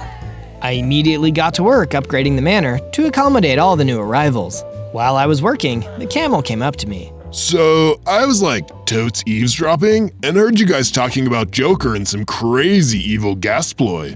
I totally saw a sus factory out in the desert that was serving up massive Joker vibes. Like, no joke. I thanked him for his awesome hot lead. I knew where I needed to go. To the desert to locate that sus factory. On days 44 to 49, I was traveling alone in the desert when I heard a vehicle approaching. It was a mean-looking, dark purple roadster, and it was heading right for me. This could only be one person. My, what do we have here? It's our little Batsy friend who is ruining all of our fun. Hee. Joker. That's my name. Please wear it out. And don't be such a party pooper. Clowns just want to have fun, you know. I see where you're headed, but I'm afraid you're too late. Hee. I already have all the gas I need. The only gas you'll be releasing is from the prison burritos when I'm done with you. Oh, is that so? Tell me, have you ever danced with the devil in the pale moonlight? 'Cause I have. Joker started talking to someone I couldn't see. Chester, where's your manners? Aren't you going to offer our bat friend here a snack? I was thinking a knuckle sandwich. Out jumped a creepy clown golem, and Joker sped away, laughing maniacally. Chester was big and scary, but he was just one dumb thug. How hard could it be? Well, I was about to learn. Bring it on! On days 50 to 53, I was going toe-to-toe with this giant armed golem. His thick, long arms really packed a punch, and he had a lot of range. I need to get close so I can hit him where it hurts. This was my hardest fight yet, but I had some tricks up my sleeve. Hey Chester, I'm hooked on you. I whipped out my grappling hook, pulled him in range of my fancy sword, and slashed him up. And how do you like this? I threw a smoke bomb down to make the golem dizzy and confused. Then I darted around him, dealing him blow after blow. Eventually, the golem started to crack. Now was time. I acted quickly. He didn't even see it coming. 3, 2, 1, kablooey! The C4 exploded as the golem walked over it. He went soaring into the air. You play with the bat, you get the wings. I turned my attention to where the Joker had sped off to. I began to follow the tracks to the factory. Something Joker said was echoing in my ears. Just another dance with the devil in the pale moonlight. That's what the killer said. Could the Joker be the same person who hurt my parents on that horrible night so long ago? I kept heading towards the factory. I had to investigate. On days 54 to 57, I finally reached the desert factory. To no surprise, there was a guard out front. Excuse me, did you order a drink? The guard was confused. No. That's funny, because you look like you could use some punch. I knocked the guard down. He was out cold. One down, probably a million to go. I marched inside. Inside the factory were large machines producing Joker's clown gas, as well as, you guessed it, a bunch of cronies. Clowns, attack the bat! They sent the creepy clown creature after me. Clearly they had been transformed by the gas. Hey, no funny business now. The clowns were crazy, but I handled them. You know, for a bunch of clowns, you're really not that funny. When the henchmen saw I was defeating the clowns, they came at me themselves. Take it easy. I just want to shut down your entire operation. Chill out. This is the most hostile circus I've ever been to. I loved messing with them while I beat them silly. Eventually, there was only one henchman left. I'm the ringmaster of this circus, and you just bought a ticket to die. Ah, Mr. Tough Guy, huh? Let's see how tough you are against my little toys. I hit him with my extra damage sword. Ooh, that's gonna leave a mark. I noticed the henchman dropped a crowbar and a gas mask. I hope this can protect me from the clown gas in the future. Now I need to search for a way to shut the factory down. After looking everywhere, I found a big lever with a sign. Do not press. Why do we even have this lever? Signed, the Joker. Yeah, I'm gonna press it. I pulled it and I heard all the machines shut down. Victory! On days 58 to 62, I made it back to the manor and thanked the camel for his information that led me to the factory. I saw that the orphans from Gotham had arrived. Welcome to Wayne Manor. Hope you feel at home here, kids. If you happen to find any weapons, don't play with them. With more kids around, there were more mouths to feed. I needed to expand the farm. I'll be back. Gotta run some errands. Did I just become a father to a bunch of kids? Too late to go back on it now. If I can best an iron golem, I can keep a horde of children fed. I found some seeds for planting, then tracked down some animals. Here, piggy, you're coming home with Papa. I lured the pigs back to the corrals so we could have some more meat. I planted the seeds so they could start growing. With that out of the way, I decided I wanted to find some diamond so I could really have the edge when fighting Joker and his gang. If that wasn't enough, once I got back to the manor for mining diamonds, I could tell the kids were a little restless. After the horrors the kids of Gotham had seen, they could use a safe and fun place to play. I decided to build them a playroom. Yeah, this is pretty good. I think they'll like it. Better than the dirty Gotham streets anyway. That was enough building for the day. I was pooped, so I went to sleep. On days 63 to 66, I was sleeping in bed when Alfred came and woke me up. You scared the living bats out of me, Alfred. What do you want? He came to inform me he had located one of Joker's caches of gas in the Gotham sewers. Good work, Alfred. But next time, try knocking. I could have been sleeping in just my utility belt. It looked like it's time for another trip into the city. Alfred walked me through where to find the gas. I prepared my armor and weapons and waited for nightfall. Then I headed to Gotham. I found an entrance to the sewers and jumped in. I snuck through the sewer, trying to remember the instructions Alfred gave me, but I started to get confused about where I was once I was down there. Eventually, I came across a sewer rat. Rats! Guess I gotta take out this aggressive rodent. I drew my sword. Whoa, whoa, whoa! I'm not gonna attack you. I'm not like that anymore. I'm all about peace and love now. That's great news. I'm looking for a certain place in the sewers, but I'm getting a bit lost. Let me guess. You're hunting for Joker's container he's stuck down here, aren't you?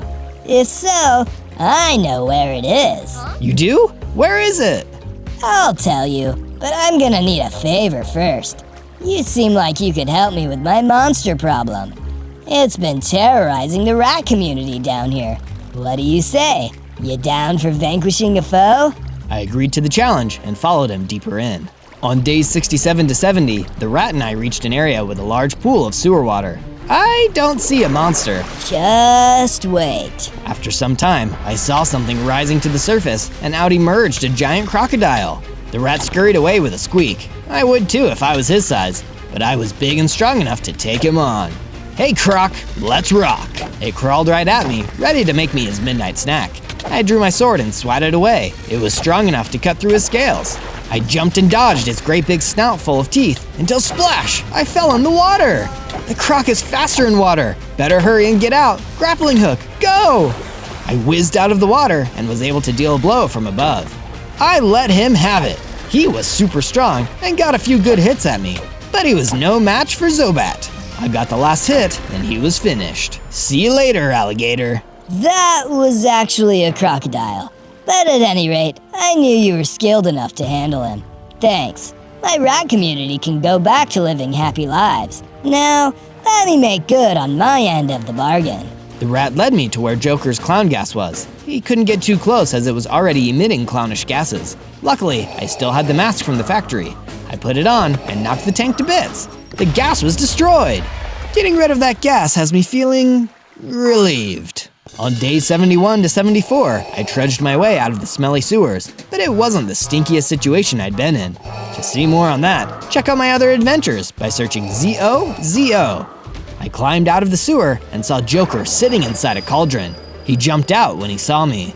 Well. Looks like you've been busy. Find what you're looking for, Betsy? Just visiting my rat friends in the sewers. You're making house calls to sewer rats when I'll soon be releasing my clown gas all over the world? You're the worst Batman I've ever tormented. It's probably why you were orphaned. You aren't very good at being a hero. My blood boiled. How would you know anything about that? Is this because you're the evil thug that took my parents' lives? I drew my weapon and lunged at him. Joker dodged and grabbed a golf club. He swung it at me and hit me hard in the head. Ouch! He was so much stronger than I expected. Uh-oh. Joker pulled out a bomb and threw it at me. Kaboom! Then he somehow shot poisonous gas out of his hand. I quickly put on my gas mask. Nice try, Joker, but I'm immune to your poisonous gas. Are you immune to plasma guns? We both knew the answer to that. I threw a smoke bomb and took the opportunity to escape. Where did you go, Betty? We aren't done playing. Don't tell me you've run away. Oh, you spineless rodent! Come back and take your beating! I wasn't finished blowing you up! Ugh! Joker began throwing a fit. He shot his plasma gun and tossed bombs all around him.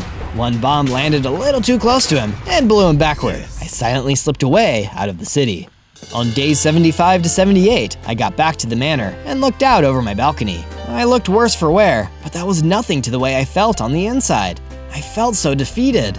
I barely escaped Joker with my life. At this rate, I had no chance at saving Gotham, but everyone was counting on me. I was in over my head. I decided to work on the one thing I knew I could help, the manor. I cleared out the cobwebs, sticks, and rocks in the upstairs room. Then I replaced the broken glass windows and rearranged the furniture. That looks much better. I went to the archery range and boxing ring. Getting these in working order would be good for training. I got them looking tight and was ready to call it a day. Oh wait, I need to finish the downstairs hallway. As I worked on the hallway, the boy I had met in the city came up to me. Hiya, Mr. Zozo, sir. I wanted to thank you for letting us stay here and making the cool playroom. I've never felt this happy and safe in my whole life. Here, this is for you. He handed me a dirty-looking friendship bracelet. As soon as I took it, I began to level up. This little kid's love was so pure and powerful that it literally gave me strength. This is exactly what I needed. Thanks, buddy. You're my hero. On days 79 through 84, I went off the grounds to try out my new strength. As I walked through the spruce forest, a mob of spiders came at me. And then a short time later, I came across a few Endermen. They were a piece of cake. How do you like me now? A woman dressed in an all-black catsuit came bounding up to me, seemingly out of nowhere. Meow. Well, hello there, Bat Boy. What's a big guy like you doing in these parts? What? What's the matter? Cat's got your tongue? Something like that. You look like you're pretty fast. Care for a race to the other end of the forest? You're on! We raced through the forest. I used my grappling hook to swing through the trees, while the Catwoman swiftly glided, jumped, and flipped through the air. She was fast, but so was I. We basically tied. Nah, I won by a whisker. She was one cool cat. After explaining the situation with Joker, I invited her to come to Wayne Manor and be on our team, but she wanted to remain neutral for now. I didn't say I was a good kitty, but I'll do you one favor. I know where another stash of gas is. I'll destroy it for you. She assured me she would take them out from a distance, as to not intake any of the fumes. Here, take these. Consider these a reward for nearly beating me in a race. Catwoman handed me a flashy new Sword of Fate and a stack of batarangs. Finally, a range weapon. Before I could thank her, Catwoman was out of sight, as quickly as she had come. On days 85 to 89, as I approached the manor, I saw that it was under attack by more penguins and thugs. Not again! I was even stronger this time though. They were messing with the wrong orphaned rich boy. I started annihilating them. I had pecked them off one by one. That's when Joey came running out to me. Hey kid! Whoa, you're not a kid no more, are ya? Anyways, some of the penguins have run off with Vicky. They went that way. I took off on foot to track them down. I eventually followed them to a snowy biome, and I could see their tracks were fresh. It wasn't much longer before I saw a group of penguins marching along with a distressed Vicky in tow. Without alerting them, I swung in silently and started to kick the penguins' tail feathers. Ice to finally catch up to you guys. They squawked and tried to fight back, but they were no match for my newly upgraded strength. Brack! There was one penguin left, and he was much bigger and tougher looking than the rest. Time to take out the mob boss. Ooh, this bird is not going down without a fight. I'm a penguin, 'cause I bring the pain. You're a pain in my rear, that's for sure. We began duking it out, flipper to sword. After we smacked each other around for a while, I finally got the last hit. Now you're a Gondwin. I went over to Vicky. You okay, Vicky? I am now. Thank you. You're really getting good at this. Those smelly penguins were taking me to their lair as a trap, so you would come get me. They didn't expect you to catch up, waddling at their super slow speed. What a bunch of bird brains. You head back to the manor. I'll go take care of the penguin, once and for all. On days 90 to 94, the penguin and his minions were waiting around the base. For tuna's sake, where are they? They should have shown up with the bait by now. I worked hard on getting a Yeti here. I shouldn't have to keep waiting to have the Yeti tear the bat dude limb from limb. Gunter, tell me a joke while I wait. I had stealthily perched on a high point above and decided to respond. What's black, white, and red all over? A newspaper. No, it's you, after being thrown to that Yeti you have in that cage. Gunter, that was uncalled for and highly unprofessional. Bat dude.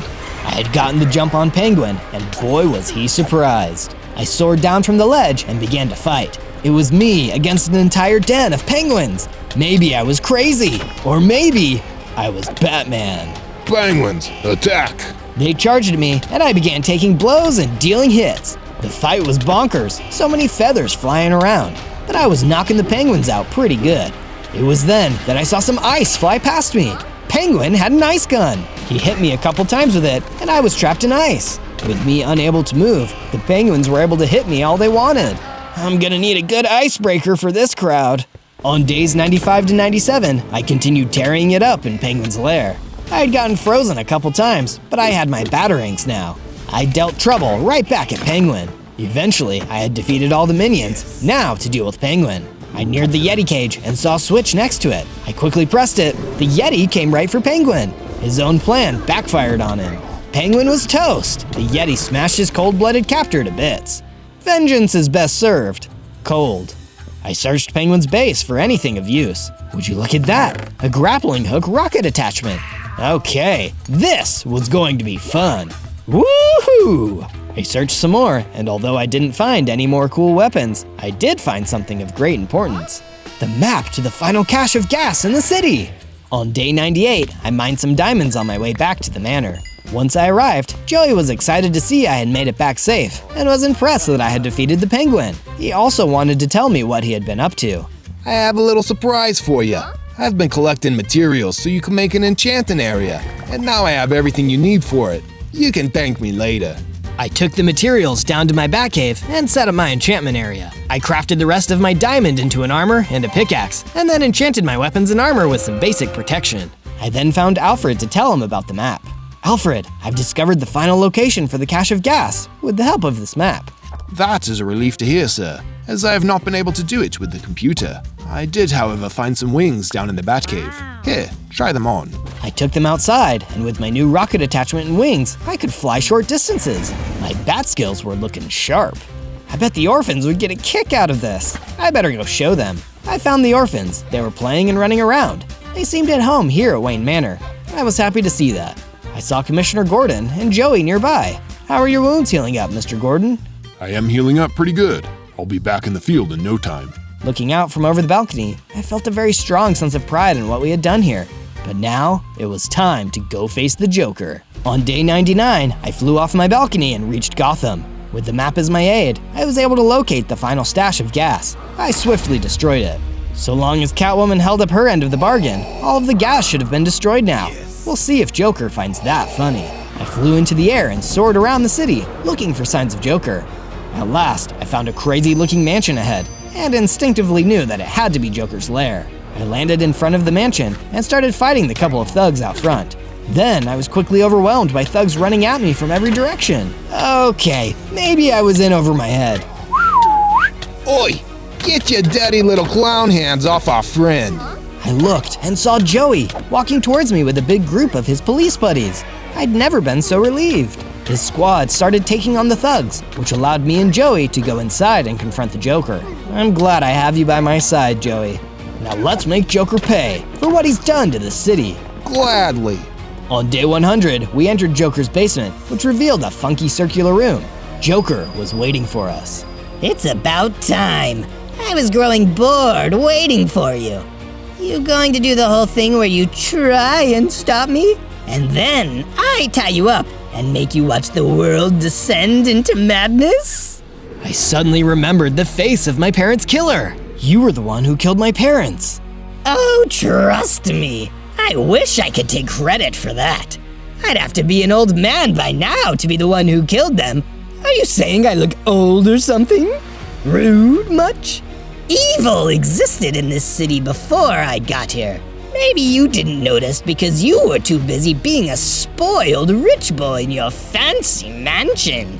And evil will continue to be here long after I'm gone. Hee hee. Goodwill also exists. Before, now, and forever. I will do everything I can to fight the evil I find in the city while I'm still here. You can bet on that. Oh, I hope so. It makes it so much more fun. Like a game of cat and mouse. You're the mouse, by the way. And you took too long to figure out how to stop me, little mouse. 100 days is up. It's like Christmas Day. Technically, I don't think you can count day 1, so it's only been 99 days. No, day 1 definitely counted. It's 100 days. 99. 100. 99. 100! It's my plan, and I decide. I'm pushing the button. Joker slammed his hand down on the button to release the gas. Huh, that's weird. I don't hear any reactions to the gas. Must be because I destroyed all the gas before I came here. My bad. He pushed another button, and this time, some poisonous gas came rising from the vents. I was trapped in the gas. But again, I just quickly threw on my mask. Any effects it would have had dissipated. Face it, Joker, it's over. You lost. Oh, it's far from over, Batsy. Joker pulled a lever on the wall. This caused the pipe doors to open, and a mixture of Smilex liquid and gas came pouring out. Joker stepped into the ooze and gas. He really was mad. Joker started to transform before our very eyes. He was morphing into a giant, super Joker monster. You know, I think it's time to play Whack-A-Bat. Joker swung his golf club, bludgeoning me. I used my enchanted batarangs, grappling hook, sword, and C4 explosions to fight the Joker. Joker used his plasma gun, golf club, gas attack, and occasionally some bombs. It was a battle royale. Well, more like a battle carnival. I looked up and noticed a giant chandelier was above us, barely holding on. At the right moment, I threw a batarang at it. It dropped and crushed Joker. He gave a weak laugh and then drew his last breath. Joker was dead. His reign of terror was over. Joker was gone, but as he said, evil still remained. So here I wait in the night to help the innocent and reap vengeance upon thugs of the city. A bat symbol shined across the sky. That's my cue. Gotham needs me.